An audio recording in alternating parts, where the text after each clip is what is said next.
Hello students, मेरा नाम विशी छतवानी है। मैं एक चार्टर्ड अकाउंटेंट रहा हूं और अभी असिस्टेंट प्रोफेसर हूं गवर्नमेंट कॉलेज में। आज मैं एक नया प्रयोग स्टार्ट करने जा रहा हूं। पहली बार मैं मैराथन वीडियो शूट करूंगा और इसके अंदर जो अकाउंट्स आ रहा है जूनियर अकाउंटेंट के अंदर, मैं एक शॉट के अंदर उसको समझाने की कोशिश करूंगा। तो ऑब्वियस सी बात है, मैराथन वीडियो है तो लंबा वीडियो होगा। चलिए शुरू करते हैं। तो आपका जो अकाउंट्स वाला पार्ट है जो 75 मार्क्स का है, उसके अंदर टॉपिक्स है। ठीक है, मैं स्टार्ट कर रहा हूँ अकाउंटिंग इक्वेशन से। अब सबसे पहले आपका जो टॉपिक है वो है अकाउंटिंग इक्वेशन। तो अकाउंटिंग इक्वेशन क्या होता है? देखो, आपको ये समझना पड़ेगा कि बिजनेस के अंदर ए जो होता है वो एल प्लस सी के बराबर होता है। कि सर ये क्या है? ए से मतलब होता है असेट्स, एल मतलब लाइबिलिटीज, सी मतलब कैपिटल। चूंकि इस फॉर्मूले में तीन चीज़ें आ रही है तो आप इसको आगे पीछे घुमा के तीन फॉर्मूले बना सकते हो। इस पूरे वीडियो की पीडीएफ आपको नीचे मिल जाएगी, तो उसकी आप चिंता ना करें। मैं जल्दी जल्दी बातें समझाता जाऊंगा क्योंकि समय कम है आपके पास। ओके, तो असेट्स क्या होता है? बिजनेस के अंदर जितनी भी फर्नीचर, मशीन, बिल्डिंग वगैरह है वो सब होते हैं असेट्स। और वो पैसा आएगा कहाँ से? या तो वो पैसा लगाएगा ओनर, तो उसे कहेंगे हम कैपिटल, और या तो वो पैसा आएगा बाहर से। ठीक है, आप सिंपल यूँ समझो, आपके घर में जो कुछ है वो किसका है?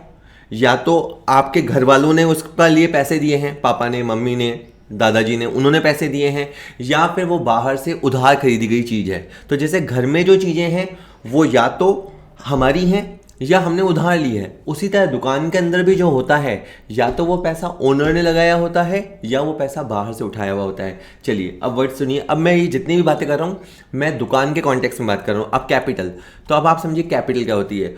ओनर को धंधा शुरू करना है तो शुरू में वो पैसा लगाएगा। आपको कुछ भी काम शुरू करना है तो आप पैसा लगाओगे, जो पैसा लगाओगे उसे आप कैपिटल कहते हैं। ठीक है, आप कैश लगा सकते हो, माल लगा सकते हो, आप कोई असेट्स लगा सकते हो, कुछ भी आप जो लगाते हो। कौन लगाता है? ओनर लगाता है। कहाँ लगाता है? दुकान में लगाता है। तो जो पैसा वो लाएगा उसे हम कैपिटल कहेंगे।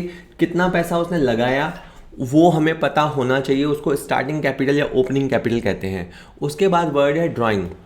अगर ओनर को कभी पैसे की ज़रूरत पड़ेगी तो दुकान में से पैसे निकाल सकता है, विड्रॉ कर सकता है, उसे कहते हैं ड्राइंग।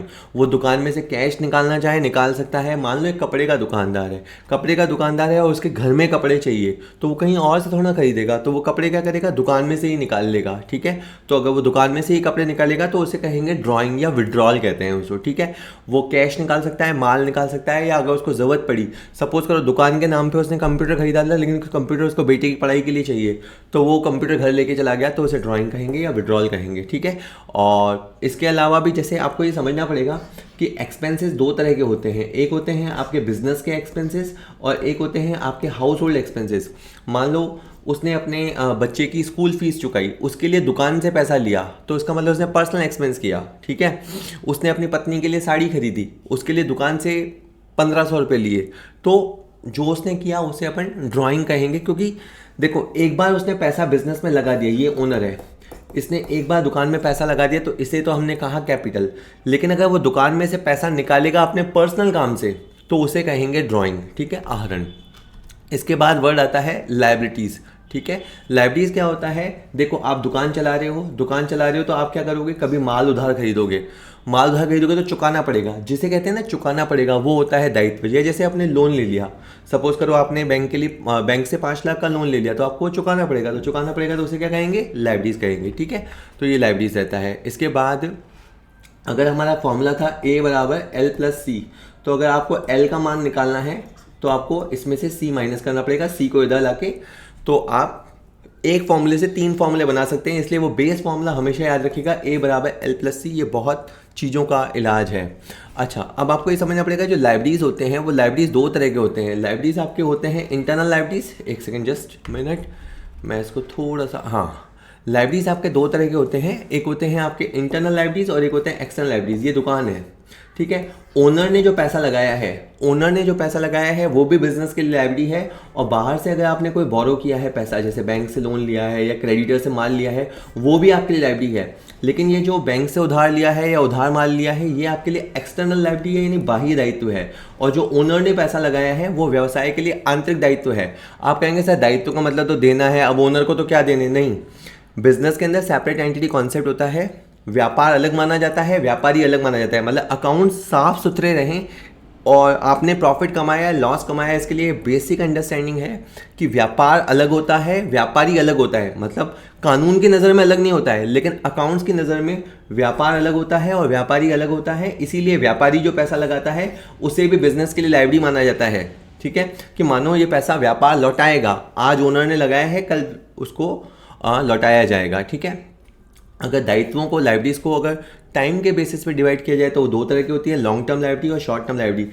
अगर लाइबिलिटी को एक साल के बाद, मतलब आपको उसको लौटाने का जो रीपेमेंट पीरियड है, अगर वो एक साल से ज़्यादा है, यानी आप उसको इस साल चुकाने का इरादा नहीं रखते, एक साल के बाद चुकाने का इरादा रखते हैं, तो उसे लॉन्ग टर्म लाइबिलिटी कहेंगे। जैसे बैंक लोन, किसी हमने रिश्तेदार से लोन लिया तो ये लंबे समय के लिए लोन होते हैं। एक होता है मॉर्गेज लोन, जब हम कोई प्रॉपर्टी गिरवी रखवा के लेते हैं, तो ऐसे लोन जो हम एक साल के बाद चुकाएंगे that is long term liability. और ऐसी लाइबिलिटी जो हम एक साल के अंदर चुकाएंगे, हम का मतलब होता है व्यापार। जहाँ मैं हम बोल रहा हूँ वहाँ व्यापार ही मतलब है। ठीक है, ये सारी बातें व्यापार के लिए चल रही है। और ऑब्वियसली बात है, व्यापार का प्रतिनिधि कौन है? ओनर। तो ओनर ने जो भी लोन लिया है व्यापार के लिए, अगर वो एक साल के अंदर चुकाना है, या कोई भी उधार या आउटस्टैंडिंग है अगर एक साल के अंदर चुकाना है, तो उसे अपन शॉर्ट टर्म लाइबिलिटी कहेंगे। ऑब्वियसली बात है, आपको स्पीड फास्ट लग सकती है, लेकिन मैंने कहा जैसे कि मैराथन वीडियो भी है और साथ ही साथ एग्जाम से ठीक पहले वाला वीडियो है, तो थोड़ा सा स्पीड तेज हो सकती है। इसके बाद है असेट्स। बिजनेस के अंदर जो कुछ भी होता है, जैसे बिजनेस के अंदर क्या होगा, मशीन होगी, फर्नीचर होगा, बिल्डिंग होगा, ये सब क्या है? ये सब है बिजनेस के लिए असेट्स। इसके अलावा कैश वगैरह होता है, ये सब बिजनेस के असेट्स हैं जिसकी मदद से बिजनेस किया जाता है, जिसकी मदद से पैसा कमाया जाता है। ठीक है, उसके बाद है असेट्स को आप बांट सकते हैं। असेट्स हो सकता है फिक्स असेट्स, असेट्स हो सकता है आपका करंट असेट्स, या असेट्स हो सकता है आपका फिक्टिशियस असेट्स। फिक्टिशियस असेट मतलब झूठ मूठ का असेट्स, उस पर अपन थोड़ी देर बाद बात करेंगे। फिक्स असेट्स में आपका कौन सा आ गया? जैसे बिल्डिंग। अब ऐसा नहीं होता कि फिक्स का मतलब होता है कि वो जमीन के अंदर धंसा हुआ होता है, हिल डुल नहीं सकता, नहीं। जैसे कार है, तो कार क्या है? करंट एसेट्स नहीं, कार फिक्स्ड एसेट्स है। फिक्स्ड एसेट्स का मतलब होता है जिसकी वैल्यू में बहुत तेज़ी से फ्लक्चुएशन नहीं होते, या जिसका बैलेंस बहुत तेज़ी से नहीं बदलता। तो सर किसका बदलता है? जैसे स्टॉक है, स्टॉक देखो परचेज करते ही बढ़ जाता है, सेल होते ही कम हो जाता है, तो स्टॉक ऊपर नीचे जाता है, तो वो करंट एसेट्स है। डेटर, डेटर का मतलब होता है जिसको हमने उधार दे रखा है, तो डेटर को जैसे ही हम उधार देते हैं तो शेष बढ़ जाता है, डेटर से पैसे वसूल हो जाते हैं तो डेटर का शेष कम हो जाता है। कैश है, आता रहता है जाता रहता है, तो जो चीज़ें तेज़ी से बदलती रहती हैं उनको हम कहते हैं करंट एसेट्स। और जो चीज़ें इतनी तेज़ी से नहीं बदलती, like building, machine, furniture, computer, ये हमारे लिए आपके फिक्स्ड एसेट्स कैटेगरी में होते हैं। फिर भी हम इसको यूँ बोलते हैं कि एक साल के अंदर वो असेट जो एक साल के अंदर कैश में कन्वर्टेबल है, जिसे आप कैश में बदल लेंगे, वो करंट एसेट्स है। और जिसे आप एक साल में कन्वर्ट नहीं करेंगे या नहीं करने का इरादा रखते, वो आपका फिक्स्ड एसेट्स होता है। ठीक है, उसके बाद आपका फिक्स्ड एसेट दो तरह का हो सकता है। फिक्स्ड एसेट्स आपका टेंजिबल हो सकता है, यानी जो आपको दिखाई देवे वैसा भी हो सकता है, और फिक्स्ड एसेट्स आपका इनटेंजिबल भी हो सकता है। ठीक है, जो दिखाई देते हैं उनके नाम मैंने बोल ही दिए। इसके अलावा जैसे patent, trademark, goodwill, franchisee, license, ये बहुत सारी चीज़ें ऐसी होती है जो इंटेंजिबल होती है, जो दिखाई नहीं देती, लेकिन जिसकी वजह से, वैसे अगर आपने 1 लाख का फर्नीचर खरीदा या 5 लाख का फर्नीचर खरीदा, तो वो दुकान में आपको दिखाई देगा।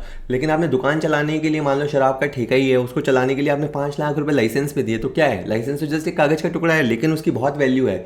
तो ऐसी एसेट्स का बहुत इंपॉर्टेंस है। अब जैसे मान लो कंप्यूटर है, तो जो कंप्यूटर आपने लिया 2 लाख रुपए का, वो आपको दिखाई देता है, हार्डवेयर दिखाई देता है, लेकिन उसके अंदर आपने 1 लाख के सॉफ्टवेयर डलवाए, तो वो सॉफ्टवेयर कहाँ दिखाई देता है? तो वो सॉफ्टवेयर इंटेंजिबल एसेट्स है। ठीक है, करंट एसेट्स के मैंने एग्जांपल आपको बता ही दिया। आपके पास जो कैश है, बैंक में जो पैसा है, डेटर पे जो उधारी है, माल का जो स्टॉक है, वो सब आपका करंट एसेट्स है। ठीक है, इसके बाद एक बार के लिए आप इसको और देख लीजिए।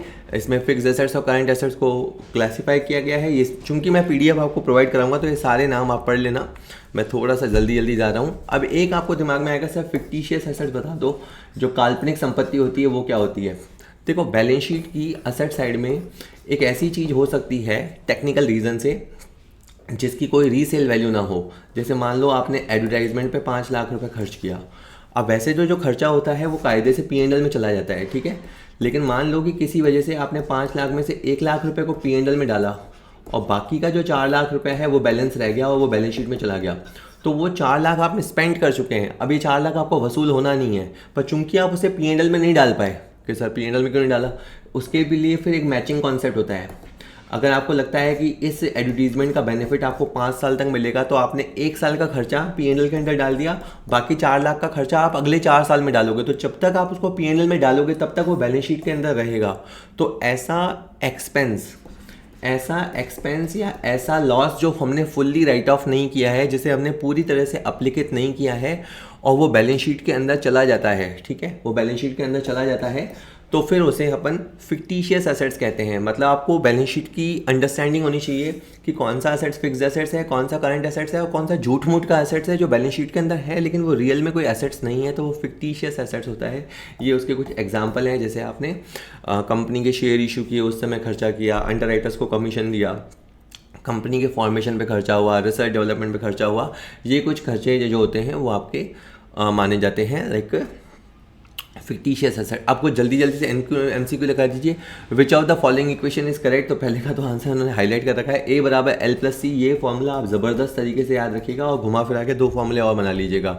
वेल सारे आंसर्स में दे रखे दिखते हैं। विच of the following equation is correct, तो आप ये देखिए ऑप्शन दे रखे हैं, कैपिटल प्लस लाइबिलिटीज बराबर fix asset plus current assets, बहुत सारे फॉर्मूले हैं। तो आप क्या कर सकते हैं, जैसे A बराबर L+C होता है, फर्दर क्या कर सकते हैं, आप एसेट्स को तोड़िए तो एसेट्स के लिए FA और CA लिखा जा सकता है। FA + CA बराबर लाइबिलिटीज प्लस कैपिटल। फिर आप इसको घुमा फिरा के इधर से उधर फॉर्मूला घुमा फिरा के देख सकते हैं कि कौन सा फॉर्मूला सही है, कौन सा फॉर्मूला सही नहीं है। तो क्वेश्चन आप कर लीजिएगा, मैं इस पर अब टाइम ज़्यादा नहीं लगाऊंगा। जो पे आंसर नहीं है उन्हीं को बताने में मुझे मज़ा आएगा।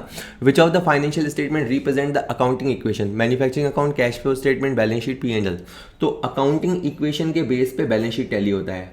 आप कभी बैलेंस शीट देखेंगे तो बैलेंस शीट में इधर असेट्स होता है और इधर आपका लाइबिलिटीज और कैपिटल होता है, तो जो A होता है वो इसके बराबर होता है। तो बैलेंस शीट जो होती है वो अकाउंटिंग इक्वेशन को रिप्रेजेंट करती है। इसके बाद है different between assets and outside liabilities. व्यापार में जो असेट्स होते हैं उसमें से अगर लाइबिलिटीज घटा दिए जाएं तो फिर आपका कैपिटल आ जाता है। मैं आपको फिर बता दूं, अगर आपकी दुकान में 50 लाख के एसेट्स हैं, उसमें से 30 लाख अगर बाहर का है तो इसका मतलब है 20 लाख रुपए ओनर ने लगा रखा है और ओनर के पैसे को कैपिटल कहते हैं। MCQ की स्पीड इतनी मेरी तेज़ नहीं होनी चाहिए, बट मैंने जैसे कहा कि मैं जल्दी से कवर करना चाहता हूँ। अब आप देख लीजिए, purchase of building from payment through bank account. अगर हमने बिल्डिंग को परचेज़ किया है बैंक के थ्रू तो क्या होगा, लाइबिलिटीज डिक्रीज होगा, टोटल एसेट्स इंक्रीज होगा, टोटल एसेट डिक्रीज होगा, no effect on total assets. तो अगर आपने बिल्डिंग खरीदी है तो आपका बिल्डिंग बढ़ेगा, और इसके लिए अगर आपने चेक से पेमेंट किया है तो आपका बैंक बैलेंस माइनस होगा, तो आपका एक एसेट्स प्लस होगा और आपका एक एसेट्स माइनस होगा, तो ओवरऑल आपके एसेट्स के अंदर नो चेंज आएगा। तो ये आप देख लीजिएगा। लेकिन अगर इसको दूसरी तरीके से क्वेश्चन पूछा जाए तो इस क्वेश्चन में ये होगा कि आपका फिक्स एसेट बढ़ जाएगा और आपका करंट एसेट्स कम हो जाएगा, क्योंकि बिल्डिंग फिक्स एसेट्स होता है और आपका जो बैंक बैलेंस होता है वो करंट एसेट्स होता है। Which one of the following is a fix assets, cash आपका करंट होता है, बिल्डिंग आपका फिक्स एसेट्स होता है। इसके अलावा स्टॉक और डेटर आपके करंट एसेट्स होते हैं। विच of the following is a current asset, plant fixed है, लैंड एंड बिल्डिंग फिक्स्ड है, डेटर आपका करंट एसेट्स होता है। तो डेटर आपका करंट एसेट्स कैटेगरी का होता है।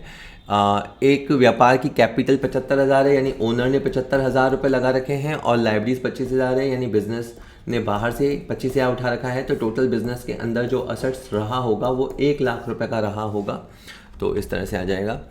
ड्राइंग्स को क्या करते हैं, ड्राइंग्स कौन करता है, ड्राइंग ओनर करता है, तो उसे उसकी कैपिटल में से माइनस कर देते हैं। तो यदि किसी व्यापारी ने 8 लाख रुपए लगाया तो उसे हम कैपिटल कहेंगे, और उसने 50,000 रुपये अगर विड्रॉ कर लिए तो उसकी नेट कैपिटल 7.5 लाख रुपए रहेगी, जो कि प्रॉफिट और लॉस की वजह से प्लस माइनस होती रहेगी। जो प्रॉफिट होगा वो भी उसकी कैपिटल में ऐड होगा, और जो वो लॉस होगा वो उसकी कैपिटल में से माइनस होगा। इसके अलावा लास्ट में वही दे रखा है, 1 लाख रुपए की बिजनेस में कैपिटल लगी हुई है ओनर ने, और 2.5 लाख रुपए के आउटसाइड लाइबिलिटीज हैं, तो 3.5 लाख रुपए बिजनेस के असेट्स कहलाएंगे।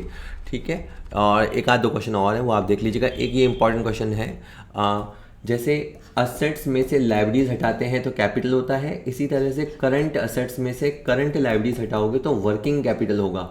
यानी डे टू डे बिजनेस करने के लिए जो पैसे की ज़रूरत होती है उसे हम वर्किंग कैपिटल कहते हैं। तो करंट असेट्स में से आप करंट लाइबिलिटीज हटाएंगे तो आपका वर्किंग कैपिटल आ जाएगा।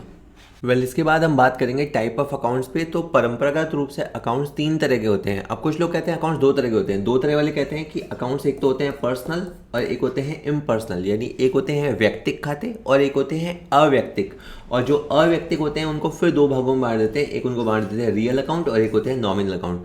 कुल मिला के आप ये कह सकते हैं कि खाते 3 प्रकार के होते हैं, व्यक्तिगत खाता, वास्तविक खाता, नाम मात्र खाता के जरिए क्या है, ये हमने असेट्स को क्लासीफाई कर रखा है ट्रेडिशनली। जैसे अगर मान लीजिए फिल्म इंडस्ट्री है, तो फिल्म इंडस्ट्री में हमने बांट रखा है कि ये इसको हम एक्टर बोलेंगे, इसको हम म्यूजिक डायरेक्टर बोलेंगे, इसको हम प्लेबैक सिंगर बोलेंगे, इसको हम डायरेक्टर, इसको प्रोड्यूसर, इस तरह से बोलेंगे। और कुछ लोग कुछ कुछ दो दो तीन तीन भी होते हैं, लेकिन हमारे यहाँ अकाउंट्स में क्लियर आइडेंटिफिकेशन है कि ये पर्सनल अकाउंट है, ये रियल अकाउंट है और ये नॉमिनल अकाउंट है। तो ये क्या होते हैं वो मैं अभी आपको बताने लग रहा हूँ। अच्छा, इसमें जो पर्सनल अकाउंट है वो तीन तरह के होते हैं। एक होते हैं नेचुरल पर्सन, आप में जो व्यक्ति हैं, इंसान है, जिसको भगवान ने बनाया है वो नेचुरल पर्सन है, जिसे कानून ने बनाया है, जो अपने नाम से असेट्स खरीद सकता है, बेच सकता है, किसी पे मुकदमा कर सकता है, किसी कोई उस पे ऊपर मुकदमा कर सकता है, लेकिन वो नेचुरल इंसान नहीं है, हार्ड मार्क्स का इंसान नहीं है, वो आर्टिफिशियल पर्सन है। जैसे बैंक हुआ, क्लब हुआ, सोसाइटी हुआ, वो आर्टिफिशियल पर्सन है। और एक होते हैं आपके रिप्रेजेंटेटिव पर्सन, एक ऐसा अकाउंट जो पर्सन्स को रिप्रेजेंट करे। जैसे हम कहें आउटस्टैंडिंग सैलरी, तो आउटस्टैंडिंग सैलरी का मतलब होता है सैलरी बाकी है, सैलरी बाकी है कुछ लोगों की या एक आदमी की या बहुत सारे लोगों की, तो उसको वो रिप्रेजेंट करता है, तो वो आपका रिप्रेजेंटेटिव पर्सनल होता है। तो पर्सनल अकाउंट की तीन कैटेगरियाँ होती है, ठीक है। तो ये मैंने आपको बता दिया है। इसके बाद आपके जो रियल अकाउंट होते हैं वो कौन से होते हैं, जो भी आपके असेट्स होते हैं, चाहे वो दिखाई देते हैं चाहे वो नहीं दिखाई देते, वो आपके रियल अकाउंट होते हैं। लेकिन इसमें आप डेटर को छोड़ दो। डेटर जैसे किसी आदमी पे मैं 5 लाख रुपये मांगता हूँ, तो वो भी मेरा असेट्स है, वो भी मेरा असेट्स है, लेकिन जो डेटर होता है वो पर्सनल अकाउंट की कैटेगरी में आता है, ठीक है। तो बाकी के लिए जो बिल्डिंग, मशीन, फर्नीचर जो रियल में होते हैं वो रियल अकाउंट है, ठीक है। लेकिन जो रियल में है, दिखाई नहीं देते, वो भी रियल एसेट्स हैं। जैसे गुडविल हुआ, पेटेंट, कॉपीराइट, ट्रेडमार्क, ये सब भी आपके रियल अकाउंट कैटेगरी में आते हैं, ऑल्दो वो दिखाई नहीं देते। नॉमिनल अकाउंट कौन से होते हैं, जो आपके रेवेन्यू से रिलेटेड होते हैं या जो आपके एक्सपेंस से रिलेटेड होते हैं। हर संस्था के लिए एक रेवेन्यू का सोर्स होता है, मेनली तो सेल होता है। जब आप कुछ बेचते हैं, अपना प्रोडक्ट बेचते हैं या अपनी सर्विसेज बेचते हैं, उससे जो पैसा आता है, जिसको आप आम भाषा में सेल बोलते हैं, थोड़ा उसको बड़ा वर्ड बोले तो टर्नओवर कहते हैं, लेकिन वो बेसिकली क्या है, रेवेन्यू है, राजस्व है। तो जो मदें रेवेन्यू यानी इनकम क्रिएट करती हैं और जो मदें एक्सपेंस क्रिएट करती हैं, वो सारी की सारी आइटमें आपकी नॉमिनल अकाउंट होती हैं। और मैं आपको बता दूं, रेवेन्यू और एक्सपेंस का जो डिफरेंस होता है वही प्रॉफिट या लॉस होता है। अगर आपका रेवेन्यू ज़्यादा है एक्सपेंस से, तो आप प्रॉफिट में जाएंगे, और अगर आपका रेवेन्यू कम है एक्सपेंस से, यानी आमदनी अठन्नी खर्चा रुपया, वो वाली बात है, तो आप लॉस में जाएंगे। तो जितने भी ये रेंट, सैलरी, वेजेस वगैरह अकाउंट होते हैं, वो आपके कहें नॉमिनल अकाउंट होते हैं। अकाउंट्स में डीआर और सीआर करने का रूल है। जो पर्सन है, तो पर्सन में हम दो तरह का पर्सन देखते हैं, पाने वाला पर्सन और देने वाला पर्सन। तो पाने वाले पर्सन को हम डीआर करते हैं और देने वाले पर्सन को हम सीआर करते हैं। रियल में हम देखते हैं वस्तु को, इसलिए इसको हिंदी में वस्तुगत खाता भी बोलते हैं। तो रियल में हम बोलते हैं आने वाली वस्तु डीआर, जाने वाली वस्तु सीआर, ठीक है। और नॉमिनल अकाउंट में रियल क्या है, खर्चा है या इनकम है। अगर खर्चा है तो उसे डीआर करो, लॉस है तो डीआर करो, लेकिन अगर इनकम है या प्रॉफिट है तो फिर उसे सीआर करो, ठीक है।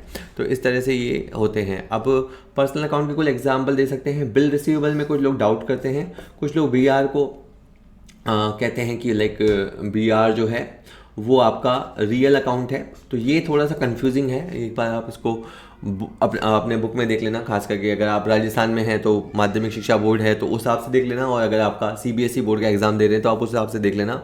तो इसको छोड़ देते हैं, बाकी अधिकतर में क्लियर है। जैसे कैपिटल है, ओनर कैपिटल लगाता है, ड्राइंग है, कंसाइनर जो माल भेजता है, कंसाइनी जिसे माल भेजा जाता है, अंडरराइटर जो हमारे लिए कंपनी के शेयर बिकवाता है, आउटस्टैंडिंग एक्सपेंसेस अगर हमें कोई खर्चा पे करना बाकी है, प्रीपेड एक्सपेंसेस अगर हमने कोई खर्चा एडवांस दे दिया है, शेयर कैपिटल जो हम पब्लिक से पैसा उठाते हैं, उसमें पहले पैसा एप्लीकेशन से उठाते हैं, अलॉटमेंट से उठाते हैं, अक्रूड इनकम जो हमने इनकम कमा ली है पर हमें मिली नहीं है, बिल पेबल जो हमें किसी को बिल पे करने हैं, सन्डी डेटर जो पैसा हमें कस्टमर से वसूल करना है, बैंक बैलेंस जो पैसा हमारा बैंक में पड़ा है, तो बैंक इज़ आर्टिफिशियल पर्सन। इसी तरह बैंक से हमने ओवरड्राफ्ट ले रखा है, दैट इज़ जमा धन से ज़्यादा निकाल रखा है तो उसे ओवरड्राफ्ट कहेंगे। इसी तरह अगर हमने बैंक से लोन ले रखा है तो जहाँ पे भी बैंक आ रहा है तो बैंक इज़ आर्टिफिशियल पर्सन, तो ये पर्सनल अकाउंट कहलाएगा। इसी तरह शेयर या डिवेंचर कहीं ना कहीं पब्लिक को रिप्रेजेंट करते हैं तो पर्सनल अकाउंट होते हैं। इसी तरह अगर हम बात करें लैंड, बिल्डिंग, ये सब वास्तव में दिखाई देते हैं तो वास्तविक खाते, या वस्तु हैं तो वस्तुगत खाते। Plant, machinery, lease hold property, lease hold property जो हमने लीज पे ले रखी है 5 साल या 10 साल के लिए, उसका अधिकार हमारे पास है। फ्री होल्ड प्रॉपर्टी जो हमेशा हमेशा के लिए हमारे पास है। Railway siding, capital work in progress, मतलब एक तो होता है बिल्डिंग जो बन चुका है उसे बिल्डिंग कहते हैं, और अगर बिल्डिंग बन रहा है तो उसे कैपिटल वर्क इन प्रोग्रेस कह सकते हैं। और फर्नीचर फिटिंग ये हमारा असेट्स होता है, मोटर व्हीकल हमारा असेट्स होता है, और ये सब दिखाई नहीं देते। गुडविल जो हमारे बिजनेस की रेपुटेशन होती है, उसको मॉनेटरी वैल्यू। अगर हमने कोई पेटेंट राइट ले रखा है, हमने किसी मतलब वैज्ञानिक को पेटेंट राइट के लिए पैसा दे रखा है, या हमने किसी बुक राइटर को या म्यूज़िक डायरेक्टर को कॉपीराइट का पैसा दे रखा है, या हमने कोई ट्रेडमार्क के लिए पैसा दे रखा है, लाइसेंस प्राप्त करने के लिए पैसा दे रखा है, कोई टेक्निकल नॉलेज के लिए पैसा दे रखा है, नो हाउस के लिए, तो ये सब इंटेंजिबल एसेट्स हैं, लेकिन ये सब रियल अकाउंट की कैटेगरी में आते हैं। और आपको जानना चाहिए कि नॉमिनल अकाउंट कौन से होते हैं। तो अगर आपने शेयर इशू किए, कंपनी आपके कोर्स में नहीं है बट शेयर इशू किए कंपनी ने, और आजकल तो कंपनी डिस्काउंट दे नहीं सकती, पर डिस्काउंट अकाउंट जो होता है वो आपका नॉमिनल अकाउंट होता है। इसी तरह से अगर आप शेयर बिकवाने के लिए आपने अंडरराइटर को पैसे दिए तो अंडरराइटिंग कमीशन हुआ, रेंट, इंटरेस्ट, डिस्काउंट, ठीक है। अच्छा, वर्ष के अंत में रिजल्ट निकालने के लिए आप trading account, profit and loss account बनाते हैं, तो ट्रेडिंग अकाउंट से प्रॉफिट लॉस का पता लगता है, तो वो अकाउंट भी आपका नॉमिनल अकाउंट है। प्रॉफिट एंड लॉस से आपको अपना नेट प्रॉफिट पता लगता है, वो भी आपका नॉमिनल अकाउंट है। जब आप किसी एजेंट को माल भेजते हैं तो कंसाइनमेंट अकाउंट बनाते हैं, तो उससे भी प्रॉफिट लॉस का पता लगता है, that is also a nominal account. Manufacturing account, जब आप किसी चीज़ को बनाते हैं तो उसका कॉस्ट ऑफ प्रोडक्शन जानने के लिए आप मैन्युफैक्चरिंग अकाउंट बनाते हैं, that is also a nominal account. Revaluation account, partnership के अंदर जब कोई पार्टनर आता है या जाता है तो हम असेट्स और लायबिलिटीज़ को रिवैल्यू और रीअसेस करते हैं, उससे जो प्रॉफिट लॉस क्रिएट होता है उसको जानने के लिए रिवैल्यूएशन अकाउंट बनता है, वो भी हमारे लिए नॉमिनल अकाउंट है। जब फर्म को क्लोज करते हैं या कंपनी को क्लोज करते हैं तो कितना प्रॉफिट या कितना लॉस हुआ वो जानने के लिए हम रियलाइजेशन अकाउंट बनाते हैं। तो एंड ऑफ द डे जो भी अकाउंट प्रॉफिट लॉस क्रिएट करते हैं या प्रॉफिट लॉस को शो करते हैं वो आपके नॉमिनल अकाउंट होते हैं। इसी तरह प्रॉफिट्स को पार्टनर्स में डिस्ट्रीब्यूट करने के लिए P&L एप्रोप्रिएशन अकाउंट बनाते हैं फर्म के अंदर, तो वो आपका नॉमिनल अकाउंट है। और ओनर को अगर हम उसकी कैपिटल पे इंटरेस्ट देते हैं या ओनर ने जो ड्राइंग किया है उस पर हम अगर इंटरेस्ट चार्ज करते हैं तो ये भी बिजनेस के लिए प्रॉफिट लॉस क्रिएट करते हैं, तो वो भी नॉमिनल अकाउंट होते हैं। ठीक है, ये कुछ प्रैक्टिस MCQ हैं। करंट एसेट्स में इनमें से क्या शामिल नहीं है? कैश शामिल है, स्टॉक शामिल है, फर्नीचर शामिल नहीं है, तो इसका आंसर फर्नीचर हो जाएगा, क्योंकि इसने कहा था करंट एसेट्स का आंसर नहीं है। फिक्स एसेट्स के अंदर क्या है? बैंक बैलेंस नहीं है, लूज टूल नहीं है, स्टॉक नहीं है, गुडविल। गुडविल ऑल्दो इंटेंजिबल है लेकिन गुडविल फिक्स्ड एसेट्स का एग्जांपल होता है। लूज टूल क्या होते हैं? औजार होते हैं जो बिजनेस में टूल होते हैं। Current liability creditor current liability है, 1 साल के अंदर पैसा चुकाएंगे। आउटस्टैंडिंग इंश्योरेंस का पैसा बाकी है तो वो भी करंट लायबिलिटी है। बैंक ओवरड्राफ्ट, अगर हमने बैंक से थोड़े समय के लिए पैसा दिया है, हमारे खाते में मान लीजिए 50,000 रुपये थे और हमने 80,000 का चेक काट दिया, तो और बैंक ने उस चेक को क्लियर कर दिया तो 30,000 रुपये हम माइनस में चले गए, तो उसे बैंक ओवरड्राफ्ट कहते हैं, और ये भी आपका करंट लायबिलिटी। और करंट लायबिलिटी में सबसे करंट यानी करंट लायबिलिटीज़ में भी डिग्री होते हैं, तो सबसे ज़्यादा करंट लायबिलिटी बैंक ओवरड्राफ्ट को ही माना जाता है। जनरल रिजर्व आपका करंट लायबिलिटी नहीं होता है। प्रॉफिट जो कंपनी कमाती है अगर उसे डिस्ट्रीब्यूट करती है तो इसे डिविडेंड कहते हैं, और अगर प्रॉफिट का वो हिस्सा जो कंपनी अपने पास रख लेती है उसे रिजर्व कहते हैं, और रिजर्व का अगर कोई नाम नहीं दिया जाता तो उसे जनरल रिजर्व कहते हैं। तो general reserve basically shows undistributed profits. Bank account कौन सा है? बैंक अकाउंट पर्सनल अकाउंट है, क्योंकि बैंक एक आर्टिफिशियल पर्सन है। विच of the following is not a current assets? Prepaid salary हमने किसी को दी है तो करंट एसेट्स है, 1 साल के अंदर वसूल कर लेंगे। इन्वेंट्री या स्टॉक करंट एसेट्स है, 1 साल के अंदर बेच ही देंगे। प्रीलिमिनरी एक्सपेंसेस, ये आपका फिक्टिशियस एसेट्स होता है, झूठ मूठ का एसेट्स होता है। और टेम्परेरी इन्वेस्टमेंट भी आपका करंट एसेट्स होता है। जो हमने मार्केटेबल सिक्योरिटीज़ या शॉर्ट टर्म इन्वेस्टमेंट किया है, टेम्परेरी इन्वेस्टमेंट, वो करंट एसेट्स होता है। लेकिन प्रीमिलरी एक्सपेंसेस का मतलब होता है कंपनी की स्थापना के समय जो प्रारंभिक व्यय किए जाते हैं, शुरू में प्रमोशनल एक्सपेंसेस किए जाते हैं, वो प्रीलिमिनरी एक्सपेंसेस होते हैं। वो आपको बैलेंस शीट के अंदर दिखाई दे सकते हैं लेकिन उसकी कोई रीसेल वैल्यू नहीं होती, वो फिक्टिशियस एसेट्स होता है। सर स्पीड बहुत फास्ट है, आप देख लो अपने हिसाब से एडजस्ट कर लेना, ठीक है। चाहो तो स्पीड वैसे स्लो कर लो या दोबारा सुन लेना। अब दोबारा तो क्या सुनोगे, एग्जाम ही आ गया। विच of the following is not a current liability? तो अकाउंट पेबल, तो जो क्रेडिटर होता है और बीपी होता है उन दोनों को जॉइंट अगर मिला लें तो अकाउंट पेबल टर्म बनता है, 1 साल के अंदर चुकाना होता है तो एक करंट लायबिलिटी होता है। बैंक ओवरड्राफ्ट भी करंट लायबिलिटी होता है। रिडीमेबल डिवेंचर जिनका रिडम्पशन का समय आ गया है वो भी करंट लायबिलिटी हो जाता है। और प्रोविजन फॉर डाउटफुल डेट्स, ये करंट लायबिलिटी नहीं होता। प्रोविजन फॉर डाउटफुल डेट्स का मतलब जिसे अपन शॉर्ट में PBD बोलते हैं। अगर मान लीजिए कि मेरे डेटर 8 लाख के हैं और मुझे लगता है कि 40,000 रुपये वसूल नहीं होगा, तो जो पैसा वसूल नहीं होगा उस चीज़ को जो इंडिकेट करता है उसको बोलते हैं प्रोविज़न फॉर बैड डेट्स, और हमें 7,60,000 रुपये नेट वसूल होगा, तो ये provision for bad debts is not a liability. ये पैसा हमें 40,000 किसी को देना नहीं है, हाँ ये पैसा आएगा नहीं ऐसा हमें लगता है, तो PBD is not a liability. PBD basically is a reduction of assets, मतलब हमें लग रहा है कि हमें उतना पैसा वसूल नहीं होगा तो हमने एक प्रोविज़न बना लिया। एक कंजर्वेटिज्म कॉन्सेप्ट होता है, जो कॉन्सेप्ट वाला टॉपिक आएगा मैं बताऊँगा। तो रूढ़िवादिता के चलते हमने एक प्रोविज़न बना रखा है, but that is not a current liability at all.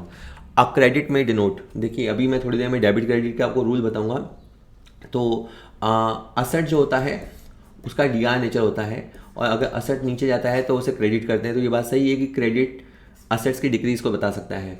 इसी तरह से लाइबिलिटीज़ जो होता है वो सी आर होता है, और लाइबिलिटीज़ के ऊपर जाने को भी सी आर किया जाता है, यानी जो अकाउंट का नेचर होता है उस तरफ जाने को, जैसे असेट डी आर होता है, ऊपर जाने पे डी आर होता है, नीचे जाने पे सी आर होता है, यानी रिवर्स या नीचे जाने पे रिवर्स होता है।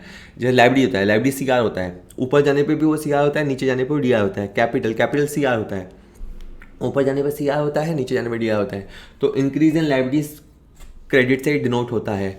इसी तरह से इंक्रीज इन कैपिटल भी क्रेडिट से डिनोट होता है। तो इसका answer all of the above रहने वाला है, ठीक है। इसी तरह से डेबिट कब कब होता है मैं आपको वैसे बताता हूँ। अगर आप कोई असेट्स परचेज करते हो या असेट्स के अंदर इंक्रीज होता है तो डेबिट होता है। अगर कोई लाइबिलिटी नीचे जाता है तो डेबिट होता है। अगर आपका कैपिटल नीचे चला गया ड्राइंग की वजह से या किसी और वजह से, कैपिटल विड्रॉ की वजह से, तो वो डेबिट होता है। इसी तरह से अगर आप गवर्नमेंट सिक्योरिटीज इन्वेस्ट करोगे तो क्या होगा, आपका ऑब्वियस सी बात है आपका बैंक बैलेंस कम हो जाएगा, ठीक है। आपका बैंक बैलेंस कम हो जाएगा और आपका गवर्नमेंट सिक्योरिटी नाम का असेट बढ़ जाएगा। तो आपका एक एसेट बढ़ेगा, एक एसेट्स कम होगा, ओवरऑल आपके एसेट्स के अंदर नो चेंज आएगा। तो कीप असेट्स अनचेंज्ड। मैं चारों ऑप्शन पढ़ता वगैरह वगैरह, तो इसके ऊपर मैंने अलग अलग चैप्टर के अलग अलग MCQs करा रखे हैं। किसी के अंदर 10, किसी के अंदर 20 MCQ करा रखे हैं, वो भी आपको मिल जाएंगे। अगर आपको नहीं मिल पाते हमारे चैनल के ऊपर तो आप सिंपली हमें व्हाट्सअप कर दें। व्हाट्सअप नंबर लगातार मेरे माथे के ऊपर आप देख रहे हैं, तो आप सिंपली हमें व्हाट्सअप कर दें, हम आपको PDF शेयर कर देंगे। तो नो प्रॉब्लम इन दैट। आपको किसी भी सब्जेक्ट्स के PDF चाहिए तो जितने हमारे पास अवेलेबल हैं, ऑब्वियस सी बात है अभी हमको 1-2 साल ही हुए हैं तो सब चीज़ों के तो सारा कोर्स नहीं है, बट बहुत सारे MCQs PDFs कोर्सेज अवेलेबल हैं। मोस्ट ऑफ दैम उसमें फ्री ऑफ कॉस्ट हैं, तो आप हमसे संपर्क कर सकते हैं, ले सकते हैं। और ऑब्वियस सी बात है कि ये बहुत पुरानी सी बात है, हमने लगभग अगर 100% चीज़ें हैं तो 20% असेट्स, तो assets in the sense 20% content तो फुल्ली फ्रीली प्रोवाइड कराया है। और किसी को सीरियस स्टूडेंट है तो बाकी 80% हमने हमारे ऐप के अंदर बहुत ही नॉमिनल रेट्स के अंदर अवेलेबल कराया है, तो आप वो आराम से देख सकते हैं। तो कोई ऐसी दिक्कत वाली बात नहीं है। थोड़े से क्वेश्चन और हैं वो आप लगा लीजिएगा, मैं जल्दी ख़त्म करना चाहता हूँ। मैं आपको ये नियम बताया था, आपको याद रखना है। जैसे है ना, हर चीज़ के नियम होते हैं। अगर आप क्रिकेट खेलते हैं तो उसके एक रूल होते हैं कि भैया बाउंड्री कैसे मानी जाएगी, डायरेक्ट जाएगी तो छक्का माना जाएगा, कैच आउट कैसे होगा, लेग बिफोर, LBW कैसे होगा, इन सब के नियम बने होते हैं। वैसे अकाउंट्स को करने के लिए, अकाउंट्स का मतलब क्या है, आप चीज़ों को लिखना चाहते हो तो आपका नियम होने चाहिए। तो आपका पहला नियम क्या है कि असेट्स को आप DR में लिखेंगे। DR में लिखेंगे इन द सेंस, अगर आप जर्नल एंट्री कर रहे हैं तो DR करेंगे, अगर आप उसे खाते में लिख रहे हैं तो उसे DR की तरफ लिखेंगे। लेकिन ऐसा तब है जब वो असेट्स है, नया क्रिएट हुआ है तो आप उसे DR करेंगे।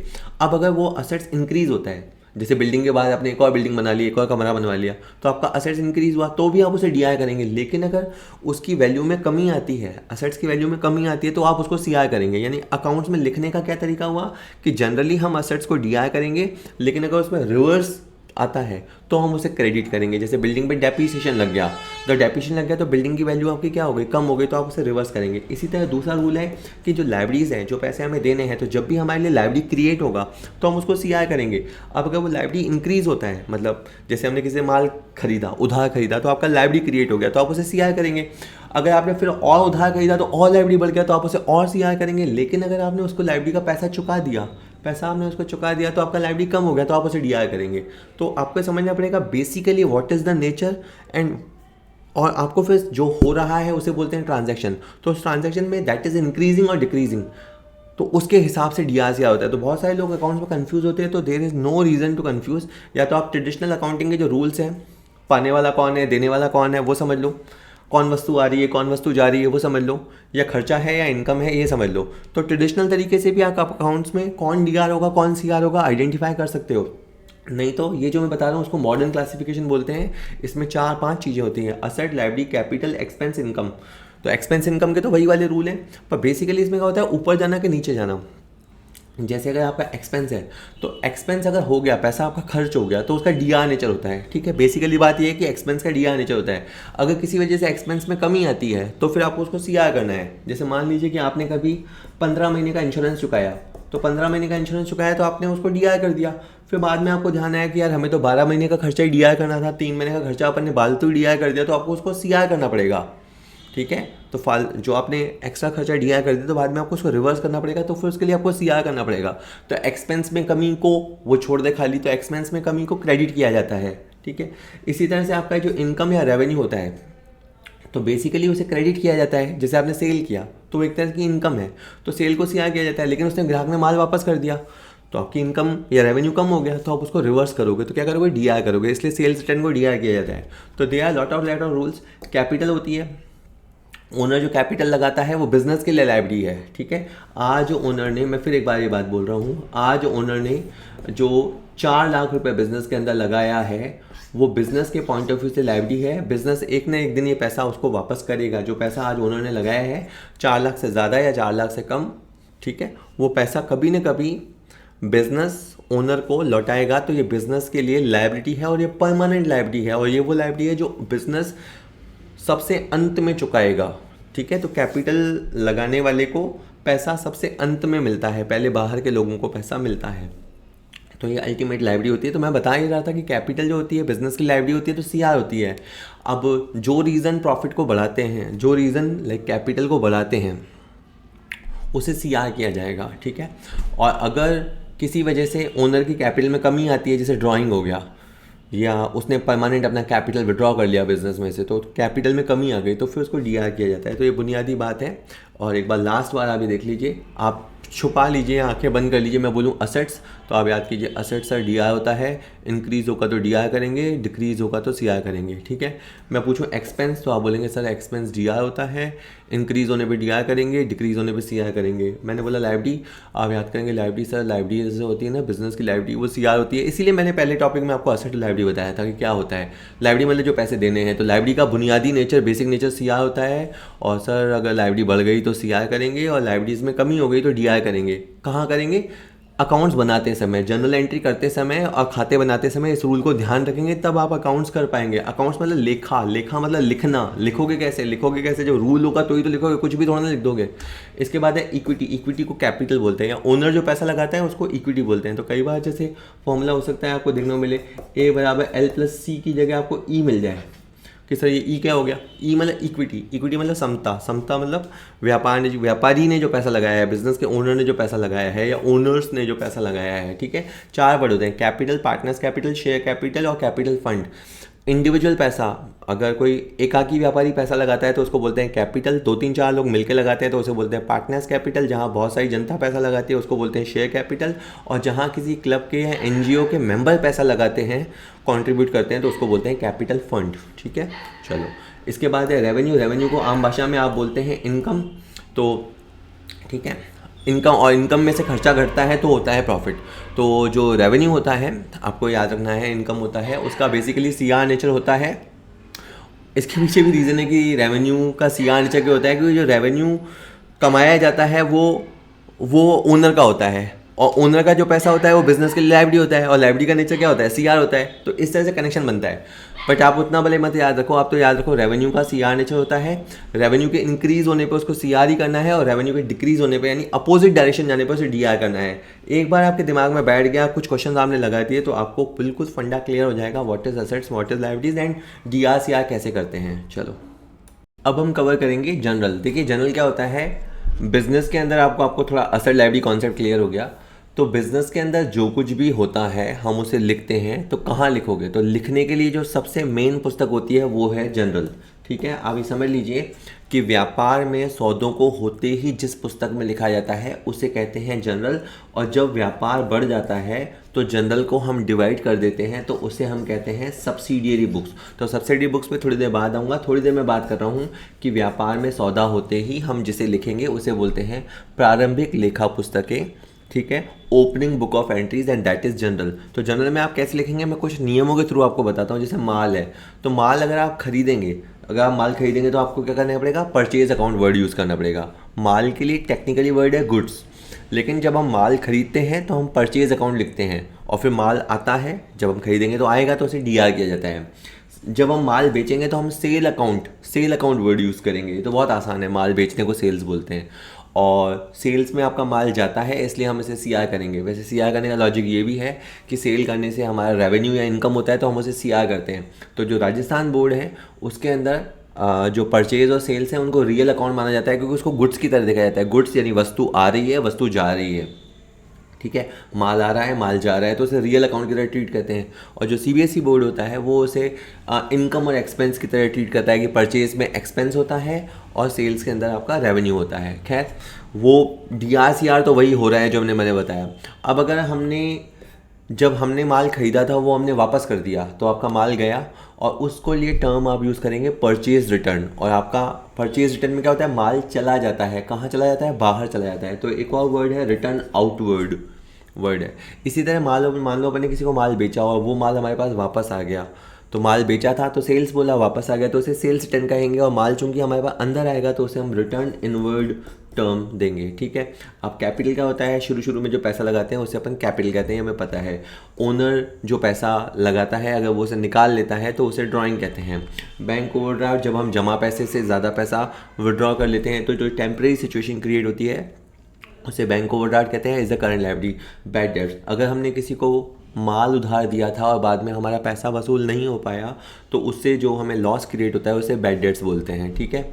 मान लो जैसे अपन ने किसी को 50,000 का माल बेचा, 50,000 का माल बेचा, और बाद में हमें उससे 45,000 रुपये मिल गया, और 5,000 अब हमको लगता है कि कभी नहीं मिलेगा, कभी नहीं मिलेगा, तो देर इज़ नो यूज़ कि हम 5,000 का बैलेंस अपनी बुक्स में रखें। जब 5,000 मिलना ही नहीं है तो उसे डेटर की तरह मानना ही क्यों है। जब आपको पता है कि अब 5,000 नहीं आएगा, जब आपको श्योर हो जाता है पैसा नहीं आता है, तब उसे हम टर्म देते हैं बैड डेट्स, ठीक है। बैड यानी बुरा, डेट्स यानी डेटर्स का शॉर्ट फॉर्म है, कि कोई हमने लोन दिया था और वो बैड डेट्स प्रूव हो गया, इसे हिंदी में डूबत ऋण या अशुद्ध ऋण कहते हैं, ठीक है। एक और बात है, जब भी अपन माल उधार खरीदेंगे तो किसी व्यक्ति से खरीदेंगे तो एंट्री में उस व्यक्ति का नाम आएगा। इसी तरह अगर अपन किसी को माल उधार बेचेंगे तो किसी व्यक्ति को बेचेंगे तो उस व्यक्ति का एंट्री में नाम आएगा। यही मैं इसलिए बता रहा हूँ आपको, अगर सौदा कैश में होता है, बिजनेस में ध्यान रखिएगा, अगर सौदा कैश में होता है वहाँ पे भी अपन माल किसी व्यक्ति को ही बेचते हैं, लेकिन अगर उससे हमें कैश आ गया तो उसका नाम याद रखने की या लिखने की बुक्स में ज़रूरत नहीं है, क्योंकि कैश आ चुका।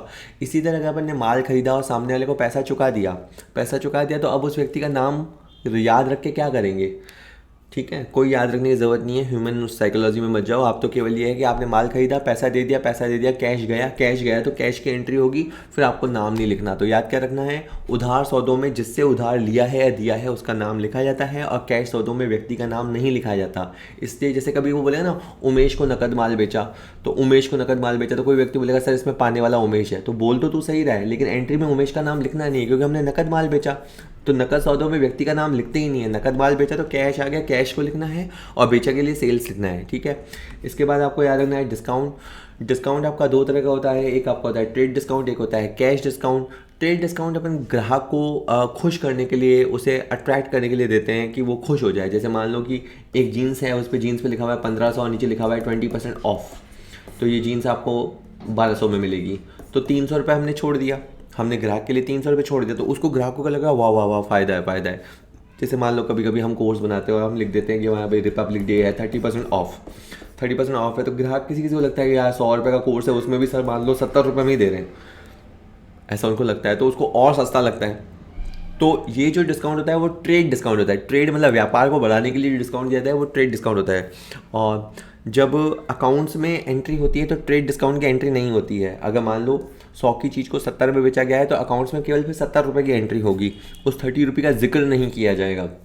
लेकिन जो कैश डिस्काउंट होता है, कैश डिस्काउंट हम क्यों देते हैं कि हमने मान लो किसी को उधार दिया, अब हम उससे जल्दी पैसा वसूल करना चाहते हैं। सपोज़ करो कि हमने किसी को वैसे 30 दिन का उधार दे रखा है, लेकिन हमने उसको कहा कि अगर आप 7 दिन के अंदर पैसा दे दोगे तो हम आपको 2% डिस्काउंट देंगे।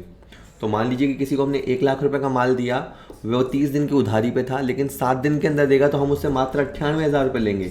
तो ये उसको प्रॉम्प्ट पेमेंट के लिए उकसाएगा, मतलब वो जल्दी से पेमेंट कर दे, उसके लिए उसको अगर उसका पैसे पड़े तो वाकई में वो 2,000 का बेनिफिट लेने के लिए हमें 7 दिन के अंदर पैसे दे देगा, तो हमारे पैसे समय पे आ जाएंगे, बैड डेट्स का रिस्क कम हो जाएगा।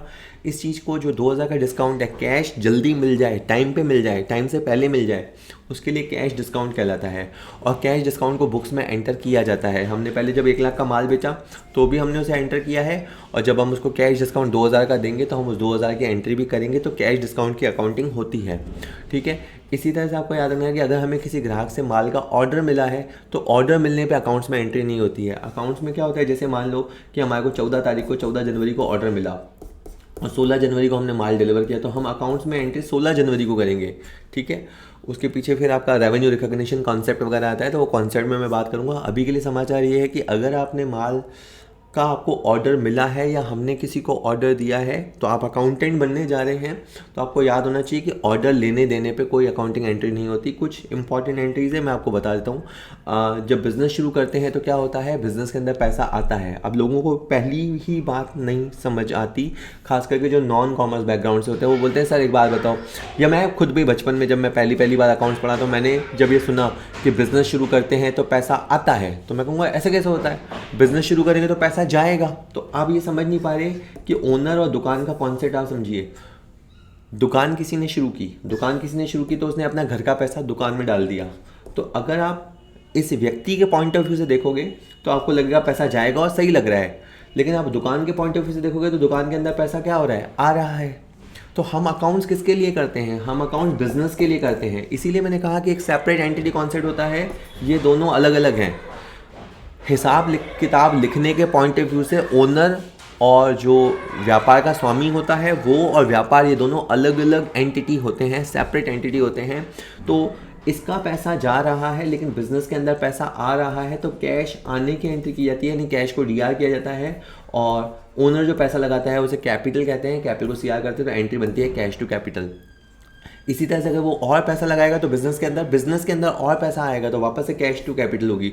तो कैपिटल लगाने की एंट्री और एडिशनल कैपिटल लगाने की एंट्री एक जैसी होती है।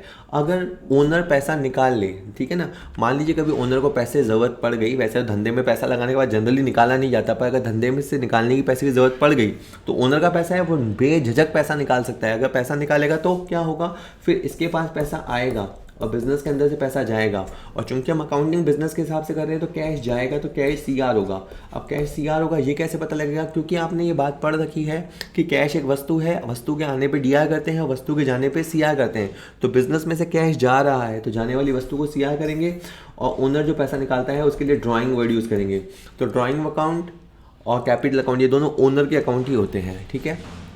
अब है कि व्यापारी द्वारा निजी प्रयोग हेतु बैंक से निकालने पे जो बैंकिंग ट्रांजैक्शन है उसके लिए आप सिंपल रूल याद रखिए कि अगर आपका बैंकिंग ट्रांजैक्शन की वजह से बैंक बैलेंस ऊपर जाता है तो बैंक डीआर होगा, और अगर ट्रांजैक्शन की वजह से बैंक बैलेंस नीचे जाता है तो बैंक सीआर होगा। तो अब आप 2 मिनट आंखें बंद करके सोचिए कि ओनर ने बैंक से पैसा निकाल लिया, और बैंक से पैसा निकाल लिया तो आपका बैंक बैलेंस क्या हुआ, बैंक बैलेंस आपका नीचे गया, तो बैंक आएगा नीचे, और पैसा किसके पास है या किसने निकाला, ओनर ने। तो ओनर ने पैसा निकालता है पर्सनल यूज़ के लिए, तो उसके लिए क्या करते हैं, ड्राइंग। तो एंट्री बनेगी ड्राइंग टू बैंक। तो एंट्री बनाते समय आपको 2 मिनट आपको आंखें बंद करके सोचना चाहिए, तो आपकी हर एंट्री सही बनेगी।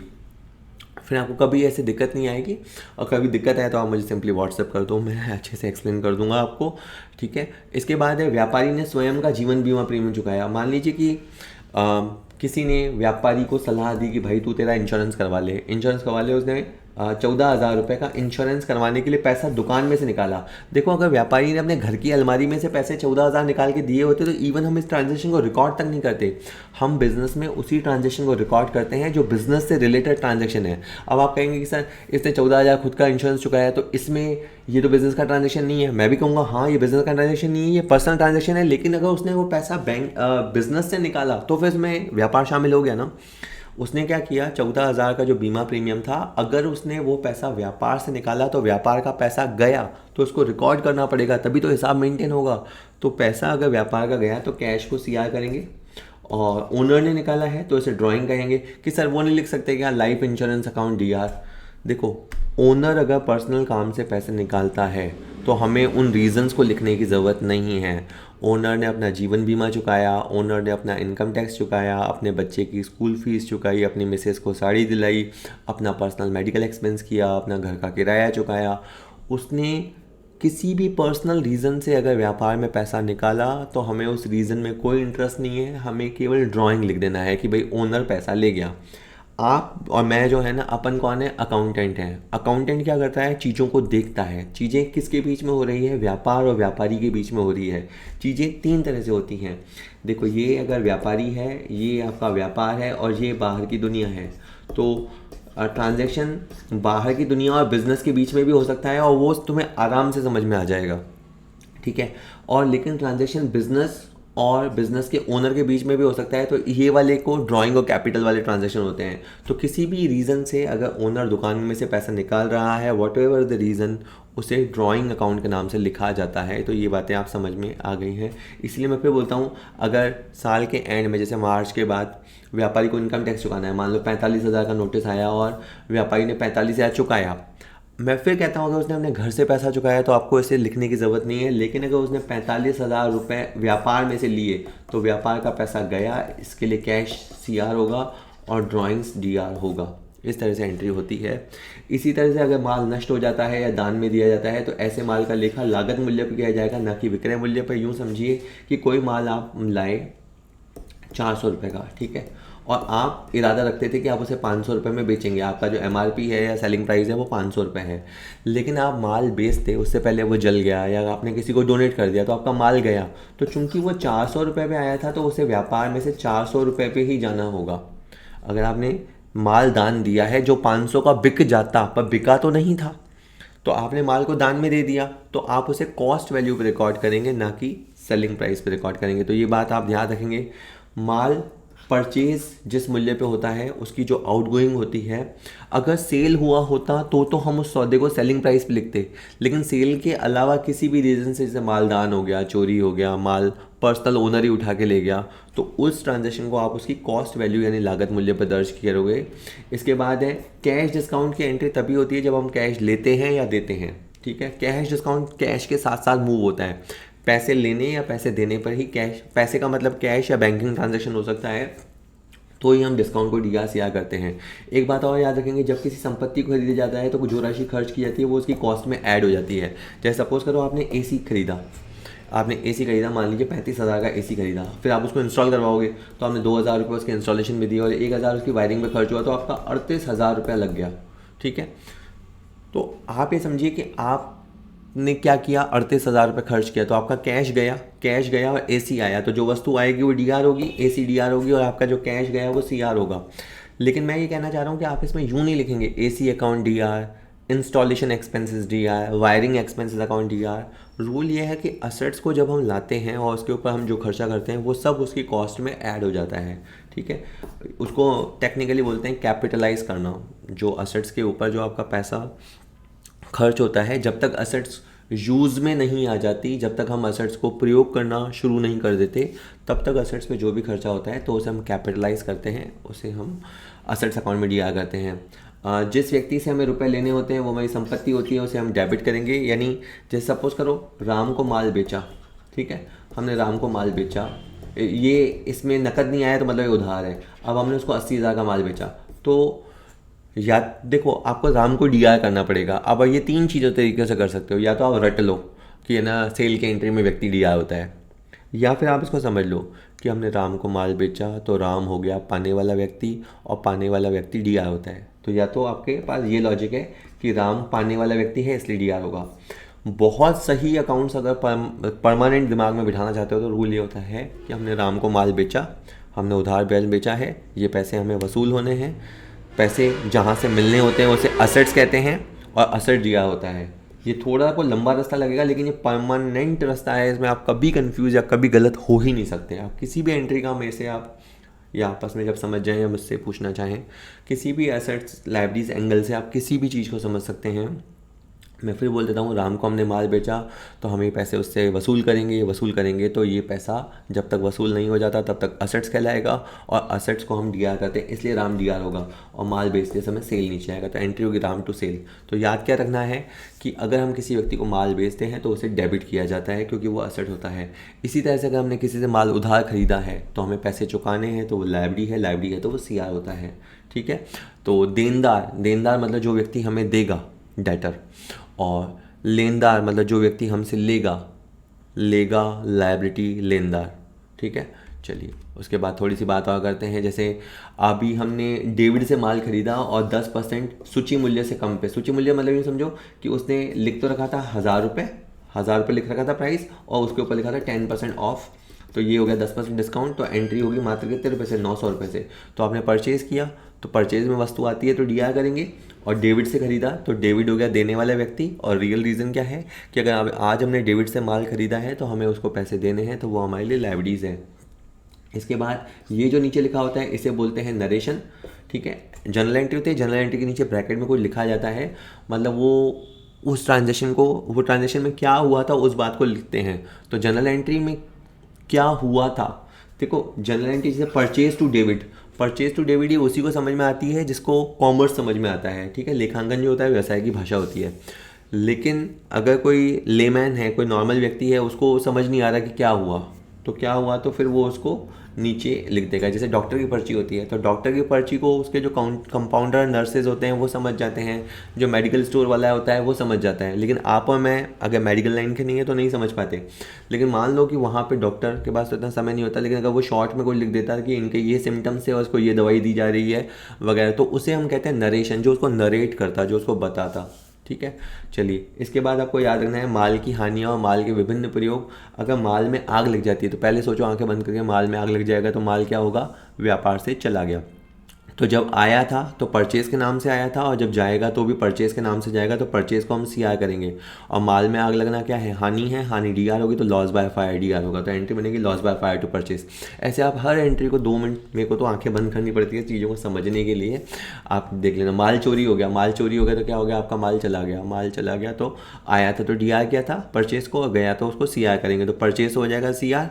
और लॉस बाय चोरी हुआ तो theft, loss by theft account D R to purchase account, ये क्या है, इस चीज़ को बोलते हैं जर्नल एंट्री। और इसके नीचे अगर कुछ लिख दिया जाए कि भाई इस वजह से चोरी हुआ या इतने बजे चोरी हुआ वगैरह वगैरह, तो उसे कहेंगे नरेशन।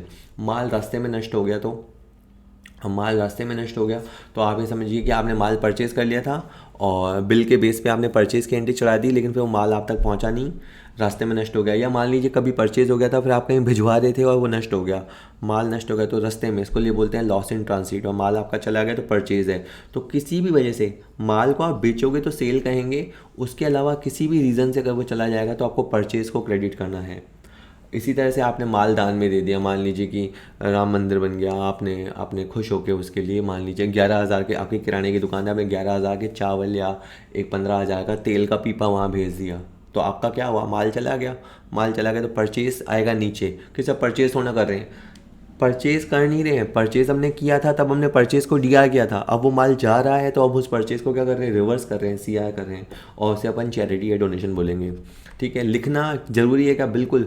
बिजनेस के अंदर जो भी सौदा हो रहा है आप उसे लिखोगे, अपन कहते हैं अकाउंट्स में पहले लिख पाछे दे, अकाउंट्स का थंब रूल है ये, पहले लिख पाछे दे। देखो सौदे जो करने हैं कर, लेकिन पहले लिख ले, लेखा अकाउंट्स में, अकाउंट्स कर लेना यानी उसको दर्ज कर लेना। इसी तरह से माल आप मुफ्त नमूनों के रूप में बांट दे सकते हैं। सपोज़ करो आपकी नमकीन की दुकान है, अब आप लोगों को वो नमकीन खिलाना चाहते हैं और ताकि लोग फ्यूचर में खरीदें, तो आपने नमकीन को पहले परचेज़ किया था, अब आपने परचेज़ को डी आर किया था, अब आप फ्री में बांट रहे हो तो माल जा रहा है तो परचेज़ को सी आर करेंगे और फ्री सैंपल या एडवर्टाइजमेंट वर्ड यूज़ करेंगे। इसी तरह मैंने जैसे कहा कि साड़ी की दुकान है और आपको घर में 2 साड़ियाँ चाहिए, तो आप बाजार से थोड़ा खरीदोगे, घर में दुकान में से 2 साड़ियाँ ले जाओगे, तो माल जा रहा है तो परचेज़ नीचे आएगा। और ये कौन ले जा रहा है, व्यापार का स्वामी ले जा रहा है, तो पत्नी को डी आर करने की ज़रूरत नहीं है, आप ड्राइंग को डी आर करोगे। ओनर कुछ भी सौदे करेगा तो हमें उसके डिटेल में नहीं जाना, वाइफ गिफ्ट लिखने की ज़रूरत नहीं है, आप उसकी जगह ड्राइंग लिखेंगे। इसी तरह बीमा संबंधी प्रविष्टियों में अगर माल में आग लग जाती है तो आपका माल चला जाएगा, परचेज़ नीचे आएगा, उस समय लॉस बाय फायर लिखेंगे। उसके बाद मान लीजिए 10,000 का आपका नुकसान हुआ, फिर आपके माल का बीमा हो रखा था, तो आपने माल का बीमा हो रखा था तो बीमा कंपनी ने कहा हम 8,000 रुपये दे देंगे, तो हमें 8,000 रुपये उनसे वसूल होंगे। तो जब तक वसूल नहीं हो जाते तब तक वो असड बन जाएगा, असड बन जाएगा तो उसे डी आर करेंगे। 2,000 रुपये अब हमें कभी वसूल नहीं होगा तो उसे के लिए उसे हम प्रॉफिट एंड लॉस खाते में डाल देंगे, और ये लॉस को जब आपने पहले शुरू में डी आर किया था उसे आप रिवर्स कर देंगे, क्योंकि उसका फैसला हो चुका है। हमें जब माल जला तो एकदम से लगा 10,000 का नुकसान हो गया तो हमने उसे डी आर कर दिया, बाद में 10 में से 8 वसूल हो जाएगा तो वो तो चला जाएगा इंश्योरेंस कंपनी में, जो 2,000 वसूल नहीं होगा वो चला जाएगा आपका प्रॉफिट एंड लॉस खाते में, और इस तरह से आपका loss by fire account close हो जाएगा। उसके बाद जब बीमा कंपनी से राशि मिल जाएगी तो कैश आएगा, तो कैश डी आर, देखो कैश आया के लिए सिंबल है डी आर, और पैसा कहाँ से आया, तो ये देने वाला व्यक्ति ये है इंश्योरेंस कंपनी, जो कि एक आर्टिफिशियल पर्सन है। कुछ जल्दी से मैं जनरल एंट्री बताता हूँ। General record the transaction in the firms in analytical manager या क्रोनोलॉजिकल। तो क्रोनोलॉजिकल मतलब क्या होता है, जनरल में जैसे जैसे सौदे होते जाते हैं वैसे वैसे लिखते जाते हैं। मान लीजिए कोई एक हॉस्पिटल है, वहाँ पे क्या होता है, जैसे जैसे पेशेंट आता जाता है तो उस पेशेंट को नंबर दे दिया जाता है, अगले से अगला, अगले से अगला। उसी तरह से व्यापार में भी जो सौदे होते जाते हैं, जब जब होते जाते हैं उस टाइम के ऑर्डर में उसको रिकॉर्ड करते हैं, तो उसको क्रोनोलॉजिकल ऑर्डर बोलते हैं। बैंक ओवरड्राफ्ट क्या है, बैंक ओवरड्राफ्ट आपका पर्सनल अकाउंट है, ठीक है, ये एक आपका आर्टिफिशियल पर्सन है। आउटस्टैंडिंग सैलरी क्या है, आउटस्टैंडिंग सैलरी आपको कुछ लोगों को देनी होती है, तो ये रिप्रेजेंटेटिव पर्सनल है। उसके बाद है डेबिट, क्या बताता है, मैंने पिछले मैं इसी में बता दिया था आज ही आपको। ये if two or more transaction of the same nature are generalise together it is known as, उसको बोलते हैं कंपाउंड जनरल एंट्री। एक होती है जैसे आपने रेंट पे किया, ठीक है, और फिर उसी दिन 2 घंटे बाद मान लीजिए आपने सैलरी पे किया, तो रेंट पे करने की एंट्री होती है रेंट टू कैश, सैलरी पे करने की एंट्री होती है सैलरी टू कैश। आप ऐसा भी कर सकते थे, rent D R salary D R to cash, rent D R salary D R to cash. तो आपने एक जैसे खातों को एक साथ डी आर किया, तो उसे अपन कंपाउंड एंट्री या मिश्रित प्रविष्टि कहते हैं, ठीक है। मालिक ने 10,000 का माल अपने व्यक्तिगत उपयोग हेतु लिया, तो कौन सा खाता ऋणी, ऋणी यानी डेबिट होगा। कौन सा खाता डी आर होगा, तो मालिक ने लिया तो ड्राइंग डी आर होगा, ठीक है। इसके बाद है व्यक्तिगत खाते का क्या नियम है, तो ये तो सबको पता है, व्यक्ति में पाने वाला व्यक्ति और देने वाला व्यक्ति देखते हैं, तो आप सी लगा देंगे आंसर, ठीक है।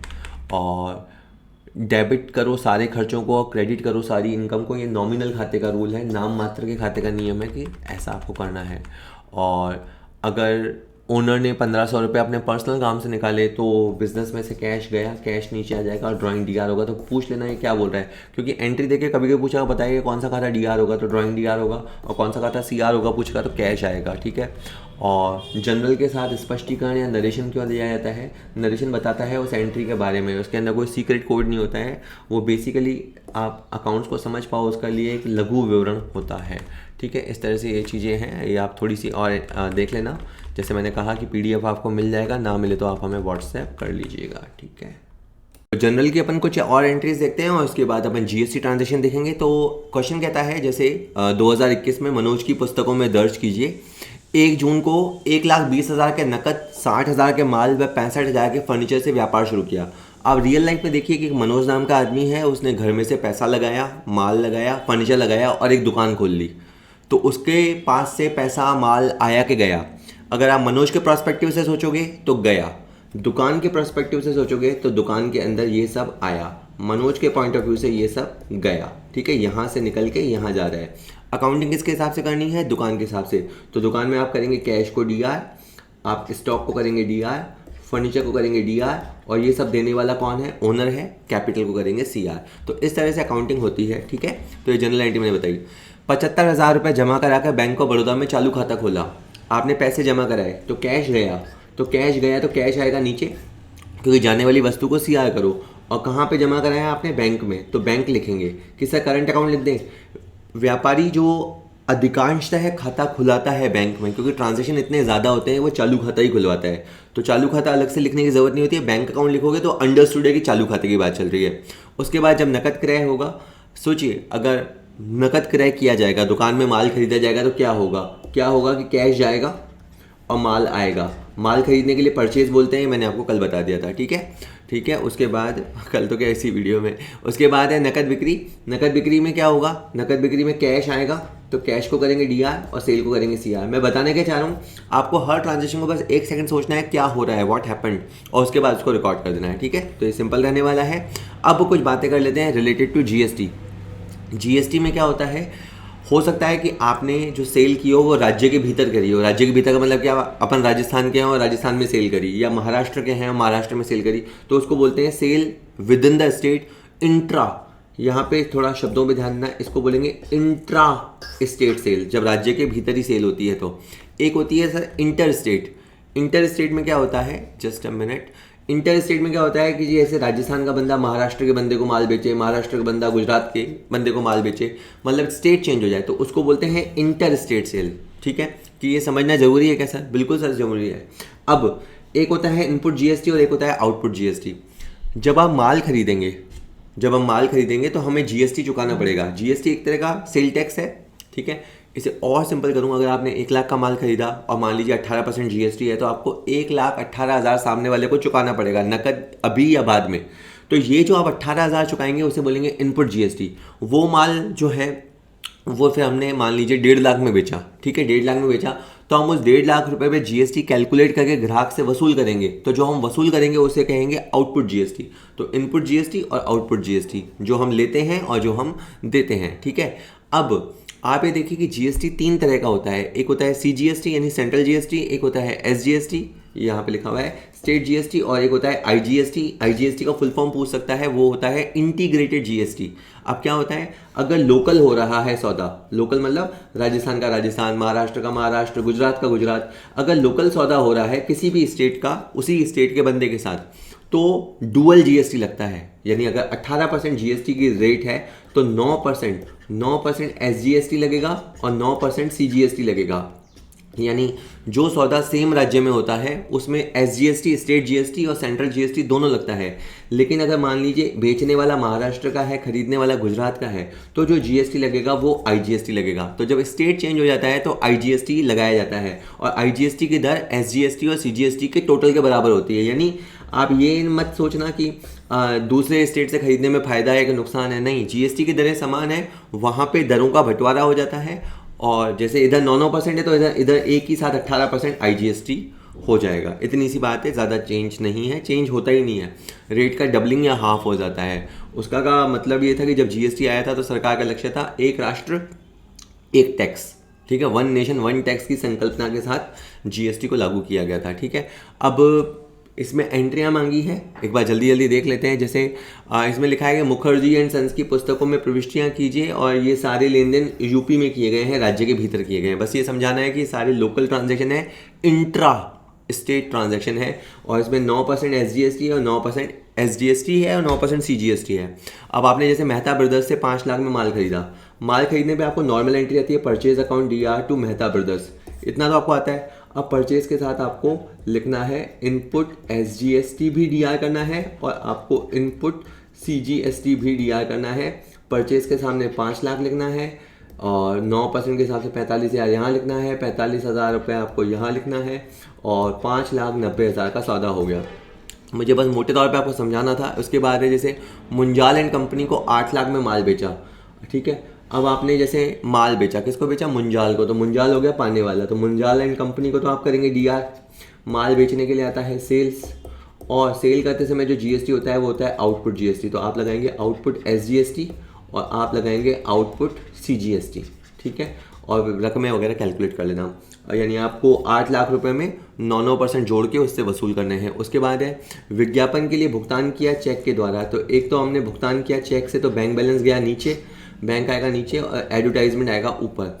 और सेवाओं पे भी जीएसटी होता है, ठीक है, GST goods and services taxes, तो आपको यहाँ पे इनपुट लिखना है, और फिर लोकल है तो दोनों लिखने हैं, इनपुट एसजीएसटी भी लिखना है और इनपुट सीजीएसटी भी लिखना है। ये सब आपको डीआर करने हैं, ठीक है।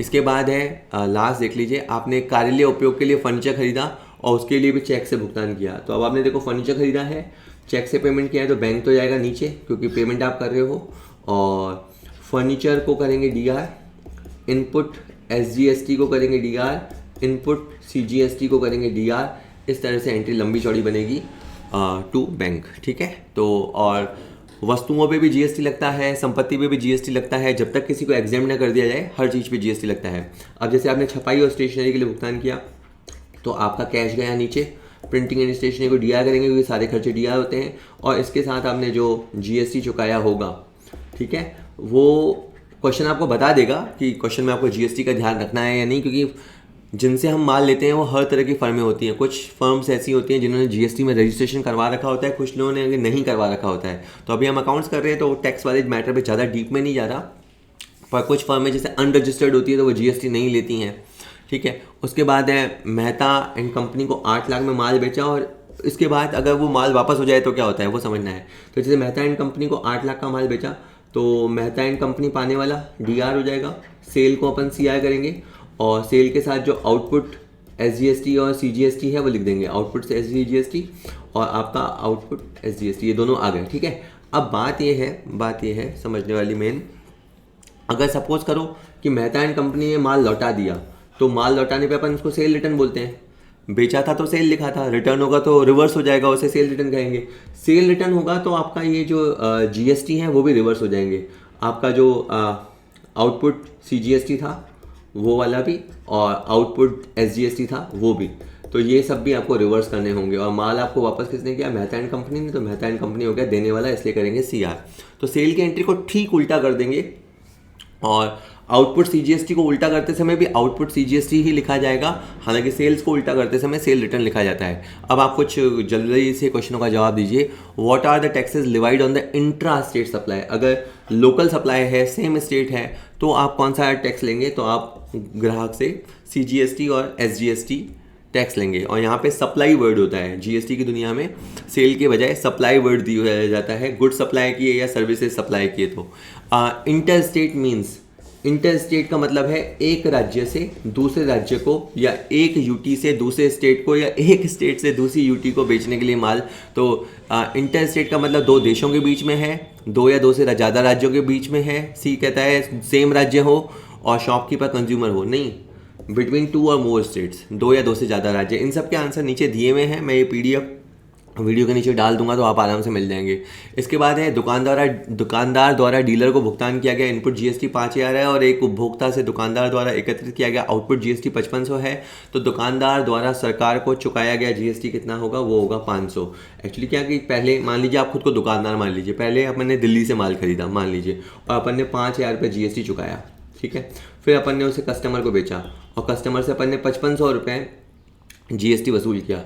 तो अब इसका मतलब ये है कि 500 रुपये अपने पास ज़्यादा आ रखे हैं, फालतू आ रखे हैं। तो ये 500 रुपये गवर्नमेंट को जमा कराना हमारा दायित्व है। इसलिए कभी पूछे कि GST जो बैलेंस शीट में दिखाई देगा वो क्या होता है, तो वो GST लायबिलिटी होती है। क्योंकि हम ऑब्वियस सी बात है, खरीदते कम रेट पे हैं, बेचते ज़्यादा रेट पे हैं, तो खरीदते समय हम जो GST चुकाते हैं वो कम होता है, और बेचते समय जो GST वसूल करते हैं वो जो ज़्यादा होता है। तो जो ज़्यादा होता है वो हमारा नहीं है, वो इनकम नहीं है, वो हमारे लिए लायबिलिटी है, और वो हमें गवर्नमेंट को चुकाना है। पहले इसके लिए सेल टैक्स पेबल वर्ड होता था, आजकल GST आ गया है, तो GST होता है। तो कुल मिला के आउटपुट GST और इनपुट GST का जो अंतर होता है वो हमें गवर्नमेंट को चुकाना होता है। इसके बाद है कोलकाता से दिल्ली तक। अब कोलकाता आता है आपका पश्चिम बंगाल में, दिल्ली है ही, तो ये इंटर स्टेट ट्रांजैक्शन हो गया। 10,000 का माल बेचा जाता है, GST की रेट 18% है, तो GST कितना लगाया जाएगा? अब इसमें कोई बच्चा अगर नहीं समझता होगा तो बोल देगा 10,000 का 18% 1800, लेकिन आपको समझना पड़ेगा कि GST की रेट 18% है, तो 9% इसमें से हो जाएगा आपका, सॉरी, इसमें कोलकाता से दिल्ली है ना, तो कोलकाता से दिल्ली के केस में जो लगेगा वो लगेगा IGST, और IGST लगेगा ना, तो 10,000 का 18% 1800 का IGST लगेगा।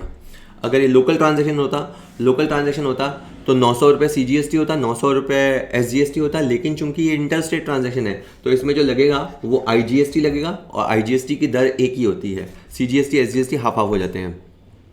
इसके बाद है एक डीलर ने एक निर्माता से वॉशिंग मशीन 10,000 में खरीदी और फिर फुटकर विक्रेता को 10% के लाभ पे बेच दिया।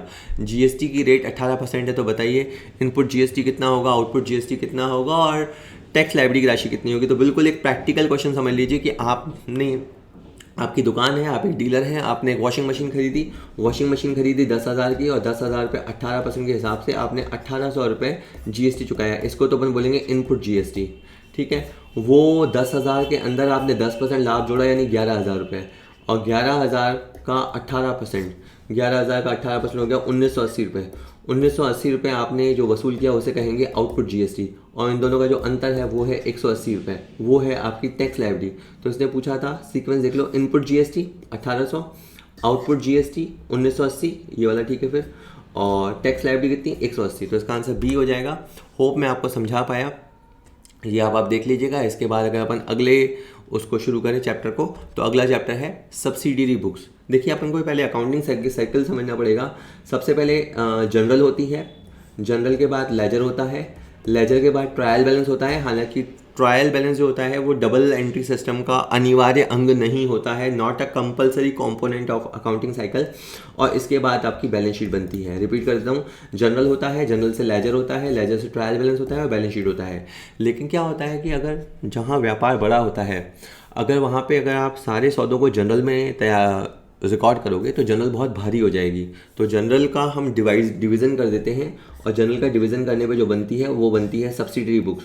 तो यूँ समझिए कि जो छोटे व्यापारी होते हैं वो जनरल मेंटेन करते हैं, जो बड़े व्यापारी होते हैं वो सब्सिडरी बुक्स यानी सहायक पुस्तकें रखते हैं।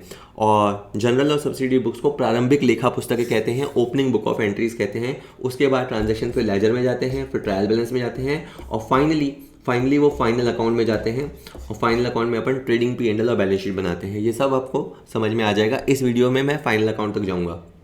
ओके तो अब जनरल का उप विभाजन तो मैंने बता ही दिया। जब व्यवसाय का आकार बड़ा होता है, आप इसे यूँ समझ लीजिए, जब आप छोटे थे तो एक अगर आपने 1 वीक से पढ़ाई की, और 1 वीक तो क्या, अगर ऑल इन वन से पढ़ाई की होगी, तो ऑल इन वन में क्या होता था, आपके जितने भी सब्जेक्ट होते थे, साइंस, मैथ्स, SST, वो सारे सब्जेक्ट एक ही जगह आ जाते थे। ठीक है, तो उसको अपन बोलते थे ऑल इन वन। वो थोड़ी मोटी सी किताब होती थी। बाद में अगर आपको ध्यान हो तो ऐसे अलग अलग सेपरेट आने लग गई। साइंस की अलग पासबुक आने लग गई, SST की अलग आने लग गई, हिंदी की अलग, इंग्लिश की अलग, मैथ्स की अलग, ऐसे अलग अलग आने लग गई। तो उससे बच्चे को पढ़ने में सहूलियत होने लग गई। बिल्कुल सेम कॉन्सेप्ट है। पहले हम जनरल मेंटेन करते थे, वो बहुत भारी हो जाती थी। तो हमने कहा हम काम को डिस्ट्रीब्यूट कर देते हैं। तो जो पुस्तकें तैयार होती है उसे सब्सिडरी बुक्स या सहायक पुस्तकें कहते हैं। सब्सिडरी बुक्स टोटल 8 तरह की होती है। एक होती है कैश बुक, इसमें सारे कैश सौदे लिखने हैं। परचेज बुक में माल के सौदे लिखने हैं। अभी डिटेल थोड़ी थोड़ी आने वाली है तो मैं आगे और बताता हूँ। पहले 8 बुक्स का आप नाम रख लो। सिंपल है, कैश बुक है, purchase book, cell book, purchase का उल्टा परचेज रिटर्न, सेल का उल्टा सेल्स रिटर्न। एक होता है बिल आने के लिए, जो बिल हमने नेगोशिएबल इंस्ट्रूमेंट में पढ़े थे। तो जो BR आते हैं उसके लिए होती है BR बुक, जो बिल हमारे यहाँ से जाते हैं उनके लिए होती है BP बुक। और कोई ट्रांजैक्शन अगर कहीं पे नहीं आ पा रहा, किसी ट्रांजैक्शन को अगर हम किसी भी बुक में नहीं लिख पा रहे, तो फिर अल्टीमेटली हम उसे जो लिखते हैं उसे लिखते हैं अपन जनरल प्रॉपर में। ठीक है, तो ये बात मोटी मोटी रह गई। और ये बात देखिए, याद रखिएगा, इनको जो हम जनरल बनाते हैं या सब्सिडियरी बुक्स बनाते हैं, इनको ओरिजिनल बुक ऑफ एंट्रीज बोलते हैं। ओरिजिन मतलब होता है मूल, जहां सौदा मूलतः लिखा जाता है उनको बोलते हैं ओरिजिन बुक ऑफ एंट्री। ठीक है, अब आप समझ लीजिए कैश बुक में आपको क्या करना है। Most of the transaction cash में होते हैं, चाहे आपका कैश आए, चाहे कैश आपका जाए, चाहे आप माल खरीदें, चाहे संपत्ति खरीदें, बेचें, कैश जहाँ पे भी आएगा जाएगा, या जो ट्रांजैक्शन बैंकिंग ट्रांजैक्शन है, बैंक में आपके पैसा आएगा या जाएगा, तो वो सारे ट्रांजैक्शन आपके कैश बुक में जाएंगे। ठीक है, उसके बाद परचेज बुक में क्या होगा, जब भी आप माल उधार खरीदेंगे, माल का डेफिनेशन क्या है, जिस वस्तु का आप कारोबार करते हैं उसका अगर आप माल खरीदेंगे तो वो ट्रांजैक्शन आपका परचेज बुक में जाएगा। अच्छा, सेल बुक या उसको डे बुक भी बोलते हैं। परचेज बुक को भी डे बुक बोलते हैं, मतलब डेली मेंटेन की जाती है। तो डे बुक से सेंस क्लियर नहीं होता, बट डे बुक का मतलब होता है ये वाली बुकें, परचेज बुक, सेल बुक वगैरह। तो जब आप माल उधार बेचते हैं तो आपको सेल बुक मेंटेन करनी होती है। एक होता है आवक वापसी, हिंदी में बोलते हैं आवक वापसी, वापस आया मतलब रिटर्न इन, वापस आ गया, तो उसको क्या बोलेंगे, सेल रिटर्न बुक, क्योंकि हमने बेचा था तब तो वो गया था और वो वापस आ गया, आवक वापसी, तो उसको बोलेंगे सेल, उस ट्रांजेक्शन को लिखेंगे सेल रिटर्न बुक में। लेकिन ये याद रखना, अगर हमने उधार बेचा था और वो वापस आया तो ही वो सेल रिटर्न बुक में जाएगा। इसी तरह होता है जावक वापसी का शाब्दिक अर्थ क्या है, वापस गया का मतलब क्या है, पहले आया था तो परचेज बुक में था। अगर हमने उधार खरीदा था और आया था तो परचेज बुक में था और वो वापस चला गया तो उसे अपन जावक वापसी कहेंगे। एक होता है प्राप्य बिल बही में हमें किसी से BR मिलता है, ठीक है, बिल रिसीवेबल मिलता है। हम किसी को माल बेचते हैं, उसको आदेश देते हैं। होता क्या है, हमने किसी को माल बेचा, हम उसको लिखित में आदेश देते हैं, वो हमारे आदेश को मान रहा है, इसके लिए वो साइन करता है। साइन करने को बोलते हैं स्वीकार करना। यानी होता क्या है कि अगर X है और Y है तो X माल बेचता है, इसमें पूरे सिम्टम समझ लीजिए ताकि आपको नेगोशिएबल इंस्ट्रूमेंट में भी आसानी रहे। X माल बेचता है, हाँ, Y माल खरीदता है, हाँ, ठीक है। उसके बाद X एक बिल को लिखता है, उस बिल में वो एक आदेश लिखता है, Y उस आदेश को मानता है, लेकिन मौखिक रूप से नहीं मानता, साइन करता है। साइन करने को बोलते हैं उसने बिल को स्वीकार किया, यानी उसने हमारे आदेश को स्वीकार किया, और साइन करने के बाद वो बिल को लौटा देता है। तो इस चीज़ को हम कहते हैं बिल रिसीवेबल। जो चीज़ हमारे लिए बिल रिसीवेबल होती है वो सामने वाली पार्टी के लिए होती है बिल्स पेबल, ठीक है।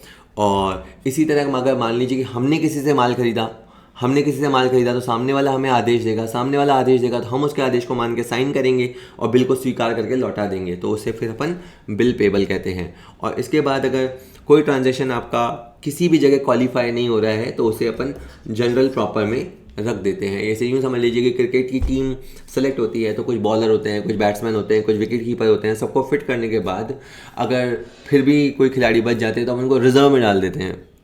हाँ भाई ठीक है, आप टीम के साथ जाइए। तो यहाँ पे भी क्या होता है कि हम पहले ट्रांजैक्शन को उसके नेचर को समझते हुए उसकी प्रॉपर बुक में डाल देंगे, पर अब नहीं डाल पा रहे तो फिर हम उसे जर्नल प्रॉपर में लिखेंगे। अब सहायक पुस्तकों को रखने से लाभ क्या होते हैं? सहायक पुस्तक में सबसे मेन बात है कि आपके काम का बंटवारा हो जाता है, अलग अलग लोग, एक तो जर्नल लिखोगे तो मान लो किसी, सोचो जरा, किसी बिजनेस में 500 ट्रांजेक्शन हो, अब 500 ट्रांजेक्शन को एक ही बंदा लिख रहा हो, जर्नल में लिख रहा हो, तो कितना समय लग जाएगा। तो इसीलिए दूसरा फ़ायदा ये है कि इसमें एरर बहुत कम होते हैं, क्योंकि बंदा लिखते लिखते क्या होता है, एक्सपर्ट हो जाता है, तो फिर वो गलतियाँ बहुत कम करता है। तो काम का डिस्ट्रीब्यूट करने का फ़ायदा ये है कि एक बंदा अगर परचेज बुक रोज लिख रहा है तो लिखते लिखते अपने काम में एक्सपर्ट हो जाता है, एरर रिड्यूस होते हैं। इससे ये होता है कि आपको जो इन्फॉर्मेशन होती है वो रेडीली मिलती है। कि मान लो दुकानदार को जानना हो कि है ना इस महीने की क्रेडिट सेल कितनी हुई, उधार माल कितना बेचा, तो जस्ट वो 2 मिनट सेल बुक मंगाएगा और आपको पता लग जाएगा। ठीक है, और इसी तरह से लेन देन की जांच करना भी आसान हो जाता है। अगर आपको परचेज से रिलेटेड मैटर देखना है तो आप परचेज बुक में देख सकते हैं। किसी ट्रांजैक्शन को समझना है, जांचना है, तो वो भी आपका काम आसान हो जाता है। अब थोड़ा सा अपन जल्दी जल्दी बात कर लेते हैं। हमने ये कहा कि अगर जर्नल को आप डिस्ट्रीब्यूट करोगे तो 8 बुक बनेंगी। एक तो होती है कैश बुक पे अपन अलग से बात करेंगे। कैश बुक में सारे कैश ट्रांजेक्शन होते हैं और बैंकिंग ट्रांजेक्शन सारे कैश बुक में होते हैं। अगर आपने माल उधार खरीदा, इसमें 2 शब्द हैं, माल उधार खरीदा। तो जैसे अगर मैं थोड़ी देर एग्जांपल लेके चल रहा हूँ कि आप अनाज के दुकानदार हैं, आप अनाज बेचते हैं, तो अगर आप फर्नीचर उधार खरीदेंगे तो वो परचेज बुक में नहीं जाएगा। अगर आप अनाज खरीदेंगे किसी भी तरह का तो वो आपका परचेज बुक में जाएगा, क्योंकि वो आपके लिए माल है। दूसरी बात, अगर आपने अनाज खरीदा लेकिन नकद खरीदा, अगर आपने नकद खरीदा तो पहले वो कैश बुक में चला जाएगा। तो सबसे पहले आप दिमाग में कैश बुक को रखिए। अगर कैश ट्रांजेक्शन है तो ज़्यादा सोचो ही मत, उसे कैश बुक में डाल दो, चाहे वो कैसा भी सौदा हो। नकद का सौदा है तो कैश बुक में डाल दो, लेकिन अगर वो माल का सौदा है और माल आपने उधार खरीदा है तो वो परचेज बुक में जाएगा। और अगर आप संपत्ति खरीदोगे, फिक्स्ड एसेट्स खरीदोगे, जिसको अपन हिंदी में स्थायी संपत्ति बोलते हैं, तो आप उसको परचेज बुक में नहीं लिखेंगे। ठीक है, उसके बाद परचेज बुक में लिखने के बाद क्या होता है, हर हफ्ते या हर महीने के एंड में उसका जोड़ लगा दिया जाता है। ठीक है, जैसे मान लो अगर मैं एग्जांपल की बात करूँ, अभी मैं जनवरी महीने में खड़ा हूँ, तो जनवरी में अपन ने 1 तारीख से लेके 31 तारीख तक जितने परचेज किए, आखिर में ले जाके उसकी टोटल लगा दी जाती है। तो उसका टोटल क्या बताता है, जनवरी महीने की परचेज बुक का टोटल बताता है कि जनवरी महीने में हमने कितना माल उधार खरीदा। मैंने जो बुक लिखी उसमें गलती से आंसर प्रिंटिंग मिस्टेक हो गया, बट मैं यहीं से कन्फेस कर देता हूँ उसको कि अगर आपकी परचेज बुक की टोटल है तो वो उस समय अवधि की, उस पीरियड की टोटल क्रेडिट परचेज को बताती है। कुल आपने कितना माल उधार खरीदा उसको बताता है। और एक और बात है कि परचेज बुक में हम लिखते जाते हैं और जिनसे हमने माल खरीदा है उनके खाते में एंट्री करते जाते हैं। तो अगर थोड़ा अपन कहानी बनाए, अगर सपोज करो अपन ने एक्स से माल खरीदा, तो एक तरह से लिखने का तरीका अलग है, लेकिन मूल भावना ये होती है, एंट्री होती है परचेज टू एक्स। अगर हम जर्नल बनाते हैं तो परचेज टू एक्स होती है। ठीक है, सहायक पुस्तक या परचेज बुक में लिखने का तरीका अलग होता है, उस पर भी मैं नहीं जा रहा, क्योंकि आपका ना MCQ पैटर्न आने वाला है और ये मैराथन क्लास है, जल्दी जल्दी अपन बात कर रहे हैं। तो खैर, मैं ये बता रहा था कि आपने एक्स से माल खरीदा है तो एक्स को आप बोलेंगे सप्लायर, और चूंकि आपने एक्स से माल खरीदा है, एक्स देने वाला व्यक्ति है, तो आप एक्स को क्रेडिट करेंगे। तो जर्नल एंट्री बनती है तो उसमें भी CR होता ही है।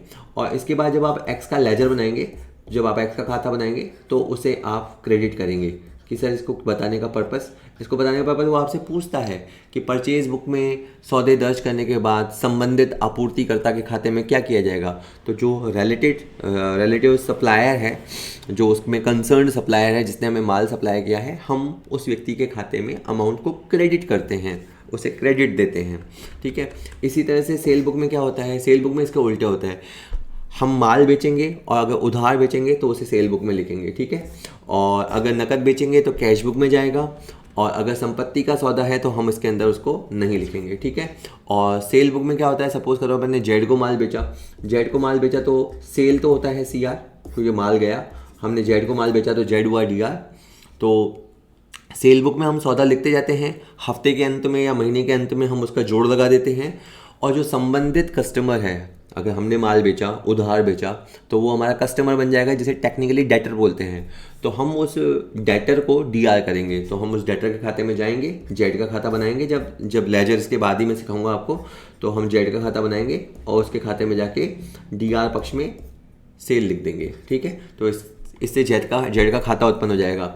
ऑब्वियस सी बात है, आप अकाउंट में समझो, जिन व्यक्तियों से हम उधार लेन देन करते हैं, हम उनके खाते अपने पास खोल लेते हैं, तभी तो हमें याद रहेगा कि उनसे लेने हैं या देने हैं। तो तभी तो हमें याद रहेगा। और लिखने के लिए दो साइड होते हैं, तो अपन प्रॉपर साइड में जाके लिखते हैं। इसके बाद है purchase return. Purchase return book का संबंध बहुत हद तक किससे है? परचेज से है। अगर आपने उधार खरीदा था, वो सौदा परचेज बुक में गया था, और अगर वो माल वापस हो गया तो वो परचेज रिटर्न बुक में जाएगा। इसका क्या मतलब है कि अगर अपन ने माल नकद खरीदा था, अगर हमने माल नकद खरीदा था तो वो सौदा कैश बुक में गया था, यानी वो सौदा कभी परचेज बुक में गया ही नहीं था। अगर जो सौदा कभी परचेज बुक में नहीं गया था वो परचेज रिटर्न बुक में भी नहीं जाएगा। क्लियर? इसी तरह से मैं ये समझाना चाहता हूँ, सेल रिटर्न में भी यही संबंध होता है। तो क्रय वापसी में आप तभी प्रविष्टि करोगे जब आपने जो माल उधार खरीदा था उसे आप वापस करोगे। अब यहाँ पे आप समझ लीजिए कि परचेज रिटर्न में माल वापस करने के बहुत, बुक में एंट्री करने के बहुत सारे रीज़न हो सकते हैं। आप ना दिमाग थोड़ा सा ध्यान से समझिएगा। सपोज करो कि आपने राकेश करके एक आदमी है और उससे 5 लाख का माल खरीदा, ठीक है? तो 5 लाख का माल खरीदा, उधार खरीदा, तो ये सौदा तो गया परचेज बुक में। अब अगर हमने सच में उसमें से 40,000 का माल वापस कर दिया, माल को रिटर्न कर दिया, तो वो परचेज रिटर्न में जाएगा। सपोज करो उसने 5 लाख रुपए की जगह गलती से 5,40,000 का बिल बना दिया। जो रेट तय हुई थी उस हिसाब से कैलकुलेशन में बन रहा है 5 लाख, लेकिन उसने हमें गलती से बिल बना के भेज दिया 5,40,000 का। अब दो तरीके होते हैं, या तो अपन को बोले बिल वापस बना, या हम उसको बोलेंगे कि कोई बात नहीं, तूने 5,40 का बिल भेज दिया, कोई बात नहीं, अब हम 40,000 रुपये का रिटर्न कर रहे हैं। मतलब 40,000 रुपये का ये जो बिलिंग में प्रॉब्लम हुआ है उसको अपन रिटर्न मान लेते हैं। तो अगर कभी कभी गलती से अगर सप्लायर ज़्यादा अमाउंट का बिल बना देता है तो उस एरर को ठीक करने के लिए भी परचेज रिटर्न बुक का सहारा लिया जाता है। मुश्किल है, आप इसको वापस सुन लीजिएगा। या सपोज़ करो उसने हमें जो माल दिखाया था वो 5 लाख रुपए की वर्थ का था, 5 लाख की कीमत का था, लेकिन जो उसने माल हमें भेजा यानी वो थोड़ा लो क्वालिटी का भेज दिया, और वो लो क्वालिटी के माल की कीमत 4,80,000 होती है। तो या तो मैंने उसको धमकी दी, देख मैं माल वापस कर रहा हूँ, तो वो सामने वाले से ये कह सकता है कि नहीं मैं 20,000 रुपये कम कर दूंगा। तो ये जो 20,000 रुपये कम किए जाएंगे इसे भी परचेज रिटर्न बुक में लिखा जाएगा। कई बार क्या होता है कि जैसे अपन ने उससे 5 लाख का माल खरीदा, उसने माल को वहाँ से भेज दिया, वो नमूने के अनुसार था, रेट भी प्रॉपर थी, लेकिन माल में पैकिंग ख़राब कर दी उसने।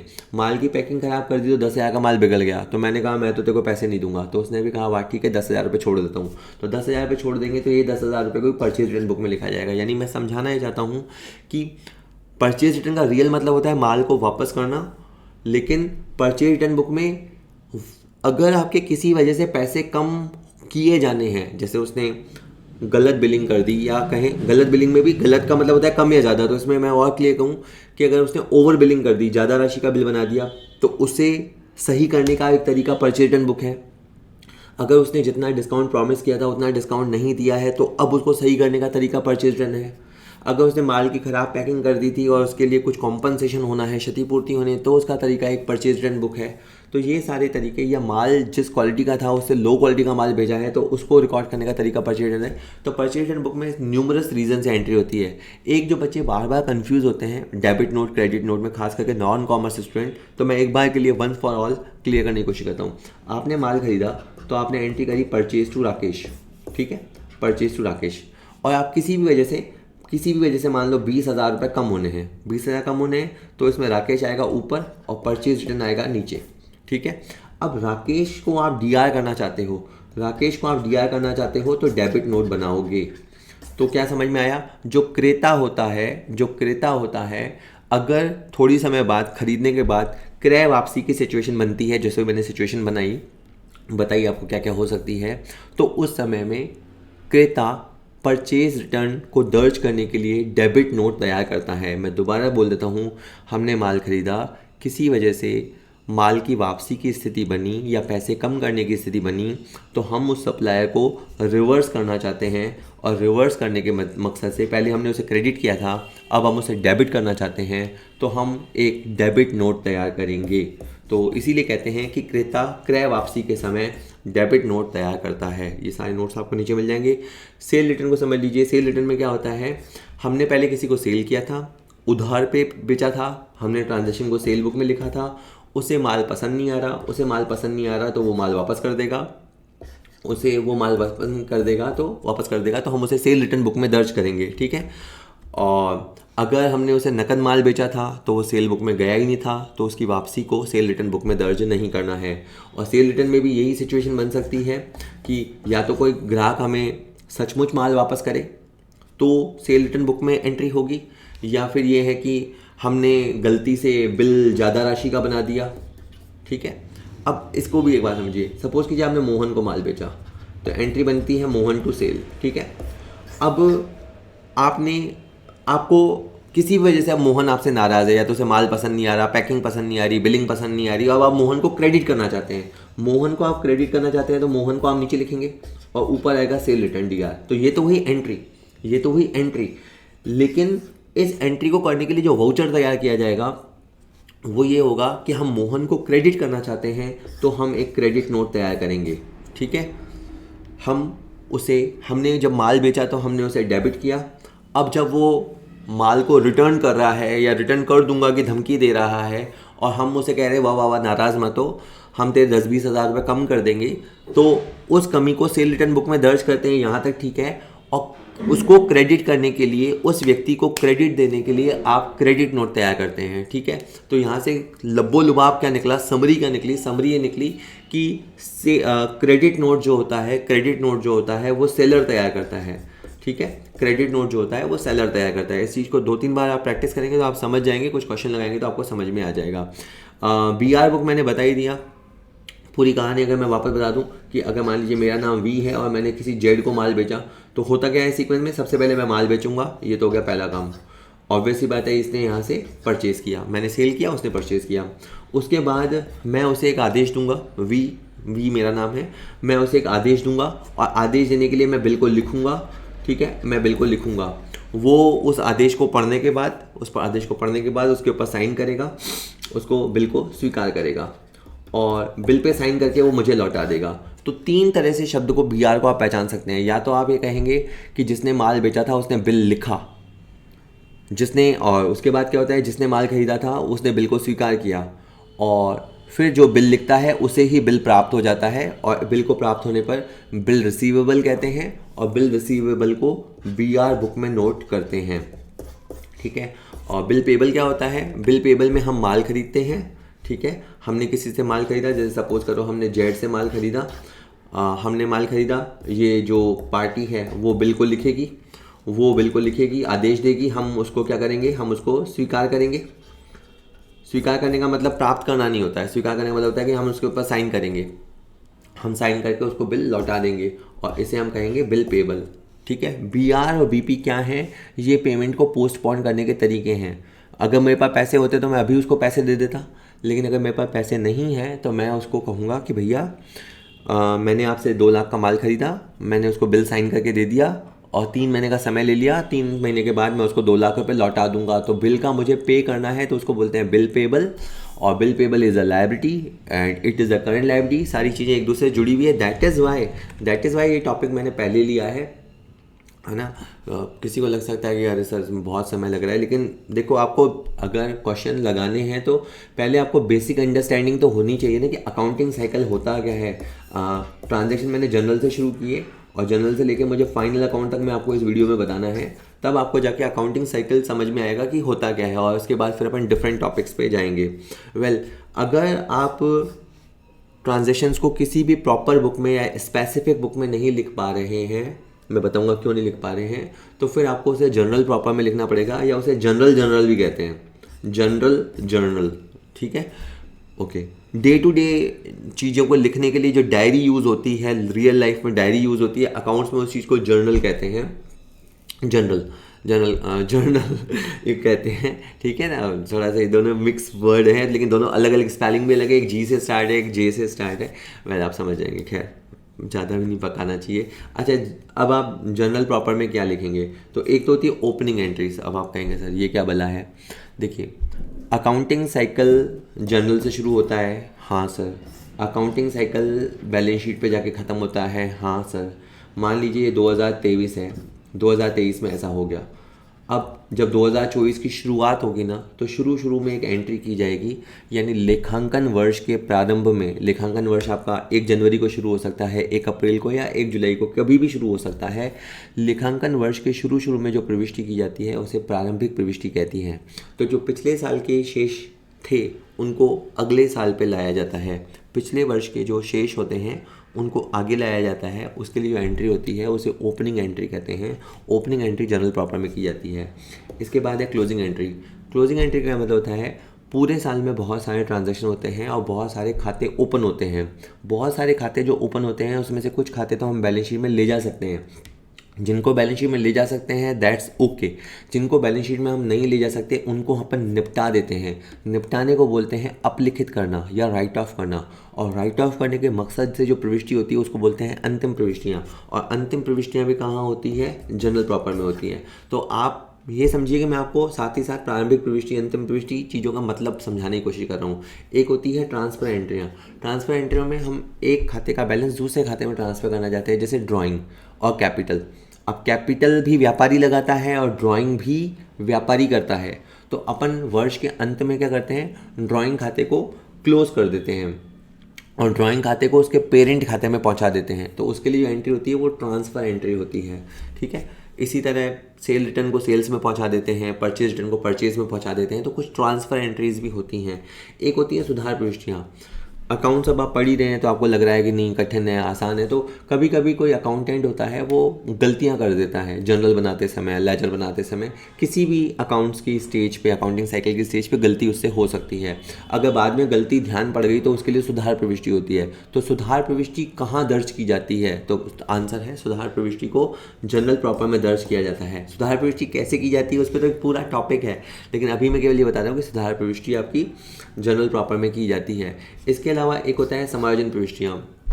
अकाउंट्स में क्या होता है, बहुत सारे ट्रांजैक्शन तो हम लिख दिया करते हैं। जैसे मान लीजिए कि हमने किसी को सैलरी चुकाया, मान लीजिए 10 महीने हो गए, हमने उसको 10 महीने का सैलरी चुका दिया, तो वो तो एंट्री हमने लिख दी। लेकिन मान लीजिए कि 2 महीने की जो सैलरी है वो बाकी रह गई, तो अब उसे लिखना चाहिए या नहीं लिखना चाहिए? तो कॉन्सेप्ट ये कहते हैं कि नहीं, उन 2 महीने की सैलरी जो नहीं चुकाई है उसे भी हमें लिखना चाहिए, तो ताकि हमारे खाते अपडेट हो सकें।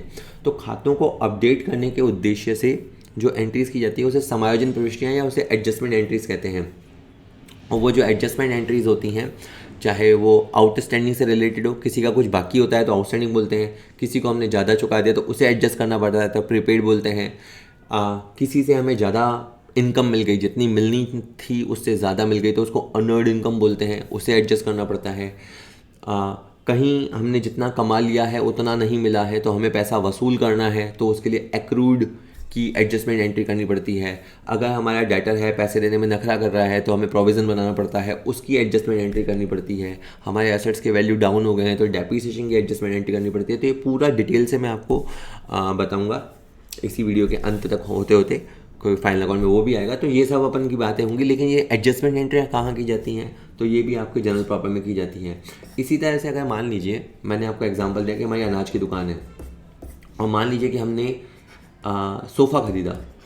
अब 2 बातें हैं, अगर सोफ़ा अपन ने नकद ख़रीदा तो वो कैश बुक में चला जाएगा, ठीक है। लेकिन अगर अपन ने सोफ़ा उधार ख़रीदा तो फिर वो जनरल प्रॉपर में जाएगा। किसा उधार ख़रीदा तो परचेज बुक में जाएगा ना? नहीं नहीं नहीं नहीं, परचेज बुक में तो अगर माल उधार खरीदोगे तो जाएगा। अगर आपने सोफ़ा उधार खरीदा तो वो माल नहीं है।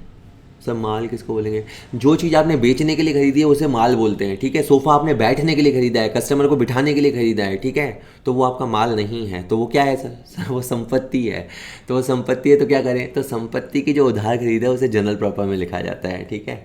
इसी तरह से अगर आपने जो माल खरीदा वो तो आपका परचेज बुक में चला गया, आपने उधार माल खरीदा परचेज बुक में चला गया। लेकिन अगर माल चोरी हो गया, दान में दे दिया, कोई उठा के ले गया, स्वामी उठा के ले गया, यानी माल के डिफरेंट प्रयोग किए आपने।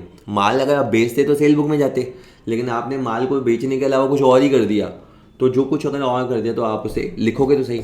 अकाउंट्स में अगर किसी चीज़ के आने की एंट्री की है तो जाने की एंट्री भी करोगे। तो माल खरीदने की एंट्री भले ही आपने परचेज बुक में करी हो, लेकिन माल के जाने की एंट्री जब अगर चोरी वगैरह हो गया, दान वगैरह दे दिया, तो उसको आप जनरल प्रॉपर में लिखोगे, ठीक है। इसी तरह से जॉइंट वेंचर ट्रांजैक्शन होते हैं, कंसाइनमेंट ट्रांजैक्शन होते हैं, ये एक स्पेशल काइंड ऑफ ट्रांजैक्शन होते हैं। कंसाइनमेंट क्या होता है कि अपन किसी एजेंट के पास माल भेजते हैं, और जॉइंट वेंचर क्या होता है कि हम किसी के साथ मिलकर टेम्परेरी पार्टनरशिप करते हैं। तो ये जो टेम्परेरी काइंड ऑफ सौदे होते हैं वो भी जनरल प्रॉपर में दर्ज किए जाते हैं।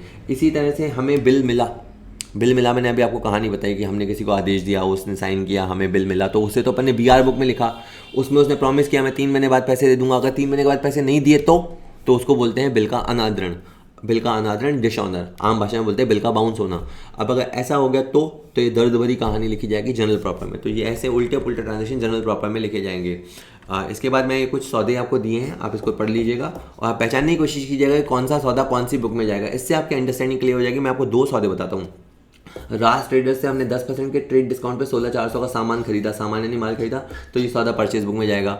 हमने प्रीति एंटरप्राइजेस ने हमें 17,250 के सामान का चालान या बीजक भेजा, उसने हमें बिल भेजा है, इसका मतलब हमने उससे परचेज़ किया है, तो ये भी परचेज बुक में जाएगा। उसके बाद है विनीता स्टोर को 5% ट्रेड डिस्काउंट पे 19,000 का सामान बेचा, तो ये हमारा सेल बुक में जाएगा। तो ऐसे आप पहचानने की कोशिश कीजिएगा कि कौन सा ट्रांजेक्शन कहाँ जाएगा। बाकी मैंने आपको नीचे आंसर दे दिया है तो आप पहचान लेंगे।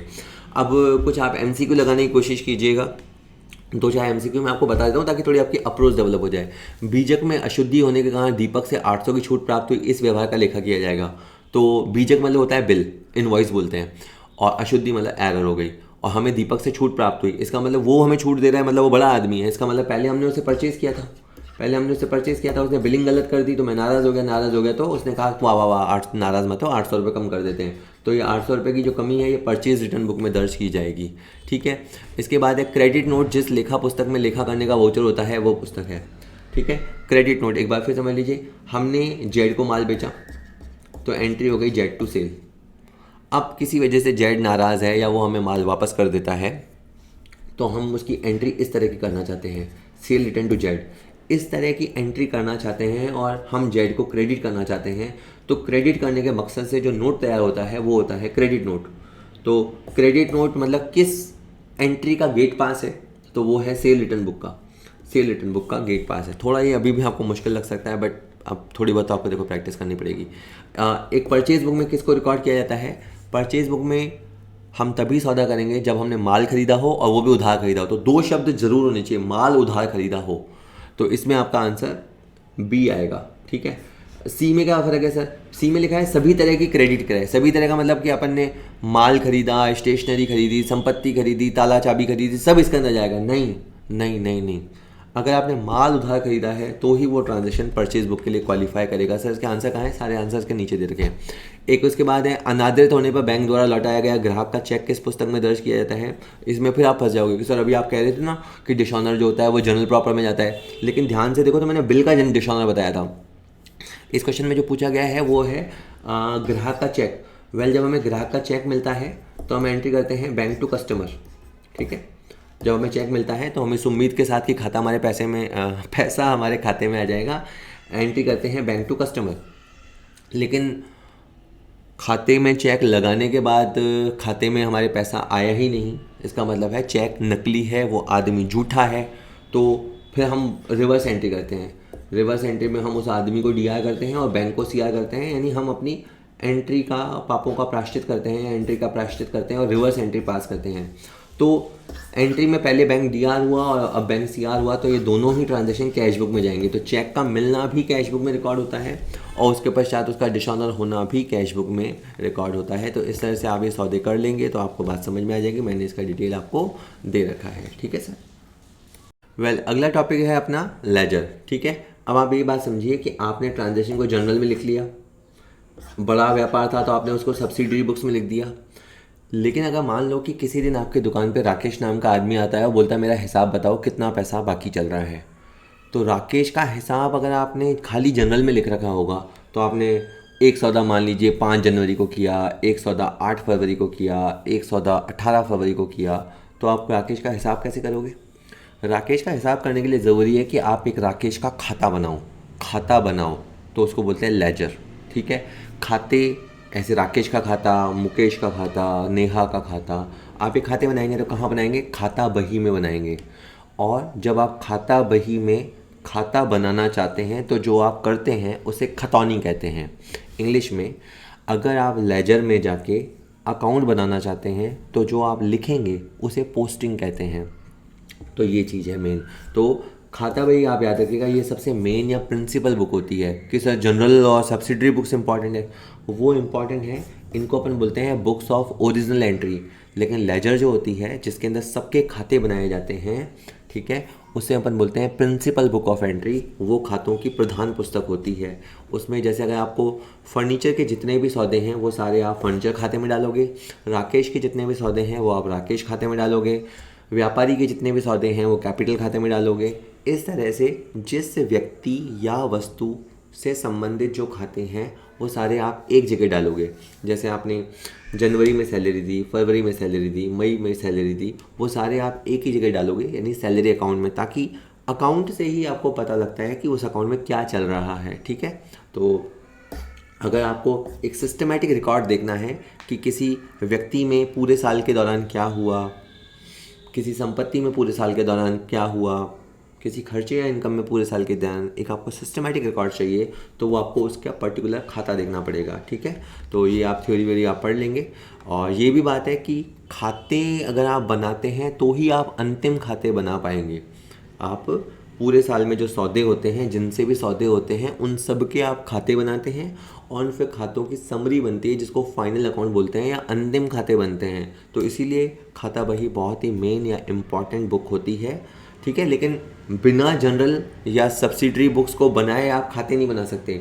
आप डायरेक्ट खाते नहीं बना सकते हैं। रियल लाइफ में कुछ लोग खर्चा बचाने के लिए या समय बचाने के लिए डायरेक्ट खातों में पोस्ट कर देते हैं और बुक्स ऑफ ओरिजिनल एंट्री नहीं करते, लेकिन हम उसकी बात ही नहीं कर रहे। हम तो एक सिस्टमेटिक एंट्री की बात कर रहे हैं, जो हमारा डबल एंट्री सिस्टम है। पहले वो ट्रांजेक्शन जनरल या सब्सिडरी बुक में जाएगा, देन वो लेजर के अंदर जाएगा। ठीक है, एक और बात आप देख लीजिए कि जब आप कोई भी खाता बनाते हैं, मैं अभी आपको थोड़ा खाता बनाना बताऊंगा अभी, तो उसके अंदर एक साइड आपका डीआर साइड होता है, एक साइड आपका सीआर साइड होता है। हिंदी में डीआर को नाम पक्ष और सीआर को जमा पक्ष बोलते हैं। और एक थोड़ा मुश्किल नाम है, डीआर को ऋणी पक्ष भी बोलते हैं और जमा को आप ऋणदाता पक्ष बोलते हैं। तो ये बेसिक थ्योरी आप पढ़ लेना। इसके बाद ये भी होता है कि एक होता है खाते बनाना, और उसके बाद क्या होता है, साल के अंत में कुछ खातों को तो बंद कर दिया जाता है और कुछ खातों के शेष निकाले जाते हैं। तो इसमें क्या होता है, जैसे मैंने बताया था आपको कि खाते 3 तरह के होते हैं, पर्सनल होते हैं, रियल होते हैं। तो पर्सनल और रियल में तो बैलेंस चलता रहता है, लेन देन चलता रहता है, तो उनमें तो शेष मौजूद होता है, तो उनका तो शेष निकाला जाता है। और जो नॉमिनल खाते होते हैं, नॉमिनल खातों को हम ट्रांसफ़र करना चाहते हैं, तो ट्रांसफ़र करने के लिए हम उनको बंद कर देते हैं। नॉमिनल खातों को, नाम मात्र के खातों को ट्रांसफ़र करने के उद्देश्य से उनको बंद कर दिया जाता है। तो जो खाते ट्रेडिंग अकाउंट में जाते हैं उन्हें ट्रेडिंग अकाउंट की मदद से बंद कर दिया जाता है। जो खाते P&L अकाउंट में जा सकते हैं उनको प्रॉफिट एंड लॉस खाते P&L की मदद से बंद कर दिया जाता है।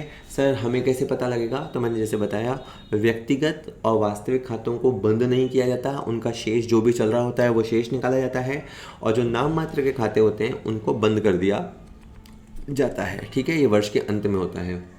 चलो उसके बाद कहीं, अच्छा जैसे मैंने अब थोड़ी बात ये समझना, ये तो थोड़ा डीप है बट ये समझ लो एक बार के लिए। जब व्यापार बहुत ज़्यादा बड़ा हो जाता है तो हम जनरल की जगह सब्सिडियरी बुक्स बनाया करते हैं।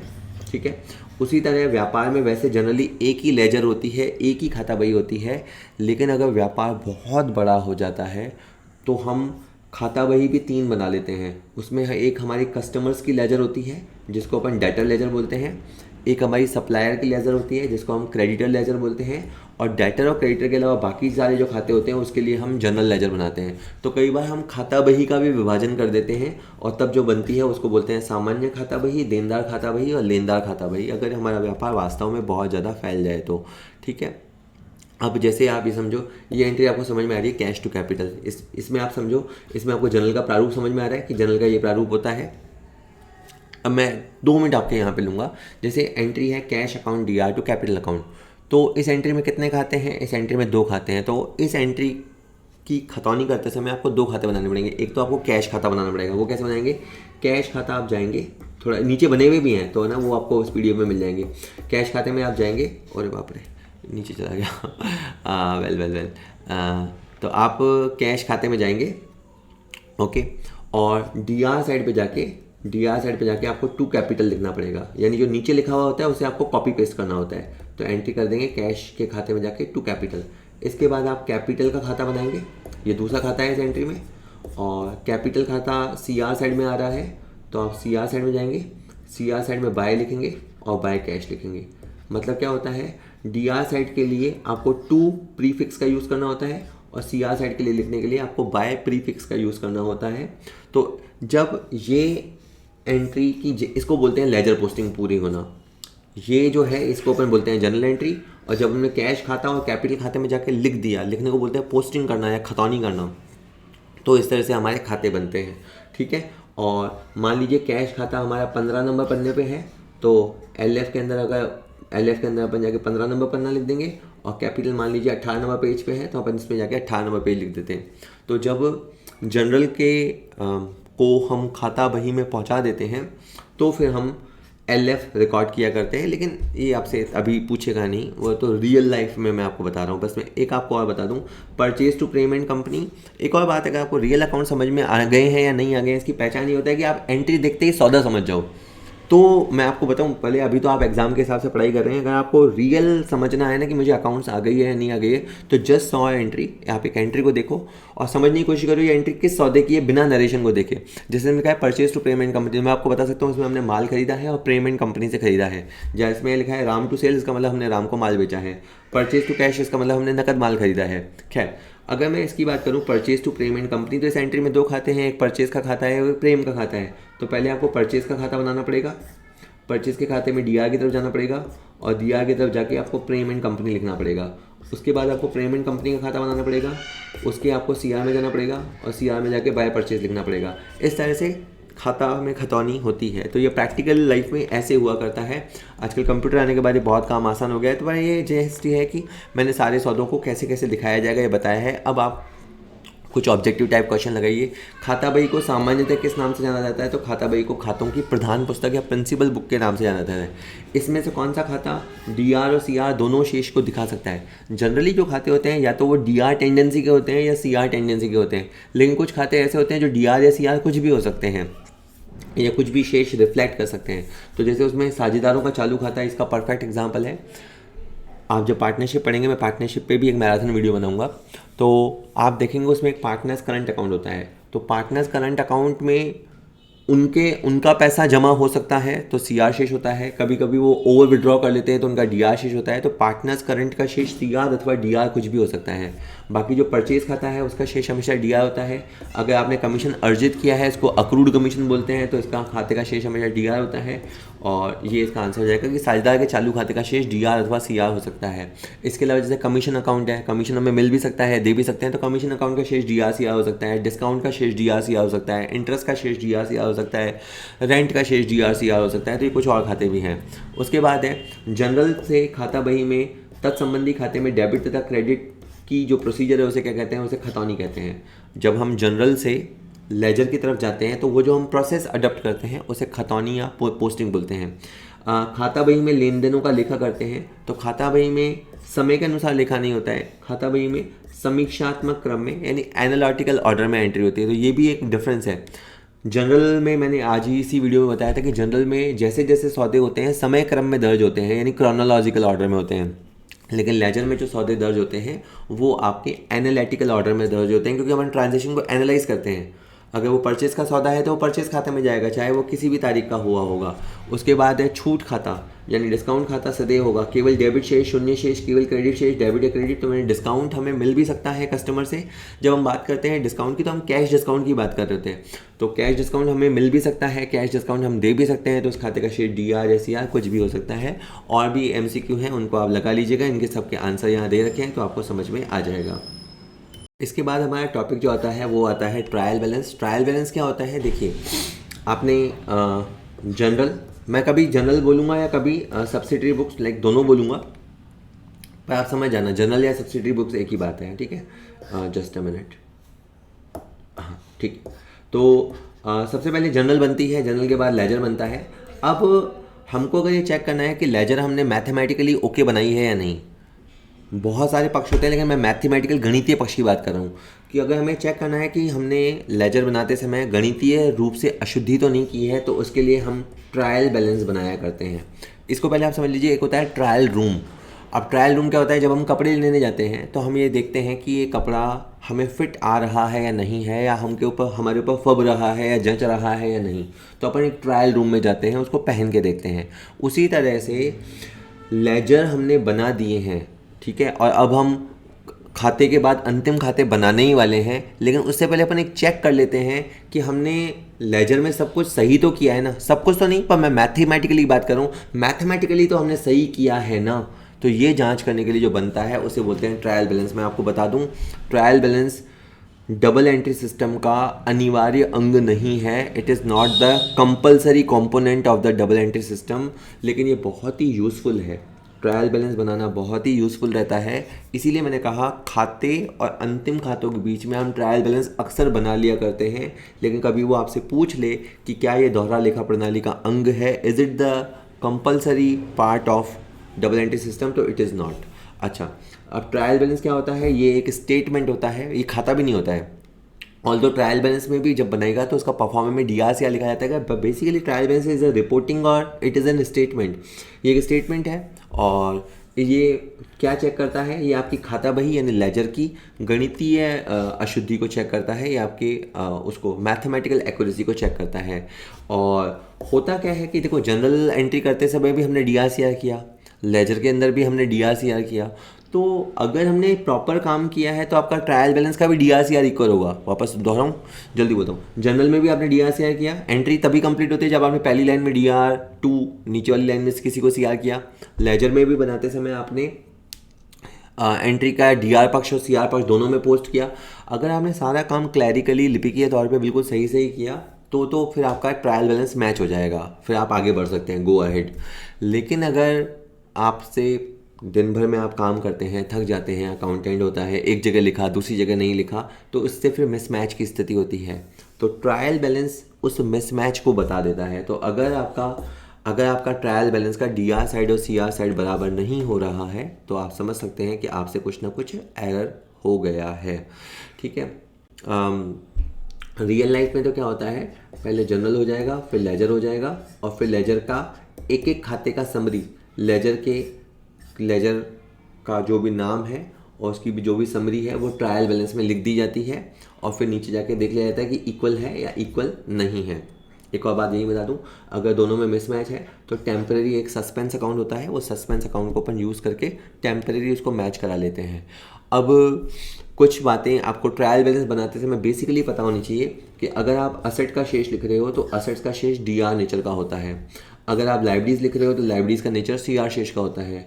अगर आप एक्सपेंसेस की बात लिख रहे हो तो एक्सपेंसेस का DR शेष होता है, और अगर आप इनकम की बात लिख रहे हो तो इनकम का CR शेष होता है। अब आप मुझे कह सकते हैं सर ये सारे रूल तो आपने जनरल में बताए थे। बिल्कुल, जो जनरल, लेजर, ट्रायल बैलेंस, ये सब उसी अकाउंटिंग साइकिल का प्रोसेस है, तो नियम थोड़े ना बदल जाएंगे, तो नियम तो वही रहेंगे। तो यानी अगर कोई असेट है तो जनरल एंट्री बनाते समय वो DR में दर्ज होता है, लेजर बनाते समय DR में पोस्ट होता है, और ट्रायल बैलेंस बनाते समय वो DR पे पोस्ट किया जाता है, ठीक है। इसलिए अच्छा, कुछ बातें आपको याद रखना है कि जो ट्रायल बैलेंस है वो आप कभी भी बना सकते हो। आप चाहें तो, जैसे एक ट्रांजैक्शन चल रहा है और अगर मान लीजिए मैं ये वीडियो है वो 30 जनवरी को रिकॉर्ड कर रहा हूँ, अब महीने का एंड तो 31 जनवरी को होना है, लेकिन अगर आप 30 जनवरी को भी ट्रायल बैलेंस बनाना चाहें तो बना सकते हैं। यानी ट्रायल बैलेंस किसी भी मोमेंट ऑफ टाइम पे बना सकते हैं। जब भी आपको खातों की मैथमेटिकल एक्यूरेसी को चेक करने की इच्छा हो तो आप ट्रायल बैलेंस बना सकते हो। अच्छा, ये क्या सुनिश्चित करेगा कि आपने जनरल से लेकर लेजर तक जो सारा काम किया है वो प्रॉपर किया है या नहीं किया है। मैं बेसिकली तो ये लेजर को चेक करता है कि लेजर में आपने प्रॉपरली क्रेडिट वेडिट किया है या नहीं किया है। इसके बाद है आपका जो ट्रायल बैलेंस होता है, जिसको परीक्षण संतुलन कहते हैं, या कहें संतुलन परीक्षण कहते हैं। तो ये आपकी कई सारी एरर्स को रिफ्लेक्ट नहीं करता है। जैसे जब मैं अशुद्धियों का सुधार वाला टॉपिक लूँगा तो मैं आपको बताऊंगा कि कुछ एरर होती हैं जो सिद्धांत की अशुद्धियाँ होती हैं, प्रिंसिपल एरर्स होती हैं, कुछ कॉम्पनसेंट्री एरर होती हैं। तो इनको अभी बताने का सेंस नहीं है, क्योंकि तब वहाँ बताऊंगा तो डबल रिपीट हो जाएगा। और या टू साइड ओमिशन होता है, दोनों तरफ आप लिखना भूल जाते हो, या कभी कभी टू साइड कमीशन एरर होता है। तो कुछ अशुद्धियाँ याद रखेंगे, सैद्धांतिक अशुद्धियाँ, क्षतिपूरक अशुद्धियाँ, दो तरफा हिसाब की अशुद्धियाँ और दो तरफा भूल की अशुद्धियाँ। ये कुछ अशुद्धियाँ ऐसी है जिनको ट्रायल बैलेंस रिफ्लेक्ट नहीं करता। इसका क्या मतलब है कि अगर किसी अकाउंटेंट का ट्रायल बैलेंस दोनों तरफ बराबर बैठ गया और वो चिल्ला पड़ा और भाई साहब मैंने तो फोड़ दिया, मैंने तो पूरे अकाउंट सही बनाए हैं, तो नहीं, ट्रायल बैलेंस का मैच होना एक्यूरेसी की गारंटी नहीं है। दोबारा दोहराता हूँ, ट्रायल बैलेंस का मैच हो जाना एक्यूरेसी की गारंटी नहीं है। ये ठीक, अगर मैं इसकी इस तरह से बात बताऊं कि कोई बच्चा अगर इसको बोर्ड एग्ज़ाम में 90% मार्क्स लेके आ गया तो वो लाइफ में बहुत सक्सेसफुल बनेगा, ये कोई गारंटी नहीं है। बन सकता है 90% मार्क्स अच्छे मार्क्स होते हैं तो अच्छे चांसेस हैं कि वो लाइफ में एक सक्सेसफुल आदमी बन जाएगा, लेकिन आप श्योर तो नहीं हो ना कि जिसके बोर्ड में 90% मार्क्स आए वो लाइफ में बहुत फोड़ेगा, ऐसा ज़रूरी नहीं है। उसी तरह ट्रायल बैलेंस का मैच हो जाना अच्छी बात है, it's a good sign, but it is not the conclusive evidence of accuracy. ये खातों की शुद्धता का निर्णायक सबूत नहीं है। अब इससे ज़्यादा हिंदी इंग्लिश में मैं नहीं समझा सकता भाई, समझ जाओ।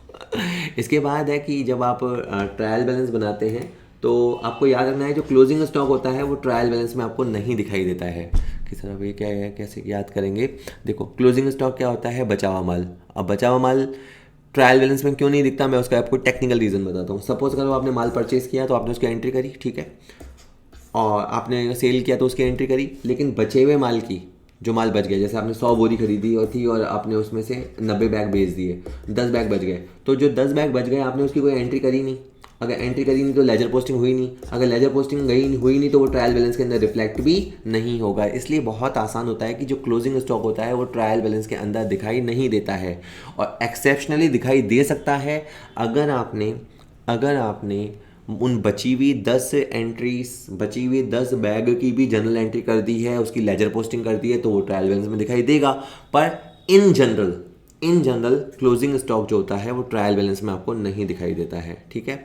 और जैसे मैंने बताया, पहले जनरल होती है, फिर लेजर होता है, और उसके बाद फाइनल अकाउंट बना सकते हो आप, लेकिन उससे पहले अपन ट्रायल रूम में जाके ट्रायल बैलेंस बना लेते हैं। तो इसलिए अपन ये कहते हैं कि तलपट के आधार पर अंतिम खाते तैयार किए जाते हैं, ठीक है। लेजर के बाद तलपट होता है, ये सीक्वेंस होता है। इस वीडियो में मैं आपको अकाउंटिंग सीक्वेंस ही बताने लग रहा हूँ।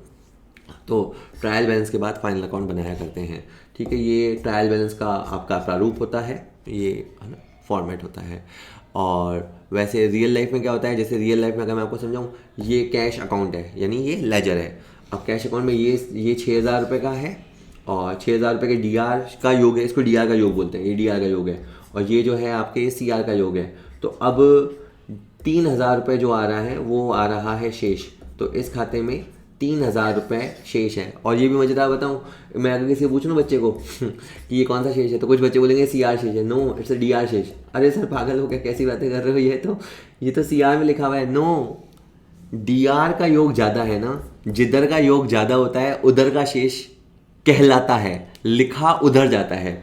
अगर ये DR का योग है, DR 6,000 है और आपका CR 3,000 है, तो जो अंतर है वो 3,000 है, और वो 3,000 का DR शेष कहलाएगा। इसलिए इस खाते को देख के बताऊँ, इस खाते को मैं देख के बोलूँगा cash account is showing DR balance. मैं तो आपको 2 मिनट और थोड़ी अंडरस्टैंडिंग देने की कोशिश करता हूँ।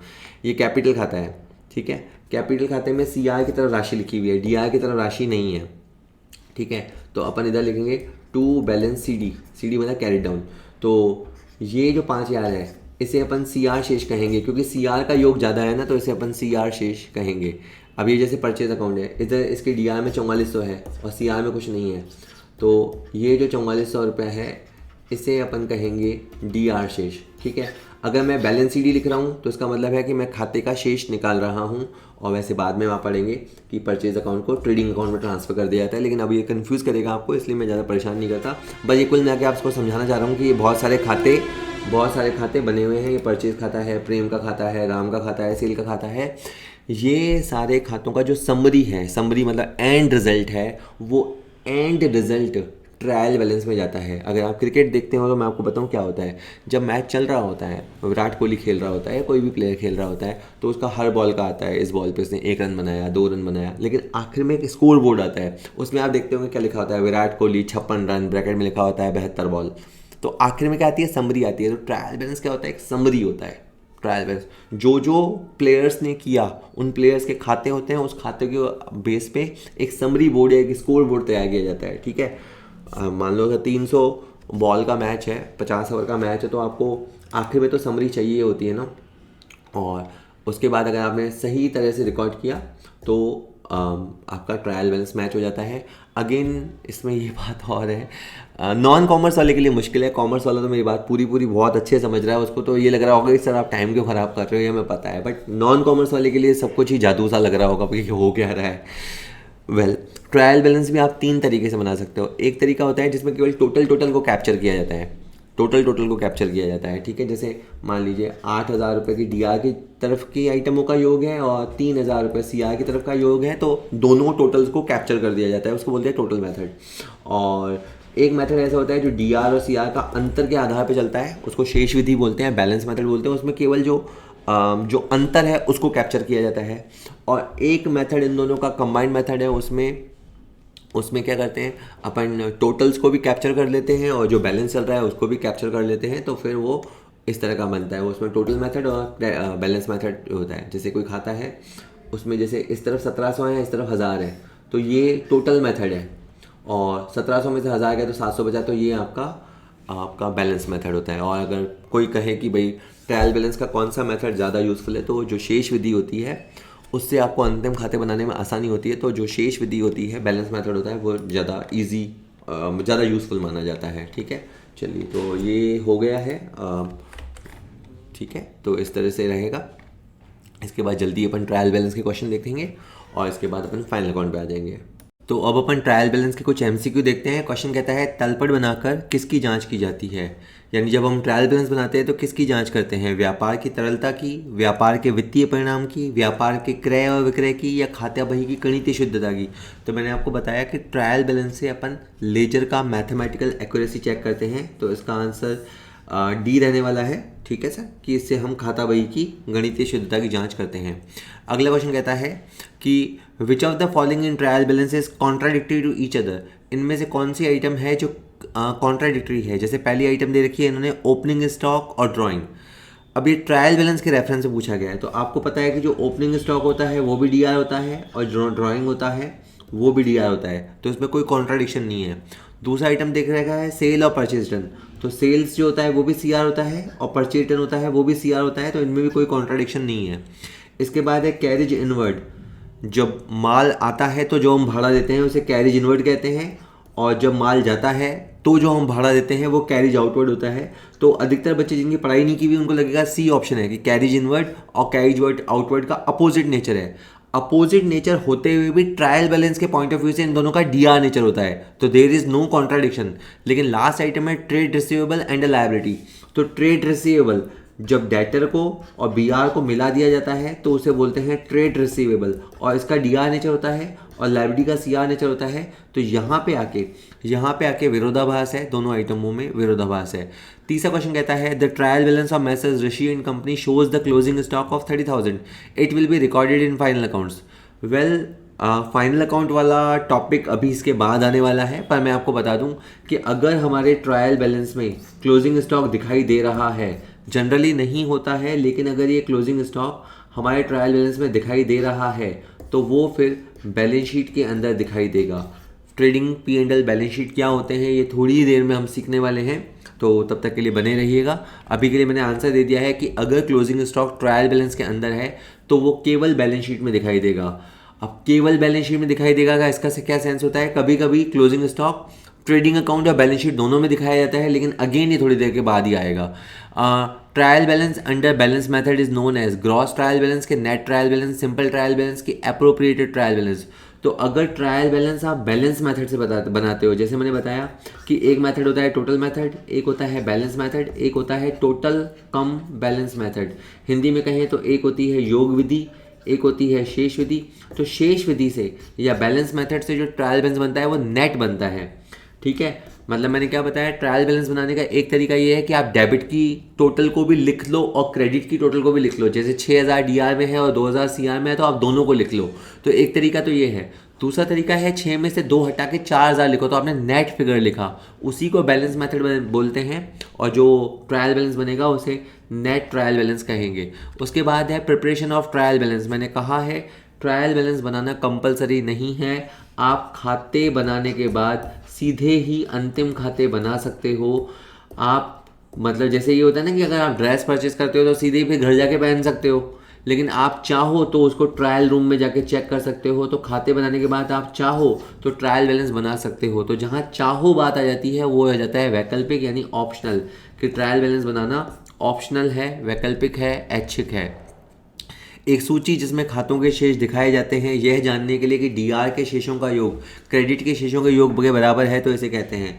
तो अभी तो आप ट्रायल बैलेंस का टॉपिक कर रहे हैं तो इसका आंसर आपको आराम से ट्रायल बैलेंस लगेगा, लेकिन वैसे आपको पता होना चाहिए कि सब लोग चीज़ें क्या होती हैं। जैसे सबसे पहले मैंने अभी तक आपसे बात करी है जनरल के बारे में। ट्रांजेक्शन होते ही जिस बुक में लिखते हैं उसे जनरल कहते हैं।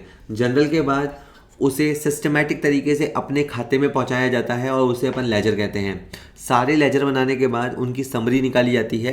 यानी मान लीजिए कि हमारे व्यापार में 400 खाते हैं तो उन 400 खातों की समरी निकाली जाती है, उनके शेष निकाले जाते हैं और शेष को एक जगह दिखाया जाता है, उसे ट्रायल बैलेंस कहते हैं। तो ट्रायल बैलेंस क्यों बनता है कि हमारे जो डीआर बैलेंसेज हैं और हमारे जो सीआर बैलेंसेज हैं वो इक्वल हैं या नहीं हैं, ये जानने के लिए ट्रायल बैलेंस बनता है। और बैलेंस शीट जो थोड़ी देर में आने वाला है वो हमारी फाइनेंशियल पोजीशन बताता है, वो हमारी वित्तीय स्थिति बताता है। तो इसका आंसर ट्रायल बैलेंस रहा। इसके बाद है इनमें से किसका डेबिट बैलेंस होगा? बैंक लोन का। बैंक से हम लोन लेते हैं तो लायबिलिटी है, लायबिलिटी का सीआर नेचर होता है। Bad debts recover, bad debts recover is a liability, liability का सीआर नेचर होता है। सॉरी, बैड डेट्स रिकवर हमारे लिए इनकम है। बैड डेट्स रिकवर यानी हमारा डूबा हुआ पैसा मिल गया, ये हमारी इनकम है, इनकम का सीआर नेचर होता है। Salary payable is a liability, इसको अपन आउटस्टैंडिंग सैलरी बोलते हैं, लायबिलिटी का सीआर नेचर होता है। और गुडविल असेट होता है। इंटेंजिबल फिक्स एसेट्स, अगर गुडविल का पूरा प्रॉपर एड्रेस पूछा जाए तो वो है न दिखाई देने वाली स्थायी संपत्ति, इंटेंजिबल फिक्स एसेट्स। तो जो गुडविल होता है उसका डीआर नेचर होता है। इसके बाद है निम्नलिखित में से कौन सा परीक्षण संतुलन, परीक्षण संतुलन यानी ट्रायल बैलेंस तैयार करने का चरण नहीं है? Recording, summarising, classifying, interpretation. Technical question है। देखो आपको ट्रायल बैलेंस तक पहुंचना है तो सबसे पहले आपको ट्रांजेक्शन की रिकॉर्डिंग करनी पड़ेगी। उसके बाद खातों के हिसाब से उसकी छटाई होगी, उसका क्लासिफिकेशन होगा। फर्नीचर के ट्रांजेक्शन फर्नीचर में जाएंगे, सैलरी वाले सैलरी में जाएंगे, तो उसका क्लासिफिकेशन होगा। तो रिकॉर्डिंग होगा, क्लासिफिकेशन होगा, उसकी समरी निकाली जाएगी कि भाई डीआर और सीआर में क्या फाइनल बैलेंस क्या है। तो रिकॉर्डिंग, क्लासिफिकेशन एंड समराइजेशन ये ट्रायल बैलेंस बनाने के लिए ज़रूरी अंग है। लेकिन इंटरप्रिटेशन जो होता है वो फाइनल अकाउंट बनाने के बाद की चीज़ है। फाइनल अकाउंट बनाने के बाद इंटरप्रिटेशन वगैरह होता है। तो ये व्याख्या अभी के लिए आंसर आपका रहने वाला है। और निम्नलिखित में से किस खाते का डीआर बैलेंस होगा? तो अगर इनकम आपको एडवांस में मिल गई तो ये लायबिलिटी है, और लायबिलिटी है तो सीआर होगा। बैंक से आपने लोन ले रखा है तो वो लायबिलिटी है तो सीआर नेचर होगा। इंटरेस्ट अक्रूड ऑन इन्वेस्टमेंट, अगर हमने इन्वेस्टमेंट कर रखा है और उसके ऊपर हमने ब्याज कमाया, ऑल्दो वो ब्याज हमें मिला नहीं है तो वो हमें मिलेगा तो ये हमारी असेट है, और असेट है तो डीआर नेचर होगा। और कमीशन रिसीव, कमीशन अगर हमें मिल गया तो इनकम है तो सीआर नेचर होगा। तो इसने पूछा था कौन सा डीआर नेचर होगा, तो जो हमारी एक्रूड इनकम है, एक्रूड इनकम ऑन इन्वेस्टमेंट, उसका डीआर नेचर होगा। उसके बाद है कि अगर आपको तलपट में दिखाई देता है सस्पेंस अकाउंट तो कहाँ दर्ज किया जाएगा? तो आपको पता है कि वर्ष के अंत में अपन ट्रायल बैलेंस बनाते हैं, या वैसे तो ट्रायल बैलेंस हम कभी भी बना सकते हैं। मान लीजिए कि इधर का जोड़ हमारा आया 70,000 रुपये और इधर सीआर का जोड़ है 80,000 रुपये, तो इसका मतलब 10,000 का अंतर है। तो 10,000 के अंतर को टेम्परेरी अपन सस्पेंस अकाउंट से पूरा करते हैं। ये क्वेश्चन ये पूछ रहा है कि सस्पेंस अकाउंट का आप क्या करोगे? तो सस्पेंस अकाउंट को अपन बैलेंस शीट में दिखाएंगे। मैं आपको बता देता हूँ, अगर ये डीआर नेचर लिए हुए हैं, अगर सस्पेंस अकाउंट डीआर नेचर लिए हुए हैं तो हम इसे असेट्स में दिखाएंगे, और suspense account by the way CR nature लिए हुए हैं तो हम इसे लायबिलिटी साइड में दिखाएंगे। तो आपको अभी याद रखना है कि अगर आपका ट्रायल बैलेंस मैच नहीं हो रहा है तो टेम्परेरी जो खाता खोला जाता है उसे ट्रायल बैलेंस उसे सस्पेंस अकाउंट कहते हैं। और सस्पेंस अकाउंट आपके जाएगा बैलेंस शीट के अंदर either on asset side if it is DR balance. अगर सस्पेंस अकाउंट का डीआर बैलेंस है तो वो आपके असेट साइड में जाएगा, और सस्पेंस अकाउंट का अगर सीआर बैलेंस है तो वो आपके लाइब्रेरी साइड के अंदर जाएगा। ठीक है, चलिए इसके बाद हम आगे बात कर लेते हैं। आगे अगर हम बात करें तो इसके बाद अपना अगला टॉपिक आ गया है, ये है आपका फाइनेंशियल स्टेटमेंट, फाइनल अकाउंट। ठीक है, यानी जब आपका वर्ष ख़त्म होता है तो वर्ष ख़त्म होने के बाद अकाउंटिंग साइकिल के एंड में आप फाइनल अकाउंट्स बनाते हो, उसको फाइनेंशियल स्टेटमेंट भी बोलते हैं। फाइनल स्टेटमेंट में आप 3 चीज़ें बनाते हो, एक तो होता है ट्रेडिंग अकाउंट, एक होता है प्रॉफिट एंड लॉस अकाउंट और एक होता है बैलेंस शीट। 3 चीज़ें वर्ष के अंत में बनती है, ट्रेडिंग, P&L, बैलेंस शीट। अब ट्रेडिंग अकाउंट क्या होता है, आपने मोटे तौर पे क्या कमाया या क्या गंवाया, आपका ग्रॉस प्रॉफिट और ग्रॉस लॉस, यानी पूरे साल में आपने परचेज़ किया, सेल किया, स्टॉक था, स्टॉक बच गया, जो भी हुआ उसके बाद आपका क्या रिज़ल्ट रहा, कितना ग्रॉस प्रॉफिट रहा या कितना ग्रॉस लॉस रहा, हिंदी में बोलते हैं सकल लाभ हुआ कि सकल हानि हुई, उसे जानने के लिए ट्रेडिंग खाता बनाया जाता है। ठीक है, अब ट्रेडिंग खाते में देखो, अब इसमें एक ज़रूरी बात समझ लो, व्यापार में होने वाले खर्चे 2 तरह के होते हैं। इसमें अपन ने पहले एक बात की कि कुछ खर्चे ऐसे होते हैं जो बिज़नेस से रिलेटेड होते हैं, दैट इज़ बिजनेस एक्सपेंस, और कुछ खर्चे व्यापारी से रिलेटेड होते हैं, वो होते हैं पर्सनल एक्सपेंस। इसके बाद मैं पुनः अब बोलूँगा कि बिज़नेस के खर्चे 2 तरह के होते हैं, एक होते हैं डायरेक्ट खर्चे और एक होते हैं इनडायरेक्ट खर्चे। समझना इसलिए ज़रूरी है कि जो डायरेक्ट खर्चे हैं वो ट्रेडिंग खाते में लिखे जाते हैं और जो इनडायरेक्ट खर्चे हैं वो P&L में लिखे जाते हैं। अब डायरेक्ट खर्चे कौन से होते हैं, वो खर्चे जो माल को गोडाउन तक लाने में लगते हैं। सपोज़ कीजिए हमारी जयपुर में दुकान है और हम माल को, जयपुर में हमारा बापू बाज़ार के अंदर गोदाम है, तो वहाँ तक वस्तु को लाने में जो खर्चा होगा उसे अपन डायरेक्ट एक्सपेंसेस कहेंगे। तो माल को लाने में चुंगी लगती है, हालांकि GST आने के बाद चुंगी समाप्त हो गई है, लेकिन अगर माल हम कहीं से भी ला रहे हैं, सपोज़ कीजिए माल हम दिल्ली से ला रहे हैं, तो उसे जब तक वो हमारे जयपुर में गोदाम तक नहीं आ जाता तब तक उसका जो गाड़ी भाड़ा लगेगा, उसका जो वेजेस लगेगा, अगर किसी तरह की ड्यूटी या टैक्सेस लगे हैं तो वो सब डायरेक्ट एक्सपेंसेस कहलाएंगे, प्रत्यक्ष खर्चे कहलाते हैं। और ये एक तरह से वन टाइम एक्सपेंसेस होते हैं जो माल को लाने में लगते हैं। तो माल को लाने में जो लगते हैं खर्चे वो आपके डायरेक्ट एक्सपेंसेस होते हैं। अब बात ये आती है कि ट्रेडिंग अकाउंट होता कैसा है। ट्रेडिंग अकाउंट कुछ इस तरह का होता है, पूरे साल में आप परचेज सेल करते रहते हैं, खाते आपके बनते रहते हैं, उसके बाद जो आपने पूरे साल में सेल की वो सेल यहाँ पे लिखी जाती है, चाहे कैश सेल हो चाहे क्रेडिट सेल हो। याद रखिएगा, वो पूछेगा ट्रेडिंग अकाउंट में किस तरह की सेल लिखी जाती है। तो ट्रेडिंग अकाउंट में हमारी जो कैश सेल हुई वो भी लिखनी है, जो हमारी उधार सेल हुई वो भी लिखनी है, और उसमें से जो रिटर्न हुआ वो लेस करना है, और फाइनल सेल आपको लिखनी है। सपोज़ कीजिए आपने 15 लाख रुपये की सेल करी तो वो आपको ट्रेडिंग खाते के CR में लिखनी है। और इसके अलावा मान लीजिए 3 लाख का माल आपके पास बच गया तो वो भी आपको CR में लिखना है। तो आपकी CR की तरफ हो गए 18 लाख की सेल, तो ये आपका रेवेन्यू साइड होता है। और DR साइड में आपको दिखाना है ओपनिंग स्टॉक, जो साल के शुरू में था, जो आपने परचेज़ किया, जिस पूरे साल जो भी आपने माल खरीदा वो आपको परचेज़ में दिखाना है। और अगर आपकी कोई परचेज़ रिटर्न है तो परचेज़ रिटर्न को परचेज़ में से माइनस करना है। और ये जो एक्सपेंसेस के नाम दे रखे हैं ये सारे के सारे डायरेक्ट एक्सपेंसेस हैं, आप इनके नाम याद रख लीजिए। वेजेस, ऑक्ट्रॉय चुंगी, ऑक्ट्रॉय की स्पेलिंग OCTROI होती है, ऑक्ट्रॉय चुंगी। इंपोर्ट ड्यूटी, जब दूसरे कंट्री से माल मंगाते हैं। कस्टम ड्यूटी, जब दूसरे कंट्री से माल मंगाते हैं। दोनों एक ही बात है, मतलब जो कस्टम ड्यूटी है वो बड़ा वर्ड है, कस्टम ड्यूटी के अंदर इंपोर्ट ड्यूटी एक्सपोर्ट ड्यूटी दोनों आता है।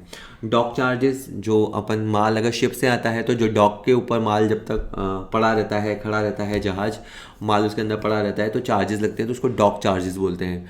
डॉक चार्जेस, उसके बाद अपन माल को छुड़ाते हैं तो उसके खर्चे लगते हैं, उसको क्लियरिंग चार्जेस बोलते हैं वो। और माल की मैन्युफैक्चरिंग पे कोई खर्चा होता है तो कुल मिला के ये सारा खर्चा आप पाएंगे माल को पाने से रिलेटेड है। इसके अंदर एक रह गया कैरेज इनवर्ड, माल के आते समय का जो कैरेज होता है, कैरेज इनवर्ड, वो आपका DR में आता है। तो अब सपोज करो आपकी जो DR की साइड की जोड़ है वो है मान लीजिए 13 लाख रुपए, तो अब आप हुआ क्या, आपकी CR साइड तो है 18 लाख रुपए की, यानी रेवेन्यू साइड तो है 18 लाख की, और आपकी जो खर्चे की साइड है वो है 13 लाख की, तो दोनों साइड का जो गैप है वो है 5 लाख रुपए। तो इस 5 लाख को कहेंगे ग्रॉस प्रॉफिट। तो 5 लाख रुपए हमारा ग्रॉस प्रॉफिट कहलाएगा। अगर CR साइड का योग ज़्यादा आता है, जैसे CR मेरे एग्जाम्पल में जीत गया, तो आपको ग्रॉस प्रॉफिट होगा। और अगर आपके DR साइड का योग ज़्यादा होगा तो इसका मतलब आपको लॉस होगा, उसे ग्रॉस लॉस कहेंगे। एक बात याद रखिएगा, अगर वेजेस एंड सैलरी वर्ड लिखा है तो ये आइटम ट्रेडिंग को बिलोंग करती है, लेकिन अगर सैलरी एंड वेजेस लिखा है तो ये आइटम P&L को बिलोंग करती है। तो हमें क्या करना होगा, आइटमों की छटाई करनी पड़ती है। साल के एंड में ट्रायल बैलेंस बनने के बाद जो ट्रायल बैलेंस के अंदर खाते होते हैं उनको छांटा जाता है। उनको छांटा जाता है तो जो कुछ आइटमें हैं वो ट्रेडिंग में चली जाती हैं, कुछ आइटमें जो होती हैं वो P&L में चली जाती हैं, और कुछ आइटमें बैलेंस शीट में चली जाती हैं।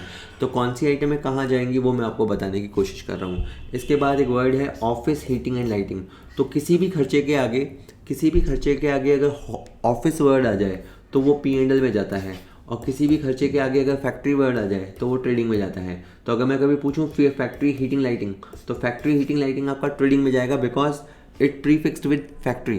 तो factory related expenses, purchase related expenses, माल के आने से रिलेटेड एक्सपेंसेस ट्रेडिंग अकाउंट को जाते हैं, और माल की सेल से रिलेटेड एक्सपेंसेस या ऑफिस से related expenses, selling expenses profit and loss account में जाते हैं।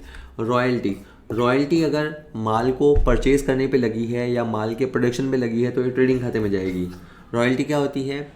कोई हमें किसी तरह का राइट देता है तो बदले में हम उसको रॉयल्टी देते हैं। जैसे सपोज़ कीजिए कि हमें ये राइट मिला कि हम स्टोन माइन से स्टोन निकाल सकते हैं, यानी पत्थर की खान से पत्थर निकाल सकते हैं, ये गवर्नमेंट ने हमें अधिकार दिया। तो हम वो जो रॉयल्टी चुकाएंगे वो हम किसी चीज़ को पाने के लिए कर रहे हैं, तो वो रॉयल्टी ट्रेडिंग की आइटम कहलाएगी। पर अगर रॉयल्टी सेल के समय चुकाई जाती है या सेल की वजह से चुकाई जाती है तो वो P&L के अंदर जाएगी। तो अगेन आप इसको सिंपल रिलेट कर सकते हैं, if expense relate to the purchase of the item तो वो ट्रेडिंग में जाएगा, and if expense is related to the sale of the item तो वो P&L के अंदर जाएगा। इसके बाद है आपका क्लोजिंग स्टॉक है। तो क्लोजिंग स्टॉक के साथ आप याद रखिएगा, आपको जो ट्रायल बैलेंस होता है, कभी तो क्लोजिंग स्टॉक आपको अंदर दिखाई देगा, जनरली नहीं पर अंदर दिखाई देगा। अगर ये अंदर है तो आपको इसे बैलेंस शीट में दिखाना है, ओनली बैलेंस शीट में दिखाना है, ठीक है। और अगर आपको ये ट्रायल बैलेंस के बाहर दिखाई देता है, तो उसको स्पेशल VIP ट्रीटमेंट देना है, तब इसे आपको बैलेंस शीट में भी दिखाना है और ट्रेडिंग के CR में भी दिखाना है। तो अभी आप याद कर लीजिए, अगेन इसके पीछे कॉन्सेप्ट्स हैं। अगर क्लोजिंग स्टॉक की आइटम आपको ट्रायल बैलेंस के बाहर दिखाई देती है तो उसे हम एडजस्टमेंट कहते हैं, और फिर उसको दो जगह एडजस्ट करते हैं। उसे हम ट्रेडिंग के CR में भी दिखाएंगे और उसे अपन बैलेंस शीट के अंदर भी दिखाएंगे। इसके बाद आपका नेक्स्ट टॉपिक आता है प्रॉफिट एंड लॉस अकाउंट। आपने वास्तव में कितना कमाया या गंवाया, इसकी जानकारी के लिए आपको प्रॉफिट एंड लॉस अकाउंट बनाना पड़ेगा। पहले आपने ट्रेडिंग अकाउंट बनाया, सपोज करिए उसी एग्जांपल को कंटिन्यू करें, तो हमारा ग्रॉस प्रॉफिट आया था 5 लाख रुपए, यानी मोटे तौर पे हमने 5 लाख रुपए कमाया। अब वो जो हमने 5 लाख कमाया वो यहाँ आ जाएगा। इसके अलावा जो छोटी मोटी इनकम हुई वो सारी भी यहाँ आ जाएगी। छोटी मोटी इनकम में क्या, जैसे हमें डिस्काउंट मिला, डिस्काउंट रिसीव, इंटरेस्ट मिला, कमीशन मिला, रेंट मिला, बैड डेट्स मिला, या अप्रेंटिसशिप प्रीमियम मिला, यानी हमने कुछ लोगों को ट्रेनिंग दी, अप्रेंटाइज होते हैं, उनको हमने ट्रेनिंग दी, ट्रेनिंग के बदले हमने वो पैसा मिला। तो ये जो छोटा मोटा अपन ने इनकम कमाया, तो अपनी कुल इनकम हो गई 5,80,000 रुपये। इसमें 5 लाख अपन ने बिजनेस करके कमाया है, 80,000 अपनी इनडायरेक्ट इनकम हुई है। अब DR की तरफ एक्सपेंसेस आते हैं, जो जैसे हमने सैलरी चुकाया, रेंट, लाइटिंग का खर्चा, insurance, commission, printing, travelling, selling, interest paid, bad debts, loss by fire, इधर की तरफ खर्चा आया। सपोज कीजिए 4 लाख रुपए का खर्चा आया, तो 580 का हमारा रेवेन्यू है, 4 लाख हमारा खर्चा है, तो 1,80,000 जो बचेगा इसे हम नेट प्रॉफिट कहेंगे, और net profit goes to capital account. हमारा जो नेट प्रॉफिट है वो बिजनेस के ओनर का है। बिजनेस पैसा कमाता है, लेकिन अल्टीमेटली बिजनेस करता कौन है? ओनर। तो ये पैसा ओनर की कैपिटल अकाउंट में चला जाएगा। तो कभी पूछा जाएगा कि नेट प्रॉफिट का क्या होता है, या नेट प्रॉफिट P&L अकाउंट से निकल के कहाँ जाता है, तो वो कैपिटल अकाउंट में चला जाता है, ओनर की कैपिटल में जाके जुड़ जाता है।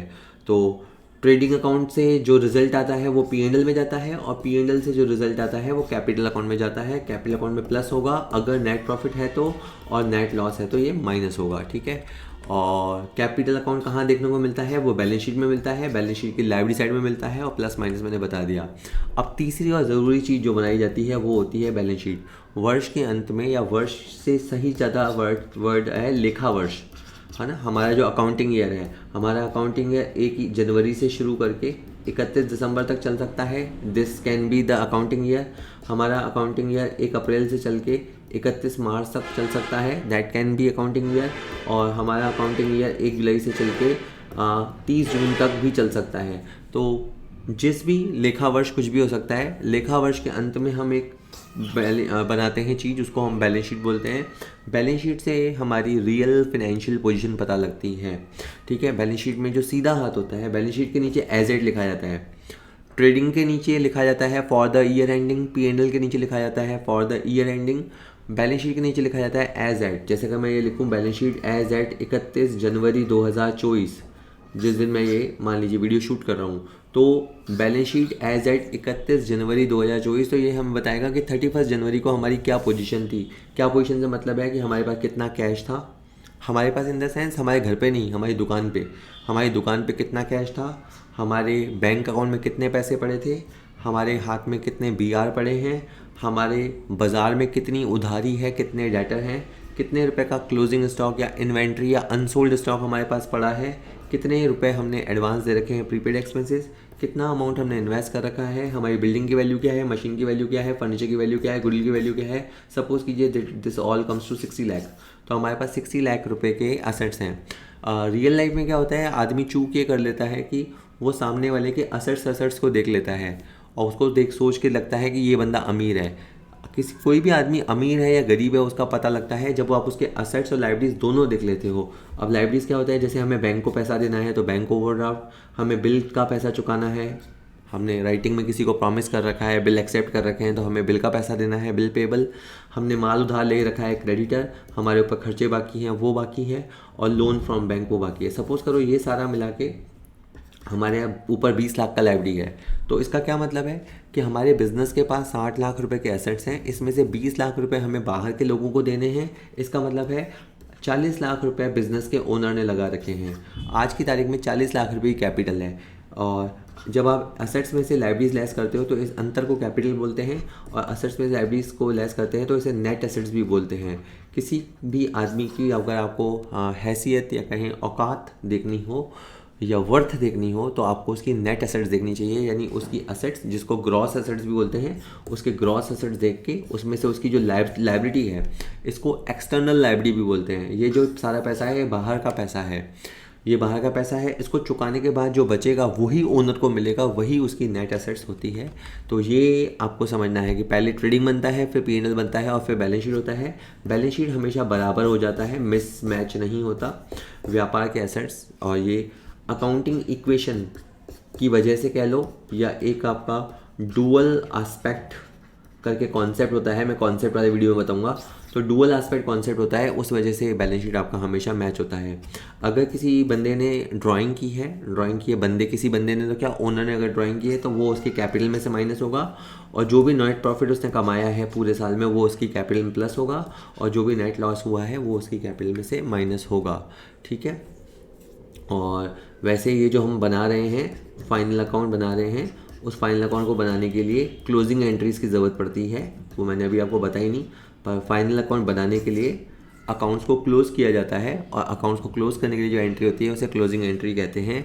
इसके बाद एक आइटम है provision for bad debts. Provision for bad debts का बेसिकली मतलब होता है वो पैसा जो डूब सकता है। तो अगर आपको लगता है कि आपके 4 लाख के डेटर हैं, लेकिन 4 लाख के डेटर में से 30,000 का मिलना डाउटफुल है, तो you will create a provision, और आपको जितना पैसा मिल सकता है उसे ही आप बैलेंस शीट में दिखाते हैं, और बाकी के लिए अपन प्रोविज़न क्रिएट करते हैं। ये कैसे करते हैं वो अपन एडजस्टमेंट वाले टॉपिक में देखेंगे।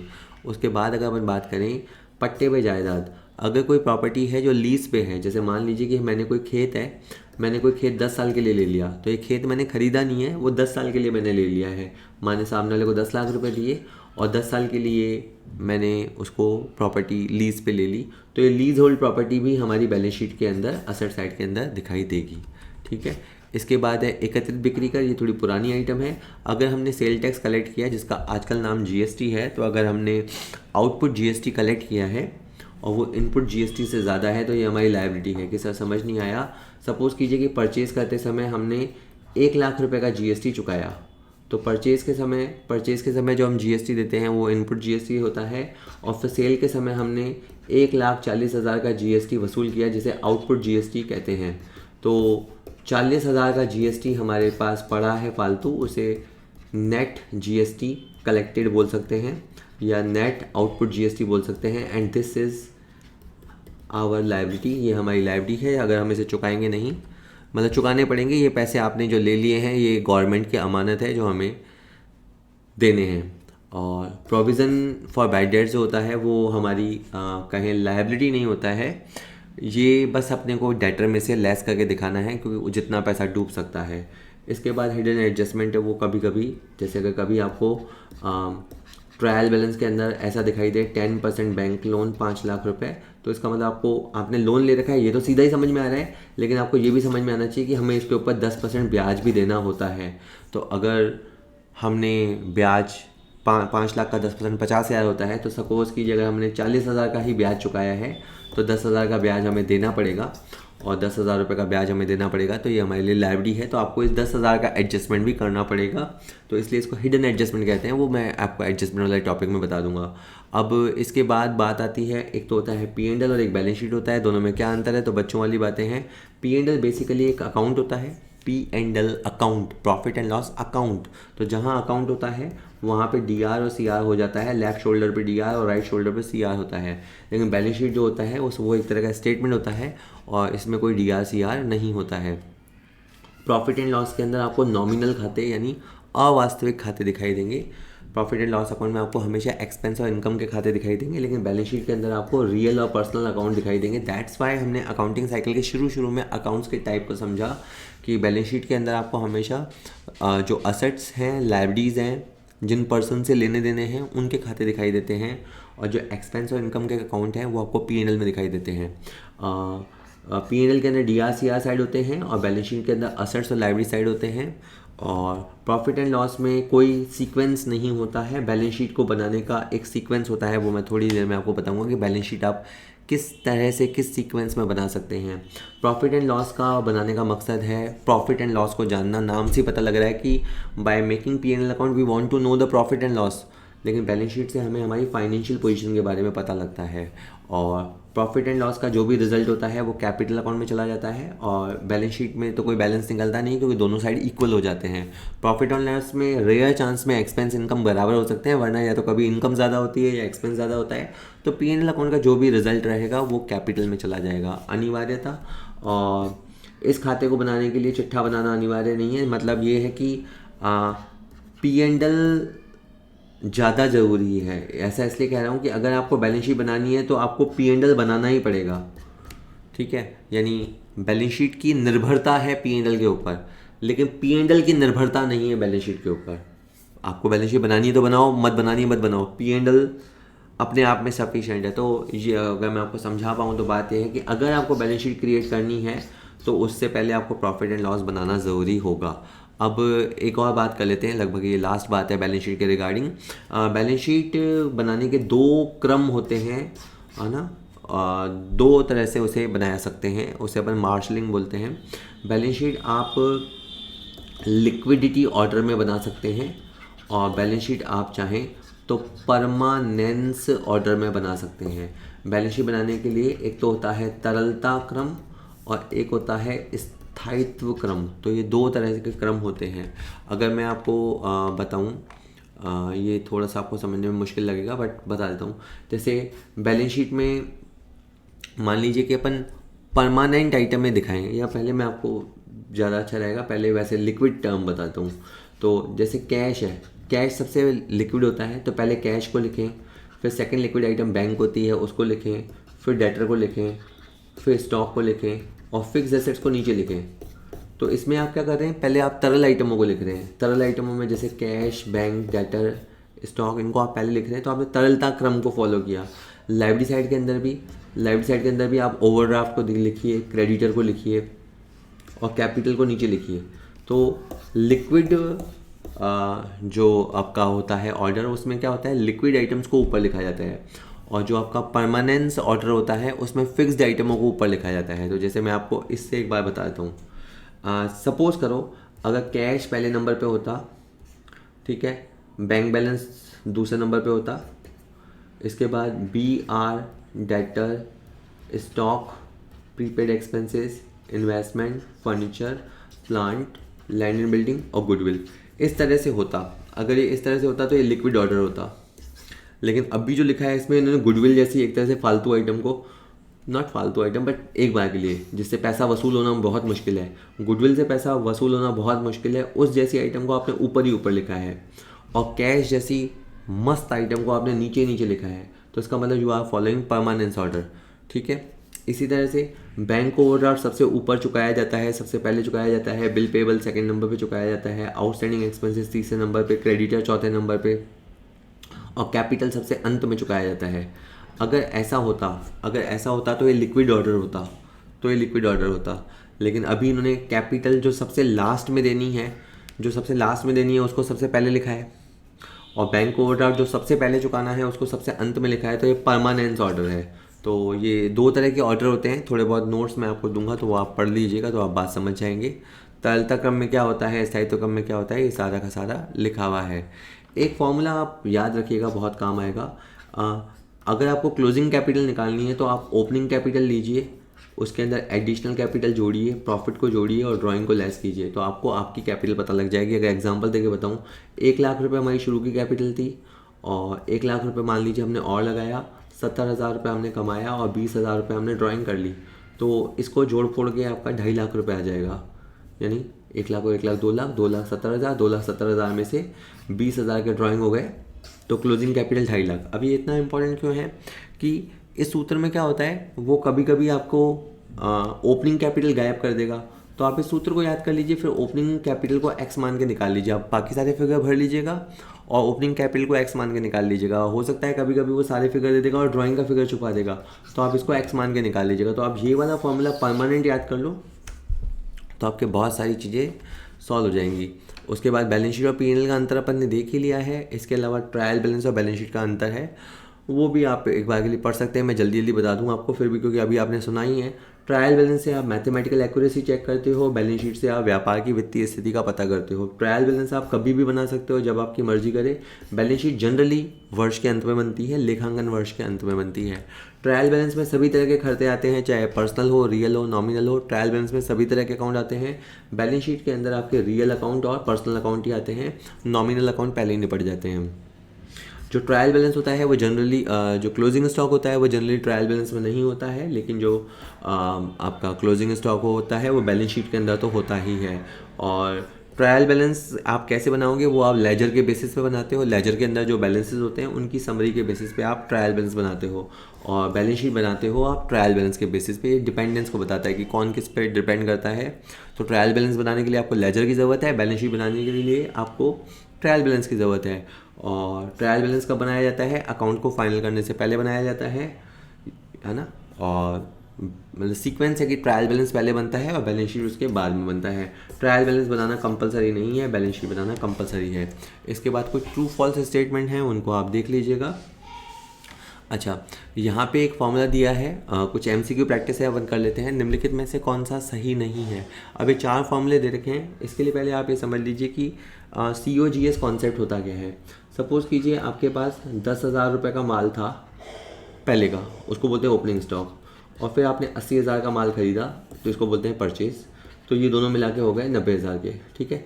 इस 90,000 को बोलते हैं अवेलेबल गुड्स, और इसमें से मान लीजिए कि 20,000 रुपये का माल बच गया इन द सेंस हम बेच नहीं पाए, तो इसका मतलब हमने 70,000 का माल बेचा, तो 70,000 को बोलते हैं COGS, ठीक है। COGS मतलब cost of goods sold, cost of goods sold.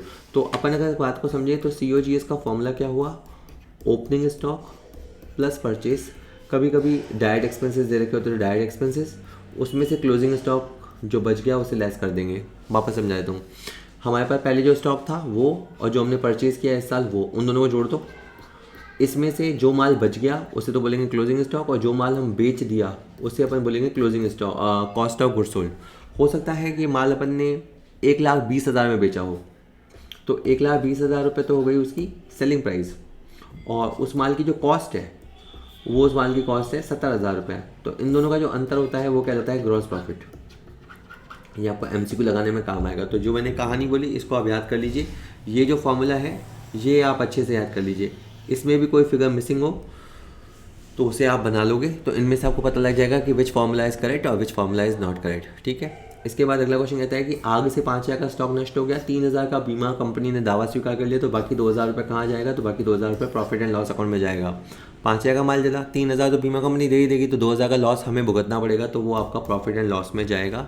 मैंने आज की वीडियो में इंश्योरेंस वाली एंट्री बताया था। वित्तीय विवरण क्या है, ये भी मैंने मुझसे बुक के अंदर, जो मैंने बुक पब्लिश करी उसके अंदर ये क्वेश्चन गलत हो गया, तो आप इसका आंसर याद रख लीजिएगा कि जो वित्तीय विवरण होते हैं वो रिकॉर्डेड फैक्ट्स होते हैं। मतलब जो फाइनेंशियल स्टेटमेंट हैं वो फाइनेंशियल स्टेटमेंट हमारे रिकॉर्ड्स के बेसिस पे बनते हैं। जैसा भी हम रिकॉर्ड करते हैं उससे वो बनते हैं। तो फाइनेंशियल स्टेटमेंट रिकॉर्डेड फैक्ट्स होते हैं, ना कि ये ऑथेंटिक फैक्ट्स होते हैं और ना ही ये अनुमानित फैक्ट्स होते हैं। तो ये रिकॉर्डेड फैक्ट्स होते हैं, तो ये बात आप थोड़ा याद रखिएगा। इसके बाद है विक्रय किए गए माल की लागत 1,20,000 है, यानी जो माल हमने बेचा उसकी कॉस्ट जो है वो 1,20,000 रुपये है, और हमारा जो प्रॉफिट है वो 1/4 है। अब आप इसमें यूँ समझिए कि एक तो चीज़ होती है 1/4 ऑन कॉस्ट, और एक जो चीज़ होती है 1/4 ऑन सेल। तो ये हमें क्वेश्चन में बहुत ध्यान से पढ़ना है कि 1/4 अगर दे रखा है तो वो किस पे दे रखा है। जैसे इस क्वेश्चन में इन्होंने दे रखा है 1/4, और ये 1/4 दे रखा है आपका सकल हानि का। तो आप इसको यूँ याद रख लीजिए, जो चीज़ कॉस्ट का 1/4 होती है वो चीज़ सेल का 1/5 होती है। इन केस ऑफ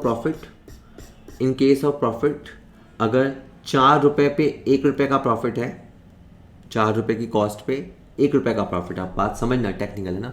4 रुपये की कॉस्ट पे 1 रुपये का profit, that means we are selling at 5 रुपया, तो उसकी प्रॉफिट रेट हुई 1/5 ऑन सेल।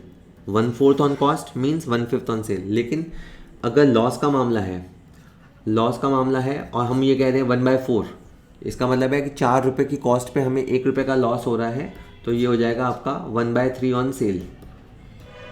1/3 on sale. तो अभी इस क्वेश्चन में इस क्वेश्चन में आपको दे रखा है कि आपकी जो सकल हानि है वो है 1/4 ऑन सेल, तो ये हो जाएगा आपका 1/5 ऑन कॉस्ट।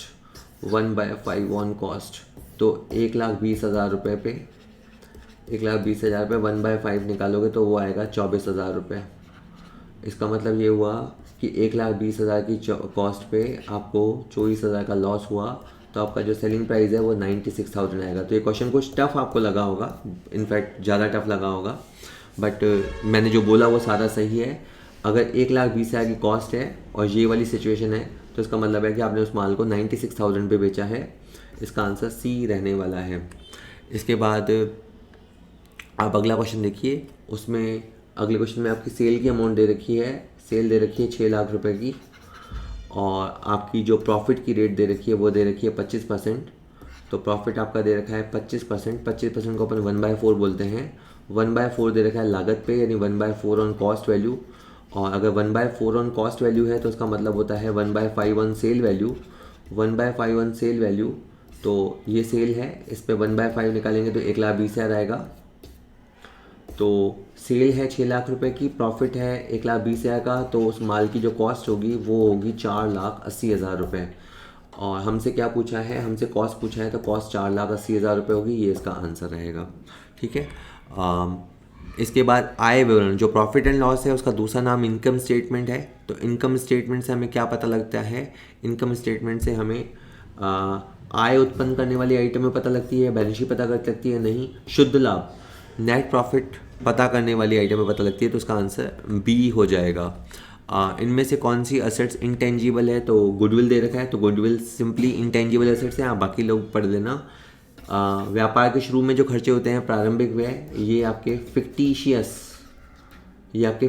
असेट्स है। P&L का जो DR शेष होता है ये भी झूठ मूठ का असेट्स है या फिक्टिशियस असेट्स है। और डेफर्ड रेवेन्यू एक्सपेंडिचर, जब अपन टाइप ऑफ एक्सपेंडिचर पढ़ेंगे तो उसमें मैं बताऊंगा आपको कि रेवेन्यू एक्सपेंडिचर होते हैं, कैपिटल एक्सपेंडिचर होते हैं, और एक होते हैं डेफर्ड रेवेन्यू एक्सपेंडिचर, तो ये भी रियल असेट्स नहीं होते। गुडविल इसमें एक न दिखाई देने वाला रियल असेट्स है, गुडविल आपका इंटेंजिबल असेट्स है। ठीक है। और प्रीपेड एक्सपेंसेस का क्या होता है, मैं एडजस्टमेंट वाले टॉपिक में आपको बताऊंगा। कभी कभी ऐसा क्वेश्चन आ सकता है, जैसे ओपनिंग स्टॉक दे रखा है, परचेज दे रखा है, क्लोजिंग स्टॉक दे रखा है, तो मैं आपको समझा देता हूँ एक बार। थोड़ा स्पीड में आप फास्ट हो रहा है आज, बट मजबूरी यही है कि एग्ज़ाम है नज़दीक। ओपनिंग स्टॉक है 40,000 रुपये का, हमने परचेज़ किया 2,60,000 का, तो हमारे पास माल हो गया 3 लाख रुपये का। 3 लाख में से हमारे पास 60,000 का माल बच गया, तो हमने 2,40,000 का माल बेचा, तो 2,40,000 के माल को हम कॉस्ट बोलेंगे, यानी COGS बोलेंगे। अब आपकी जो रेट दे रखी है वो दे रखी है 20% ऑन सेल। 20% का मतलब होता है 1/5, लेकिन ये जो दे रखी है रेट, ये आप डायरेक्ट अप्लाई नहीं कर सकते, since it is the 1/5 on cell. 1/5 on cell, हमारे पास कॉस्ट पता है हमें, तो 1/5 ऑन सेल का मतलब होता है 1/4 of cost. 1/5 on sale also known as 1/4 of cost. 1/4 of cost, तो अब आपको 1/4 अप्लाई करना है, तो 2,40,000 रुपये के माल पे हम 60,000 का प्रॉफिट कमाएंगे, इसका मतलब हमारी सेल 3 लाख रुपए की होगी। तो इस क्वेश्चन में मैंने आपको पहले कॉस्ट निकालना बताया, फिर आपको ये वाले जो फंडा है 1/4 ऑन कॉस्ट 1/5 ऑन सेल, मैं अभी 2 मिनट में एक बार वापस लिख के आपको समझा दूंगा। 1/4 ऑन कॉस्ट 1/5 ऑन सेल, तो आपको कॉस्ट वाली रेट अप्लाई करनी पड़ेगी क्योंकि क्वेश्चन में कॉस्ट गिवन है, तो आपको पता लग जाएगा ये सारा माल आपने 3 लाख में बेचा। और लास्ट क्वेश्चन वापस इसी को रिपीट करता है, 1/4 ऑफ कॉस्ट है तो वो क्या होगा सेल का, तो वो होता है 1/5 ऑन सेल। ठीक है, मैं इसको 2 मिनट लेके आपको समझा देता हूँ, फिर आप फ्री हो जाएंगे। देखो प्रॉफिट के केस में क्या होता है, प्रॉफिट के केस में क्या होता है, 1/4 of cost equal to 1/5 on sale. Percentage में भी बनाना आपको आ जाएगा, वो कोई दिक्कत नहीं है, आप तो इस फ्रैक्शन में समझ लो। इसी तरह 1/5 on cost equal to 1/6 on cell.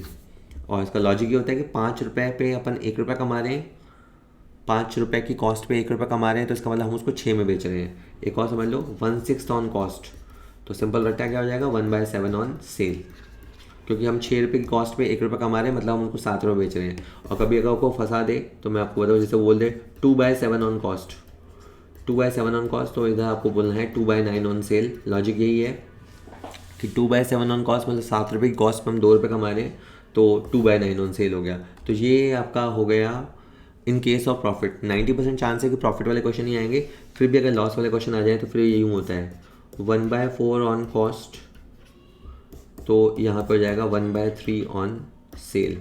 कि सर ऐसा कब करना है, ऐसा होता है लॉस के केस में, कि अगर हमें 1 रुपये का लॉस हो रहा है 4 रुपये की कॉस्ट पे, तो इसका मतलब हम उसे 3 रुपये में बेच रहे हैं, तभी तो ऐसा हो रहा है। कॉस्ट होता है खरीदने का भाव, सेल होता है बेचने का भाव। अगर हम 4 रुपये की चीज़ पे 1 रुपये का घाटा खा रहे हैं, मतलब हम उसे 3 पे बेच रहे हैं। एक बार और समझ लीजिए, 1/5 ऑन कॉस्ट, तो ये हो जाएगा 1/4 ऑन सेल। ऐसा कब होगा सर, लॉस के केस में, क्योंकि हम ये कह रहे हैं कि 5 रुपये की चीज़ को हम 1 रुपये के घाटे पे बेच रहे हैं, तो इसका मतलब हम उसे 4 रुपये पे बेच रहे हैं। होप थोड़ा आपको समझ में आया होगा। तो चलते चलते अपन फाइनल अकाउंट तक पहुंच गए हैं। हमने जर्नी स्टार्ट किया जर्नल से, जर्नल के साथ साथ हमने सब्सिडरी बुक्स के बारे में समझा। उसके बाद हमने ये समझा कि इसके बाद लेजर बनता है, लेजर के बाद ट्रायल बैलेंस बनता है, जो कि बनाना ज़रूरी नहीं है, और ट्रायल बैलेंस के बाद फाइनल अकाउंट बनते हैं। तो अब आप कहेंगे कि सर फिर क्या बाकी रह गया। कई बार क्या होती है, पूरे साल की अकाउंटिंग के दौरान कुछ बातें छूट जाती हैं, या कुछ बातें हमें बिल्कुल लास्ट में जाके याद आती हैं, तो उसे अपन बोलते हैं एडजस्टमेंट। तो अपन उसको लास्ट मोमेंट पे, यानी जब हम अपने अकाउंट्स को फाइनलाइज कर रहे हैं, तो उस समय हम उनको एडजस्ट करते हैं। एडजस्ट का मतलब होता है किसी चीज़ में प्लस करना, किसी चीज़ में माइनस करना, किसी में कम या किसी में ज़्यादा करना। कैसे, कौन कौन से एडजस्टमेंट होते हैं, क्या क्या करना पड़ता है। तो एक होता है आपका क्लोजिंग स्टॉक का एडजस्टमेंट। एडजस्टमेंट का मतलब ये होगा कि पहली बात तो ये समझिए कि आपके ट्रायल बैलेंस होगा, और उस ट्रायल बैलेंस के नीचे कुछ लिखा हुआ होगा, कुछ 1-2 बातें लिखी होगी, जितनी बातें लिखी होंगी उतने एडजस्टमेंट कर लेंगे। तो सपोज करो ट्रायल बैलेंस के लिए नीचे लिखा हुआ है क्लोजिंग स्टॉक 80,000 रुपया। तो क्वेश्चन क्या कह रहा है कि 80,000 का माल बच गया, तो आप ये नहीं कह सकते मैं क्या करूँ, आपको इसका कुछ करना पड़ेगा। अब इसको आप आराम से समझिए, आपको इसके बारे में 2 चीज़ें सीखनी है कि एक तो इसका प्रेजेंटेशन कहाँ होगा, और एक इसकी जनरल एंट्री क्या होगी। ये 2 ही चीज़ें आपको सीखनी है। अब पहली बात करते हैं क्लोजिंग स्टॉक, यानी आपके पास माल बच गया तो ये आपकी असेट है, तो एक चीज़ तो ये आपके असेट्स में जाएगा, ठीक है। और दूसरी चीज़ ये है कि ये जो माल बचा हुआ है इसे अपन ट्रेडिंग के CR साइड में लिखते हैं, तो इसे ट्रेडिंग के CR में लिखना है। तो ये आपको याद करना पड़ेगा, थोड़ा सा समझना पड़ेगा, थोड़ा सा याद करना पड़ेगा। जब हमने माल को परचेज़ किया तो हमने परचेज़ को कहाँ लिखा, ट्रेडिंग के DR में। अगर उसमें से कुछ माल बच गया तो आप उनसे कहाँ लिखेंगे, ट्रेडिंग के CR में। एक और इम्पॉर्टेंट बात, अगर आपके पास जो माल बचा हुआ है उसकी कॉस्ट वैल्यू तो है 80,000 रुपये, यानी उसका खरीदने का भाव तो है 80,000 रुपया, और उसका जो सेलिंग प्राइस है वो है 90,000 रुपया, यानी अगर हम जब उसे बेचेंगे तो 90 मिलेगा। तो कोई बच्चा या स्टूडेंट कंफ्यूज हो सकता है कि सर फिर मुझे 80 लिखना है कि 90 लिखना है। अगर आपको कॉस्ट वैल्यू यानी लागत मूल्य और बाजार भाव यानी मार्केट वैल्यू दे रखा है दोनों, और मार्केट वैल्यू से भी बढ़िया शब्द होता है NRV, नेट रिलायजेबल वैल्यू, शुद्ध वसूली योग्य मूल्य दे रखा है, तो आपको कॉस्ट वैल्यू और NRV में से जो वैल्यू कम हो उसे लेना है। तो अभी 80 और 90 में सेलेक्ट करना हो तो आपने 80 सेलेक्ट किया। सपोज कोई करो कि उसकी बाजार वैल्यू या नेट रिलायजेबल वैल्यू 70 दे रखी है, तो आपको फिर 80 और 70 में सेलेक्ट करना पड़ेगा, तो आपको 70,000 रुपये लिखना पड़ेगा। जितना आप ट्रेडिंग के CR में लिखेंगे उतना ही आप बैलेंस शीट के एसेट्स में लिखेंगे। याद रखिएगा, जब कोई आइटम एडजस्टमेंट के तौर पे होती है, यानी वो ट्रायल बैलेंस के नीचे होती है, तो उसे 2 जगह लिखना होता है। अब दूसरे पॉइंट आता है इसकी एंट्री क्या होगी। तो अगेन इसका लॉजिक सोचिए, क्लोजिंग स्टॉक हमारे लिए असेट है, असेट डीआर होता है, इसलिए आपको उसको डीआर करना है, तो आपकी एंट्री बनेगी क्लोजिंग स्टॉक टू ट्रेडिंग। ठीक है, चलिए अब दूसरी बात करते हैं, आउटस्टैंडिंग एक्सपेंसेस। आउटस्टैंडिंग एक्सपेंस का बेसिकली मतलब क्या होता है कि कोई खर्चा बाकी रह गया, हमने उसे चुकाया नहीं। सपोज करो कि आपका ट्रायल बैलेंस बना हुआ है और उसके नीचे लिखा हुआ है 8,000 रुपया सैलरी आउटस्टैंडिंग। इसका सिंपली मतलब ये है कि 8,000 रुपये की सैलरी देना बाकी है। सैलरी देना बाकी है तो इज़ अ लाइबिलिटी, तो एक तो ये लाइबिलिटी साइड में जाएगा। और दूसरा ये है कि अगर आपकी सैलरी बाकी है देनी, इसका मतलब ये है कि पहले जो सैलरी हमने दी है वो कम दी है, तो हम उसके अंदर प्लस करेंगे। तो जैसे सैलरी के आइटम है वो P&L के अंदर है, सपोज करो यहाँ पे लिखा हुआ है सैलरी 40,000 रुपये, तो ट्रायल बैलेंस के अंदर वो सैलरी लिखी होती है जो हमने दे दी है और नीचे वो लिखी हुई है जो देनी बाकी है। तो आपको क्या करना है, जब आप अपना P&L बनाएंगे तो उसके अंदर आपको पहले लिखना है सैलरी, और सैलरी के अंदर जो सैलरी बाकी है उसे आप प्लस कर देंगे। तो आपको ये याद करना है कि आउटस्टैंडिंग जो भी आइटम है, अगर सैलरी आउटस्टैंडिंग है तो आपको सैलरी में जाके प्लस करना है, अगर वेजेस आउटस्टैंडिंग है तो वेजेस में जाके प्लस करना है, लाइट का बिल आउटस्टैंडिंग है तो लाइट के बिल में जाके एडजस्ट करना है। मतलब जो भी वो खर्चा है आपको वो उसमें जाके ऐड करना है। अब आती है एंट्री की बात। Salary outstanding is a liability और लायबिलिटी होता है CR। तो आपको आउटस्टैंडिंग आइटम को तो करना है CR और वो जो भी है उसको करना है DR। जैसे अगर मैं सैलरी की बात करूँ तो आउटस्टैंडिंग सैलरी हो जाएगा CR और सैलरी हो जाएगा आपका DR। तो जो भी एक्सपेंस है वो हो जाएगा DR, और जो आउटस्टैंडिंग आइटम चल रही है, आउटस्टैंडिंग सैलरी, आउटस्टैंडिंग वेजेस जो भी है वो आपका आ जाएगा CR में। दो ही चीज़ें सीखनी है, एक तो है प्रेजेंटेशन। प्रेजेंटेशन का मतलब होता है कि वो कहाँ अपना असर दिखाएगा, यानी ये जैसे 8,000 सैलरी बाकी है तो इसने अपना असर एक तो बैलेंस शीट पे डाला और एक P&L पे डाला। अगर वेजेस आउटस्टैंडिंग होती तो बैलेंस शीट पे असर आता और आपका ट्रेडिंग के अंदर असर आता। नेक्स्ट आइटम है प्रीपेड एक्सपेंसेस का आप कैसे एडजस्टमेंट करोगे। प्रीपेड का मतलब है कि हमने ज़्यादा पैसा दे दिया। सपोज़ कीजिए कि हमें किसी आइटम के लिए मान लीजिए 15,000 रुपये देना था, लेकिन अपन ने 20,000 रुपये दे दिया, यानी हमने 5,000 रुपये एडवांस दे दिया, 5,000 रुपये ज़्यादा दे दिया। Now think on that.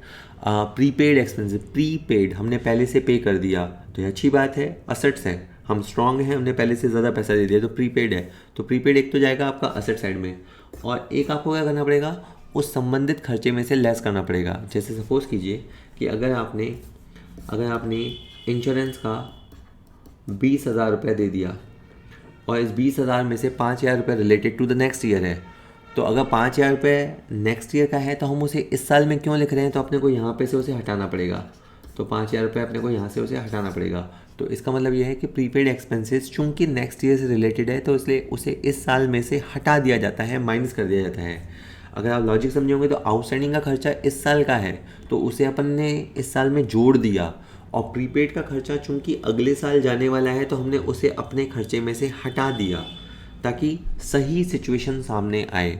ठीक है, रही बात एंट्री की, तो प्रीपेड में हमने पहले से पैसा दे दिया तो ये हमारी असेट है तो DR है, तो प्रीपेड एक्सपेंसेस DR होगा और एक्सपेंसेस CR होगा। इस तरह से एंट्री बनती है। ठीक है, इसके बाद अगर अपन बात करें, ठीक है, एक एडजस्टमेंट रह गया इसके अंदर, फोर्थ नंबर एडजस्टमेंट मैं अपने हाथ से डाल देता हूँ। फोर्थ एडजस्टमेंट होता है जैसे अक्रूड इनकम। एक्रूड इनकम का मतलब है कि हमने कमा लिया। एक्रूड इनकम का सिंपली मतलब होता है हमने कमा लिया लेकिन वो हमें पैसा मिला नहीं, या जितना मिलना था वो उतना नहीं मिला। सपोज़ कीजिए कि मुझे किसी से 2,000 रुपया महीने के हिसाब से मिलना है, तो एक साल का मुझे 24,000 रुपया मिलना चाहिए, 24 मिलना चाहिए, और सपोज़ करो मुझे 20 ही मिला, तो 20 मिल गया, वो तो हो गया रिसीव्ड। मान लो मुझे कमीशन मिलना है तो 20,000 तो हो गया रिसीव्ड कमीशन। तो 4,000 को क्या बोलेंगे, 4,000 को बोलेंगे accrued commission. What it's mean of accrued, accrued का मतलब अर्नड बट नॉट रिसीव, कमा लिया पर मिला नहीं। ओके, अब 2 मिनट सोचो इसका क्या करूँगा मैं। अगर 4,000 मैंने कमा लिया है, मुझे मिलना बाकी है, यानी वो पैसा मुझे मिलेगा, तो समथिंग मेरे पास कुछ पैसा मेरे पास फ्यूचर में आएगा होता है असेट। तो ये जो अक्रूड होता है वो असेट साइड में जाता है। ठीक है, और इसका मतलब जो मुझे मिला है वो कम मिला है तो मैं उसके अंदर ऐड करूँगा। तो जब मैं अपना P&L अकाउंट बनाऊँगा, P&L के अंदर जितना कमीशन मुझे मिला है वो तो लिखा हुआ होगा ही होगा, और जो मुझे मिलने वाला है वो मैं उसके अंदर ऐड कर दूँगा। तो इसको अक्रूड को हमें कॉन्सेप्ट से याद करते हैं। अक्रूड में वर्ड क्या है, ए, तो A for asset, A for add। तो in this way you can remember that, अगर जब तक आपके लॉजिक पक्के होते हैं तो आप इसको याद कर सकते हैं। ए क्या बोलती तू ए असेट्स, ए अक्रूड, ए एड। ठीक है, अब इसका रिवर्स होता है अनअर्ड। अन यानी नहीं, अर्न। ठीक है, अच्छा अक्रूड, इससे पहले अक्रूड पे पूरी बात कर लें। अक्रूड हमारे लिए असेट है तो असेट डी आर होगा, तो इसकी जब एंट्री बनाते हैं तो इस तरह से एंट्री बनती है, accrued income debit to income account. तो जो इनकम है उसे क्रेडिट किया जाता है और एक्रूड इनकम अकाउंट को डी आर किया जाता है। अब इस बात को छोड़ो, अब बात करते हैं अनअर्ड इनकम की। अनअर्ड इनकम में क्या होगा, हमें पैसा इन एडवांस मिल गया, हमने कमाया नहीं और हमें पैसा मिल गया एडवांस में। ठीक है, जैसे मान लीजिए कि हमें 5,000 रुपये महीने का रेंट मिलना चाहिए था, यानी पूरे साल का मिलना चाहिए था 60, पर सामने वाली पार्टी ने हमारे खाते में 1 लाख रुपये डाल दिया, सपोज करो डाल दिया, तो 40,000 रुपये हमें इन एडवांस मिल गया। तो इस 40,000 को बोलेंगे अनअर्न्ड रेंट। तो 40,000 रुपये हमारे लिए एक तरह से लायबिलिटी है, हमने कमाया 60 था, पर सामने वाले से अपन ने को 1 लाख रुपये मिल गया, तो 40,000 रुपये का हमें उसको फ्यूचर में बेनिफिट देना होगा या 40,000 रुपये हमें लौटाने होंगे, तो ये हमारे लिए लायबिलिटी है। तो जो अनअर्न्ड इनकम है वो लायबिलिटी साइड में जाता है, देयता पक्ष बोलते हैं, दायित्व पक्ष बोलते हैं, उसमें जाएगा। और आप के P&L में अगर 1 लाख रुपये की इनकम लिखी हुई है तो आपको उसमें से 40,000 रुपये माइनस करना पड़ेगा। ठीक है, आप अगर जोड़े से याद करें तो आउटस्टैंडिंग और प्रीपेड आपस में उल्टे होते हैं और एक्रूड और अनअर्न्ड आपस में उल्टे होते हैं। तो इस तरह से आप एक को समझ लेंगे तो दूसरे को रिवर्स करके भी आप समझ सकते हैं। ठीक है, इसके बाद एक एडजस्टमेंट छठा आपको देखने को मिल सकता है, डेप्रीसिएशन। यानी वो क्या बोलेगा, वो नीचे बोलेगा मशीन पे 10% डेप्रीसिएशन लगाइए।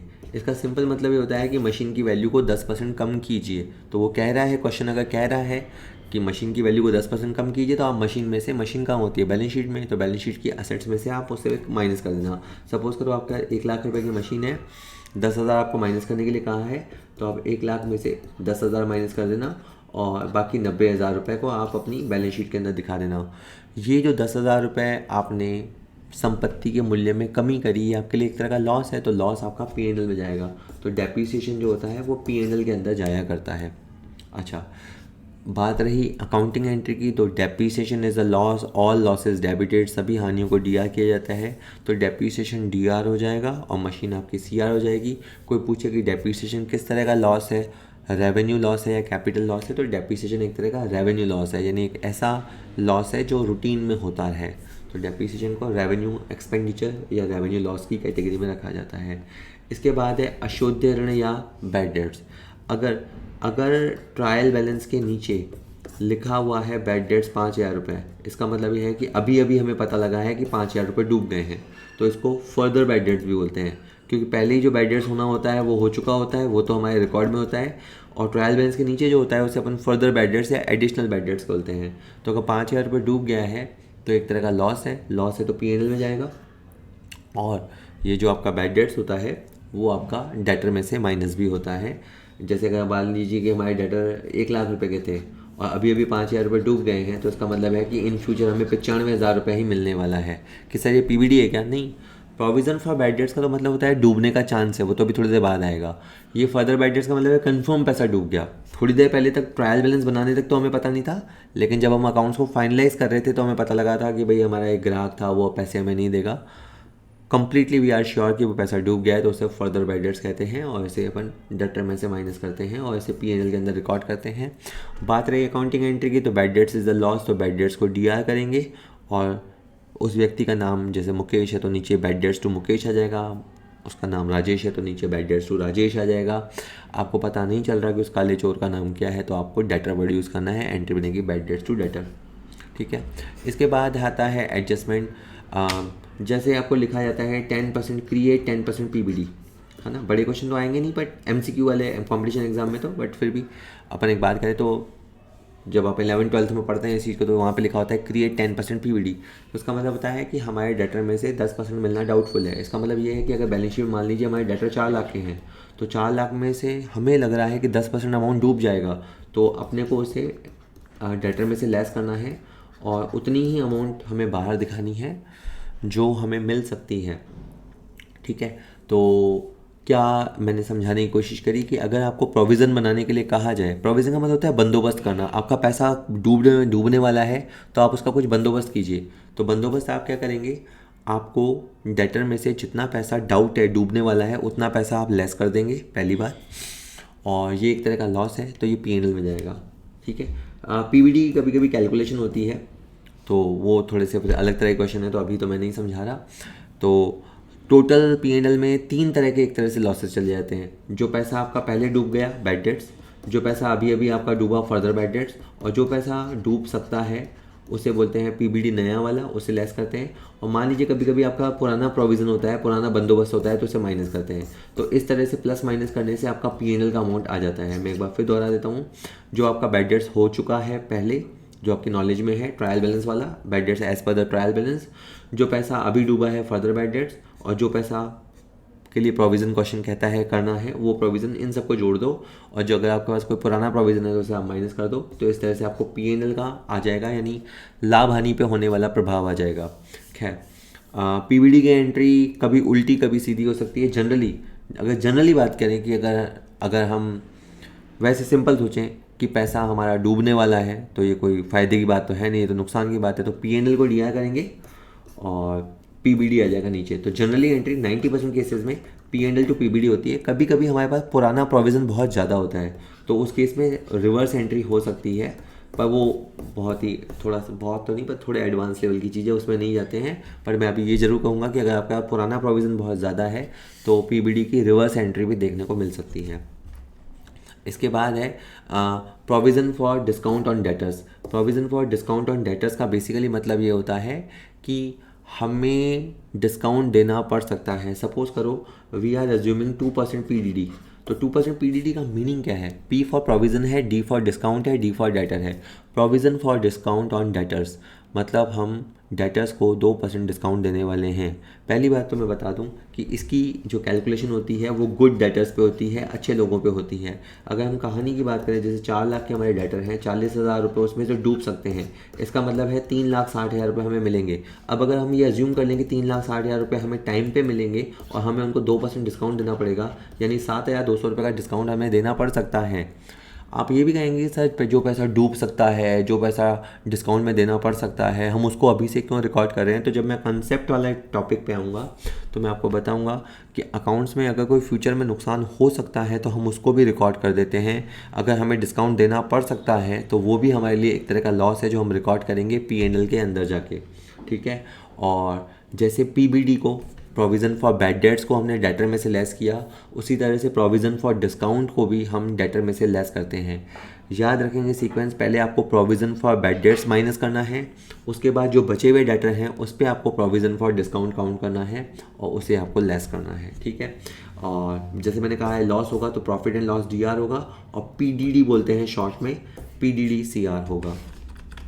इसके बाद है प्रबंधक को देय कमीशन। इसका मतलब होता है कि हम मैनेजर को कमीशन देने वाले हैं। जैसे इसमें जैसे मान लीजिए 2,20,000 रुपये फर्म का नेट प्रॉफिट है और 10% कमीशन देना है, तो कभी तो आप कैलकुलेशन करेंगे तो आपका 22,000 रुपये कमीशन आएगा, और कभी 2,20,000 रुपया इंटू 10/110 करके आप कैलकुलेशन करेंगे तो 20,000 रुपये कमीशन आएगा। इसमें पूर्व शब्द होता है या पश्चात शब्द होता है, तो उस पर डिपेंड करता है। मतलब लैंग्वेज अगर आप टेक्निकली बात समझें तो मैं बताऊँ आपको, अगर हमने मैनेजर को कहा है कि हम तेरे को 10% कमीशन देंगे, ठीक है, तो 10% कमीशन देंगे तो किसका देंगे? प्रॉफिट, जो प्रॉफिट हो रहे हैं उस पर 10% कमीशन देंगे। तो प्रॉफिट भी 2 तरह के होते हैं। एक होते हैं मैनेजर का कमीशन देने से पूर्व के लाभ, मैनेजर को कमीशन देने से पहले के लाभ, और एक होते हैं मैनेजर को कमीशन देने के पश्चात के लाभ। तो डिपेंड करता है कमीशन का कैलकुलेशन कि हमने 10% पूर्व प्रॉफिट्स पे प्रॉमिस किया है या 10% हमने पश्चात वाले पे प्रॉमिस किया है। अभी के लिए समाचार याद रखिए कि पूर्व वाली लैंग्वेज तो आपको 10% सिंपल निकालना है, विच इज़ 10/100, और अगर पश्चात वाली लैंग्वेज है तो आपने को 10/110 निकालना है। कि सर अगर 5% हो तो 5% में सिंपल में होता है 5/100, और पश्चात वाली लैंग्वेज हो तो 5/105। पूर्व के लिए बिफोर वर्ड आएगा, पश्चात के लिए आफ्टर वर्ड आएगा। चूँकि ये कमीशन हमें देना है चूँकि ये कमीशन हमारे लिए देना है तो ये बात लाइब्रेरी साइड में रिकॉर्ड होगी, ये बात लाइब्रेरी साइड में जाएगी। और मैनेजर को जो आप कमीशन दे रहे हैं इट्स एन एक्सपेंस, वो एक्सपेंस आपका P&L के DR में जाएगा, वो एक्सपेंस आपका P&L के DR में जाएगा। वन मोर थिंग, अगर हम इसकी एंट्री की बात करें तो मैनेजर को कमीशन हमें देना है एज अ लाइबिलिटी, लाइबिलिटी को करेंगे CR, तो आउटस्टैंडिंग मैनेजर कमीशन होगा CR, आउटस्टैंडिंग मैनेजर कमीशन होगा CR और मैनेजर कमीशन होगा DR। तो इस तरह से आपकी एंट्री बनेगी, manager commission account DR to outstanding manager commission. उसके बाद है दो थोड़े से टफ एडजस्टमेंट हैं, पूंजी पर ब्याज और आहरण पर ब्याज। वेल ये सेपरेट एंटिटी कॉन्सेप्ट की वजह से है, मैं वो समझाने की कोशिश करता हूँ। व्यापारी ने पूंजी लगाई और वो चाहता है कि उसे ब्याज मिले, मतलब आप तो ये कहेंगे कि ओनर और व्यापार एक ही होता है, लेकिन मैं इस वीडियो की शुरुआत से ही आपको बताने लग रहा हूँ कि बिज़नेस अलग होता है, ये बिज़नेस है, और ये इंसान ओनर है वो अलग है। तो इसने कैपिटल लगाई और ये अपनी कैपिटल पे ब्याज चाहता है। ओके, तो व्यापार में सपोज करो उसने 10 लाख की कैपिटल लगाई और ये बदले में 1 लाख का ब्याज चाहता है, तो 1 लाख रुपए व्यापार को देना है, तो व्यापार के पॉइंट ऑफ व्यू से लायबिलिटी है, तो ये लायबिलिटी में जाके कैपिटल में जोड़ दिया जाएगा। तो 1 लाख रुपए का जो ब्याज दिया जाना है वो ओनर की कैपिटल में जोड़ दिया जाएगा, और ये 1 लाख रुपए का एक तरह से धक्का लगेगा व्यापार को, तो इसे P&L के DR में लिखा जाएगा। तो अगर ओनर के पॉइंट ऑफ व्यू से सोचोगे तो ओनर को तो ब्याज मिल रहा है तो उसके लिए इनकम है, लेकिन बिज़नेस के पॉइंट ऑफ व्यू से सोचोगे तो ये बिज़नेस के लिए खर्चा है। ये ठीक वैसा ही है कि अगर एक बच्चा घर में जिद करता है कि उसे बाइक चाहिए और मान लो उसे बाइक मिल जाए, तो बच्चे के पॉइंट ऑफ व्यू से सोचोगे तो उसे तो मज़ा आ गया, 80,000 की, लाख रुपए की बाइक उसको मिल गई। लेकिन व्यापार के फैमिली के पॉइंट ऑफ व्यू से सोचोगे तो फैमिली को लग गई, फैमिली को तो 1 लाख रुपए देने पड़ गए, तो फैमिली के पॉइंट ऑफ व्यू से एक्सपेंस है। ठीक है, तो इसी तरह पूंजी पे ब्याज को समझने के लिए आपको व्यापारी के प्रोस्पेक्टिव से समझोगे तो इनकम है, व्यापार के प्रोस्पेक्टिव से देखोगे तो ये खर्चा है, और हमें अकाउंटिंग व्यापार के प्रोस्पेक्टिव से करनी होती है, इसलिए इंटरेस्ट ऑन कैपिटल DR करना है और नीचे आएगा to capital, interest on capital to capital, इस तरह की एंट्री बनती है।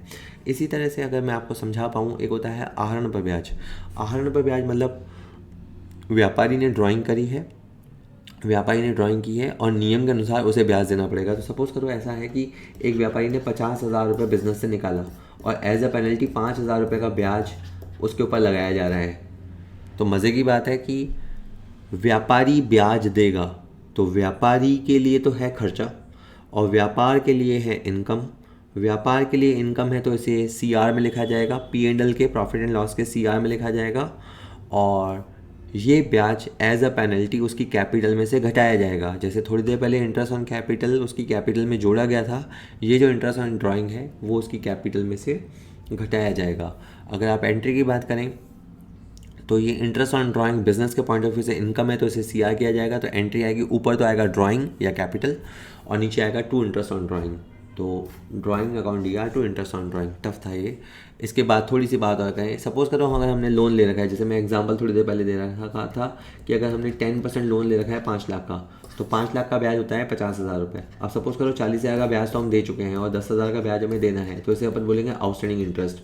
Outstanding interest is a liability. तो पहली बात तो है कि outstanding interest is a liability, और 10,000 देना है, इसका मतलब पहले हमने कम दिया है, तो इसे जाके जोड़ेंगे। जब भी हमने पहले कम दिया होता है या कम लिया होता है तो उसमें जोड़ा जाता है, और ज़्यादा लिया होता है या ज़्यादा दिया होता है तो उसमें माइनस करते हैं। ये सिंपल लॉजिक है। अब अगर मैं 10,000 की बात करूँ ब्याज की, तो 10,000 का ब्याज हमें देना है एज अ लायबिलिटी, तो इसे हम कहेंगे आउटस्टैंडिंग इंटरेस्ट। तो ये 10,000 रुपये का आउटस्टैंडिंग इंटरेस्ट या तो इसी नाम से लिखा जाएगा, या ये 10,000 रुपये लोन में जुड़ जाएगा तो लोन के नाम से भी लिख सकते हैं। तो 10,000 रुपये आउटस्टैंडिंग इंटरेस्ट या लोन के नाम से लिखेंगे, और 10,000 रुपये का खर्चा है। ये देखो, एक होता है खर्चा, एक होता है भुगतान। अगर मैं 5 लाख के 10% की बात करूँ तो 50,000 बनता है, तो 50,000 खर्चा है, 40 हम दे चुके हैं, तो जो हम दे चुके हैं उसे बोलते हैं भुगतान, पेमेंट, और जो हमें देना है वो होता है, जो हमें टोटल देना था वो होता है एक्सपेंस। तो अगर मैं आपको समझा पाया तो एक्सपेंस का वो हिस्सा जो दे दिया जाता है वो होता है पेमेंट, और एक्सपेंस का वो हिस्सा जो देना बाकी होता है वो होता है outstanding expense. And outstanding expense may be outstanding salary, may be outstanding interest, outstanding rent, whatever. ठीक है, थोड़े से और हैं। अगर आपकी माल की हानि हो जाती है, जैसे मान लीजिए कि आपका 10,000 का माल जल गया, तो आपके लिए लॉस है, तो आपका एंट्री करनी है loss by fire to purchase. या loss by fire to trading भी बोलते हैं, loss by fire to purchase बोलते हैं। अगर आपका माल की हानि हो जाए तो इस लॉस बाय फायर को आप P&L के अंदर लिखेंगे, ठीक है। अब थोड़ी इसमें कहानी है कि सपोज़ करो आपका 10,000 का माल जल गया और 7,000 रुपये बीमा कंपनी ने मंजूर कर लिया, उन्होंने कहा कि 7,000 रुपये हम देंगे। तो जो 7,000 रुपये हमें मिलने वाले हैं वो हमारी बैलेंस शीट की असेट्स में जाएगा, यानी the amount which is recoverable from insurance company, पैसा जो हमें बीमा कंपनी से मिलने वाला है वो असेट साइड में जाएगा।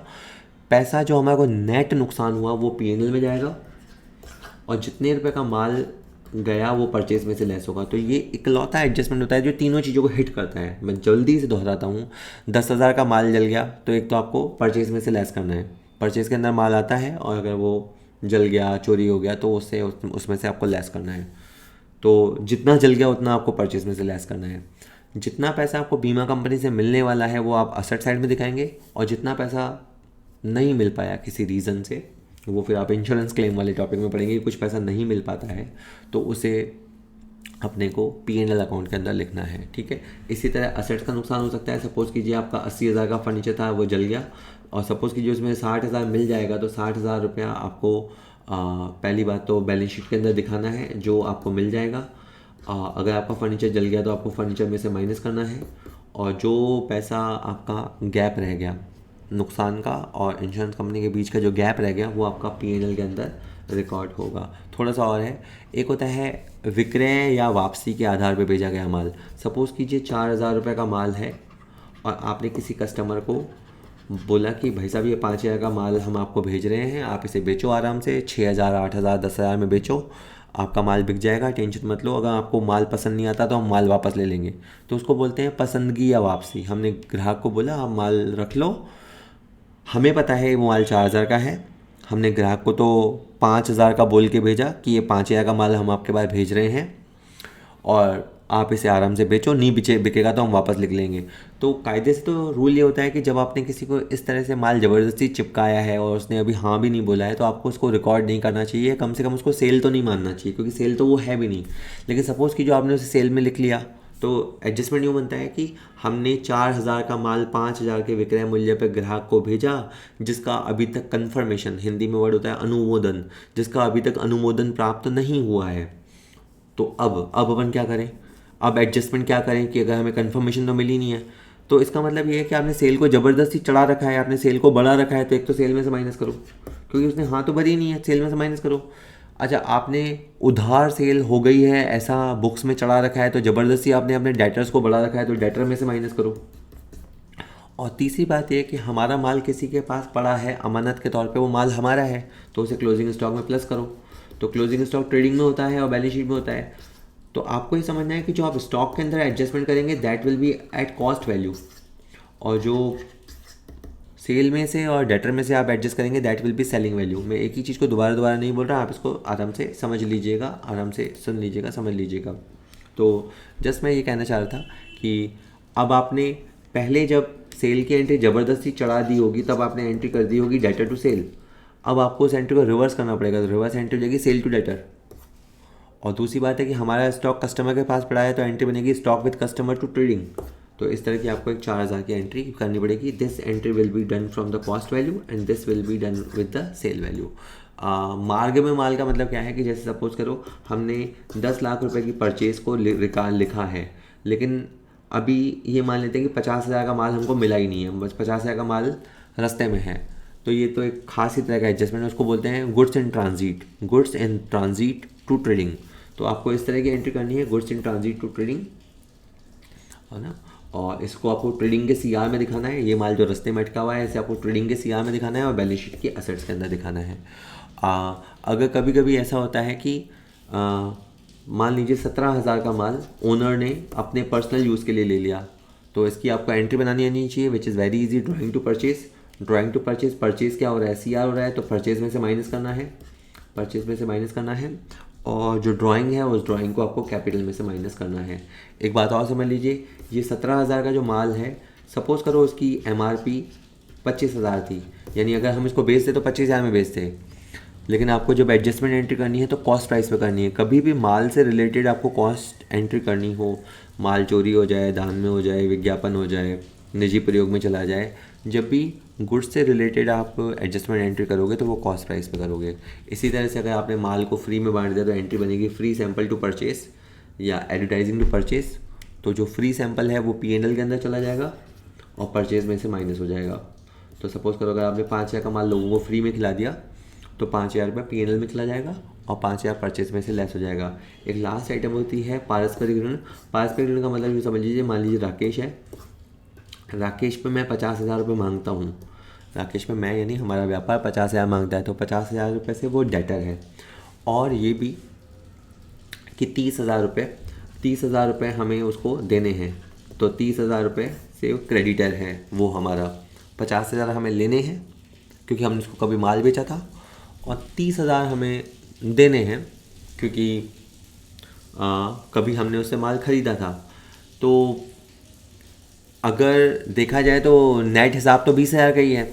तो एक आपको एंट्री रटनी पड़ेगी, इसको म्यूचुअल डेट बोलते हैं। जब आपस में लेना देना बाकी होता है तो इस सिचुएशन को म्यूचुअल डेट बोलते हैं, और उसकी एंट्री लगती है creditor to debtor. Creditor to debtor इस तरह की एक एंट्री लगती है क्रेडिटर्स और डेटर्स को मिटिगेट करने के लिए, ख़त्म करने के लिए। और वो आपसे बस ये पूछेगा कि बताओ इसमें एडजस्टमेंट एंट्री कितने से होगी, 50 से होगी, 30 से होगी या 20 से होगी। तो मोस्ट ऑफ द स्टूडेंट सोचेंगे कि इसमें एडजस्टमेंट एंट्री 20 से होगी। नहीं, 20 पे पहुंचना है, इसके लिए आपको एडजस्टमेंट एंट्री 30 से करनी पड़ेगी। कि सर ये क्या बात हुई। आपको हमेशा इसमें छोटी राशि का रूल याद रखना है कि अगर कभी भी म्यूचुअल डेट का क्वेश्चन आए तो क्रेडिटर और डेटर का जब एडजस्टमेंट हो, या PBD के पर्पज़ से भी डेटर के लिए कैलकुलेशन होती है, तो आपको छोटा अमाउंट एडजस्ट करना है। तो क्रेडिटर टू डेटर एंट्री होगी। इसका नतीजा होगा क्रेडिटर आपके माइनस हो जाएंगे, डेटर आपके माइनस हो जाएंगे। और लेकिन ये एडजस्टमेंट हमेशा छोटी राशि से होगा। मैं एक एग्जांपल देके बताऊं, अगर डेटर 1,00,000 रुपये का है और क्रेडिटर मान लीजिए 40,000 रुपये का है, तो आपको एडजस्टमेंट हमेशा 40,000 का करना है, ना कि डिफरेंस का, छोटी अमाउंट का आपको एडजस्टमेंट करना होगा। कुछ MCQ देख लेते हैं। If the adjustment is not taken into account while preparing the final accounts. ये कह रहा है कि अगर, जैसे अपन ने एडजस्टमेंट की बात की, पर ये कह रहा है कि अगर अंतिम खाते बनाते समय अगर किसी ने बाय द वे एडजस्टमेंट का ध्यान नहीं रखा तो क्या होगा। Final account have to be drawn back, उसे अंतिम खाते वापस बनाने पड़ेंगे। ऑप्शन सारे देखेंगे अपन। सेकंड कहता है कि नहीं, final account will not be valid by law, अंतिम खाते कानूनन मान्य नहीं होंगे, यह कानूनन अपराध होगा। और या ये होगा कि अंतिम खाते व्यापार की सही लाभ हानि और आर्थिक स्थिति नहीं बता पाएंगे। तो ये बिल्कुल जेन्युइन आंसर है कि अगर आप फाइनल अकाउंट बनाते समय एडजस्टमेंट होते हुए भी अगर आप एडजस्टमेंट नहीं करते हो तो इसका मतलब है आपके जो प्रॉफिट एंड लॉस है वो आपको सही लाभ हानि की पोजीशन नहीं बताएगा, या आपका बैलेंस शीट है वो आपको सही आर्थिक स्थिति नहीं दिखाएगा। ठीक है। इसके बाद है स्टेशनरी और विज्ञापन की क्रय को क्रय खाते में शामिल कर लिया गया। अब इसका मतलब ये है कि हमें जो पैसा स्टेशनरी के नाम से लिखना चाहिए था उसे हमने गलती से परचेज में लिख दिया, तो आप क्या करें।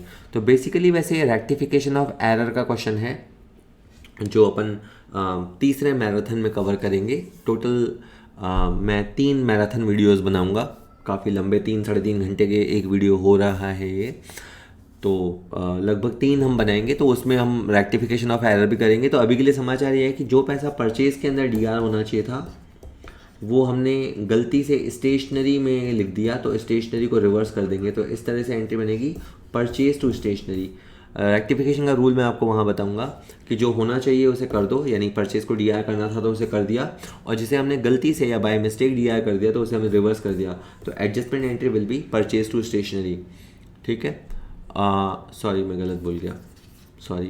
एक्चुअली इसमें लिखा हुआ है कि हमने गलती से उससे परचेज में शामिल कर दिया। अगर परचेज में गलती से शामिल कर दिया तो परचेज को रिवर्स करेंगे, और स्टेशनरी को DR करेंगे। जहाँ जाना चाहिए वहाँ पहुँचा देंगे, और जहाँ गलती से चला गया है उसे वहाँ से रिवर्स कर देंगे। अगर इसका इम्पैक्ट पूछता तो स्टेशनरी के आइटम प्लस हो जाएगी और परचेज के आइटम माइनस हो जाएगी। अगर हम जब, तो एंट्रीज की स्टेशनरी टू परचेज B इसका आंसर होगा। इसके बाद है, ये पूछ रहा है कि अगर आपका एडिशनल बैड डेट्स है तो क्या एडजस्टमेंट एंट्री होगी, यानी अगर आपका ट्रायल बैलेंस बनाने के बाद और पैसा डूब गया तो क्या एंट्री होगी। जैसे अभी हमने समझा, बैड डेट्स को हम DR करेंगे और डेटर को सीआर करेंगे। रूटीन बैड डेट्स की एंट्री भी यही होती है, बैड डेट्स टू डेटर। और अगर एडिशनल बैड डेट्स हो जाते हैं यानी ट्रायल बैलेंस बनाने के बाद और पैसे डूब जाते हैं तो नुकसान तो है ही, और उसी तरह का नुकसान है तो बैड डेट्स को डीआर करेंगे और डेटर को सीआर करेंगे। तो आपका सी इसका आंसर हो जाएगा, बैड डेट्स टू डेटर। ये कहता है कि डूबत और संदिग्ध ऋण हेतु आयोजन के लिए समायोजन प्रविष्टि होगी। तो आप समझिए क्वेश्चन क्या कह रहा है कि अगर आपका पैसा डूबने वाला है तो क्या एंट्री होगी। अगर पैसा डूबने वाला है तो नुकसान ही, तो हम पी को डीआर करेंगे और नीचे पीबीडी आएगा, तो एंट्री आएगी पी टू पीबीडी। अगर हमारा पैसा डूबने वाला है, हमें नुकसान होने वाला है, तो उस लॉस को भी हम कंसीडर करेंगे, पी को डीआर करेंगे और पीबीडी नीचे आएगा, एंट्री बनेगी पी टू पीबीडी। ठीक है, तो इसका आंसर आपका सी रहने वाला है। ठीक है, सारे ऑप्शंस आप पढ़ लीजिएगा। मैंने जैसे बार बार कहा है कि पीवीडी मैं आपको प्रोवाइड कराऊंगा। इसी तरह है कि देनदारों पर बट्टा आयोजन की समायोजन प्रविष्टि क्या होगी। अगर आप डेटर्स को डिस्काउंट देने वाले हैं, अगर आपने प्रॉमिस कर रखा है कि हम 2% डिस्काउंट देंगे कस्टमर्स को, जो हमें जल्दी पैसा देंगे हम उनको 2% डिस्काउंट देंगे, ये हमने प्रॉमिस कर रखा है, तो ये भी एक तरह का नुकसान है। तो अगेन इसमें भी पी डी आर होगा और 2PDD provision for discount on debtor PDD लिखा जाएगा, एंट्री होगी पी टू PDD। तो ये नुकसान एक तरफ पी के डीआर में जाता है और ये जो PBD और PDD हम बनाते हैं डेटर में से माइनस होता है। सीक्वेंस ये होता है कि डेटर में से पहले जो फर्दर बैड डेट्स हो गई वो माइनस होता है, फिर जो प्रोविज़न हमने बनाया वो माइनस होता है, और फिर ये जो हमने डिस्काउंट के लिए प्रोविज़न बनाया वो भी माइनस होता है। ये सब के बाद हमें पता लगता है कि हमें शुद्ध कितना पैसा मिलेगा। इसी तरह से लेनदारों पर बट्टा आयोजन, वैसे हमें लेनदारों के लिए बट्टा आयोजन बनाना नहीं चाहिए, क्योंकि इसमें हम ये सोचते हैं कि सपोज़ करो हमारे 4 लाख के क्रेडिटर हैं और हमें 2% डिस्काउंट मिल जाएगा, तो हम फ्यूचर के प्रॉफिट को एस्टिमेट कर रहे हैं, जो कि नहीं करना चाहिए। जब मैं कंजर्वेटिज्म कॉन्सेप्ट आपको बताऊंगा, रूढ़िवादिता की परंपरा आपको बताऊंगा, तो उसमें मैं ये बताऊंगा कि आपको फ्यूचर के लाभों के बारे में सोचना नहीं चाहिए। तो ये तो लोग क्या कर रहे हैं, फ्यूचर के लाभों को सोच भी रहे हैं, लिख भी रहे हैं कि हमें 8,000 रुपये का डिस्काउंट मिलने वाला है। अगर मिलने वाला है तो पी को सी करेंगे और provision for discount on creditor, PDC बोलते हैं, provision for discount on creditor को हम डीआर करेंगे, तो एंट्री बनेगी PDC टू पी। और कुछ लोग बोलते हैं प्रोविज़न वर्ड यूज़ मत करो, रिजर्व यूज़ करो, तो बोल देते हैं reserve for discount on creditor, reserve for discount on creditor RDC to P. ठीक है, ये एक्सेप्शन है, अपवाद है रूढ़िवादिता की परंपरा का, और इसमें हम मिलने वाले डिस्काउंट की कल्पना करते हैं और इसकी एंट्री करते हैं, प्रॉफिट को बुक करते हैं, प्रॉफिट को CR करते हैं और PDC को DR करते हैं। तो ये इसका आंसर सी हो जाएगा। सी में तो क्रेडिट आ रहा है, सॉरी ये नहीं, ये वाला इसका आंसर बी हो जाएगा, प्रोविज़न या reserve for discount on creditor to profit and loss. इसके बाद है बकाया वेतन की प्रविष्टि होगी। मैं एक एग्जांपल देके बताता हूँ। 40,000 रुपये का वेतन है, ट्रायल बैलेंस में है और उसके पास में 10 महीना लिखा हुआ है।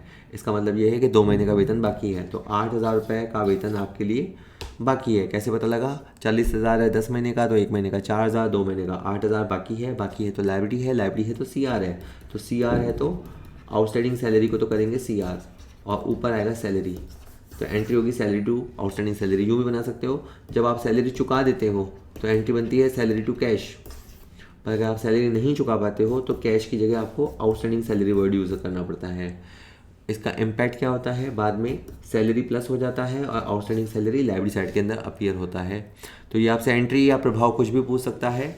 इसका समाचार डी रहेगा, salary account DR to salary outstanding. अगर हमने इंश्योरेंस का पैसा एडवांस चुका दिया है तो क्या होगा। सपोज़ कीजिए कि इंश्योरेंस का पैसा अपने को 31 मार्च तक चुकाना चाहिए था और 9,000 रुपये चुकाना चाहिए था, लेकिन अपन ने जून तक का इंश्योरेंस चुका दिया है और हमने सपोज़ करो 12,000 रुपये चुका दिया, तो इसका मतलब है कि अपन ने 3,000 रुपये ज़्यादा चुका दिया। तो ये हमारे लिए असेट है, इस असेट्स का नाम है प्रीपेड इंश्योरेंस, तो एंट्री बनेगी प्रीपेड इंश्योरेंस टू इंश्योरेंस।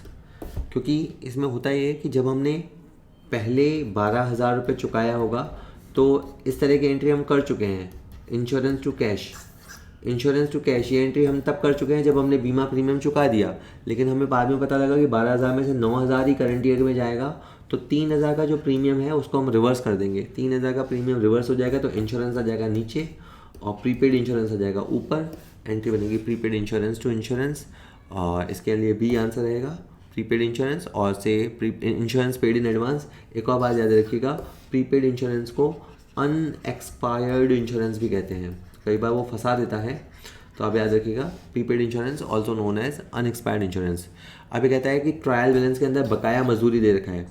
अब ये बड़ा इंटरेस्टिंग है, एक तो होता है आउटस्टैंडिंग वेजेस नीचे दे रखा है, अगर नीचे दे रखा है ना तो इसको अपन एडजस्टमेंट बोलते हैं, और फिर अपन इसका ये करते कि इसे वेजेस में प्लस करते और लाइबिलिटी साइड में दिखाते। लेकिन अगर इसने ये कहा कि आउटस्टैंडिंग वेजेस ट्रायल बैलेंस में दे रखा है, आउटस्टैंडिंग वेजेस ट्रायल बैलेंस में दे रखा है, तो ये ऑर्डिनरी आइटम हो गई, और ऑर्डिनरी आइटम की तरह इसे लाइबिलिटी साइड में दिखाएंगे। इसे आप यूँ समझिए कि ऑर्डिनरी का मतलब ये है कि अगर कोई चीज़ ट्रायल बैलेंस में आ गई है तो उसको हमने एक तरह से रिकॉर्ड कर लिया है, तो फिर बस उसको आपको नॉर्मल आइटम की तरह ट्रीट करना है। जैसे आउटस्टैंडिंग वेजेस का मतलब है वेजेस बाकी है एज अ नॉर्मल आइटम, और उसको आपको लाइबिलिटी साइड में लिखना है। लेकिन यही आउटस्टैंडिंग वेजेस अगर नीचे होता, नीचे मतलब होता है ट्रायल बैलेंस के बाद होता, ट्रायल बैलेंस के बाहर होता, तो फिर हम उसे वीआईपी ट्रीटमेंट देते और डबल ट्रीटमेंट देते, डुअल ट्रीटमेंट, फिर हम उसे वेजेस के अंदर प्लस करते और लाइबिलिटी साइड में लिखते। तो ये बहुत इंपॉर्टेंट है। कई बार हम दोनों जगह याद करके जाते हैं तो चिपका के आ जाते हैं। क्वेश्चन में क्या लिखा है, तलपट के अंदर बकाया मजदूरी खाता दे रखा है, तो फिर आय विवरण में जाएगा कि चिट्ठा में जाएगा, तो ये केवल चिट्ठे में जाएगा, दोनों में नहीं जाएगा, ये केवल और केवल चिट्ठे के अंदर जाएगा। लास्ट क्वेश्चन देख लेते हैं। अगर तलपट के अंदर मूल्यह्रास दिखाया गया है, वापस वही पॉइंट है कि अगर ट्रायल बैलेंस होता और ट्रायल बैलेंस के नीचे डेप्रिसिएशन होता, तो फिर अपन डेप्रिसिएशन को एक तो P&L में लिखते, और मशीनरी का है तो मशीन में से माइनस करते, फर्नीचर का है तो फर्नीचर में से माइनस करते, मतलब डेप्रिसिएशन जिसका भी है उसमें से माइनस करते, यानी इसको वीआईपी ट्रीटमेंट देते। लेकिन अगर डेप्रिसिएशन के आइटम ट्रायल बैलेंस के अंदर है तो फिर हम इसे नॉर्मल ट्रीटमेंट देंगे। डेप्रिसिएशन का मतलब मूल्य में होने वाली कमी, जो कि एक नुकसान है, तो इसे P&L में लिखेंगे। तो ये कह रहा है कि अगर ट्रायल बैलेंस में डेप्रिसिएशन आ गया, अगर वो एक रूटीन आइटम है तो वो एक तरह का रूटीन लॉस है, तो वो P&L अकाउंट में जाएगा। कुछ लोगों को दोनों लिखने में बड़ा मज़ा आता है, लेकिन दोनों नहीं होगा इसका, ठीक है। तो होप आपको वीडियो समझ में आया होगा, वीडियो अच्छा लगा हो। ये मेरा फर्स्ट टाइम मैराथन वीडियो है। जो भी है मुझे कमेंट में बताइएगा, स्पीड फास्ट लो जो भी आपको बोलना हो आप डेफिनेट कमेंट में लिखिएगा। आपके सुझावों का स्वागत है। आप व्हाट्सएप कर सकते हैं, कमेंट में लिख सकते हैं, ऐप डाउनलोड कर लीजिएगा। ऐप के अंदर बहुत सारा कंटेंट फ्री में अवेलेबल है, और कुछ पेड कंटेंट कोर्सेज भी हैं जो कि बहुत ही नॉमिनल रेट्स पे अवेलेबल है। कॉमर्स की दुनिया से हैं तो जब तक जॉब नहीं लग जाती तब तक जुड़े रहिएगा, फ़ायदा ही होगा। Thank you very much.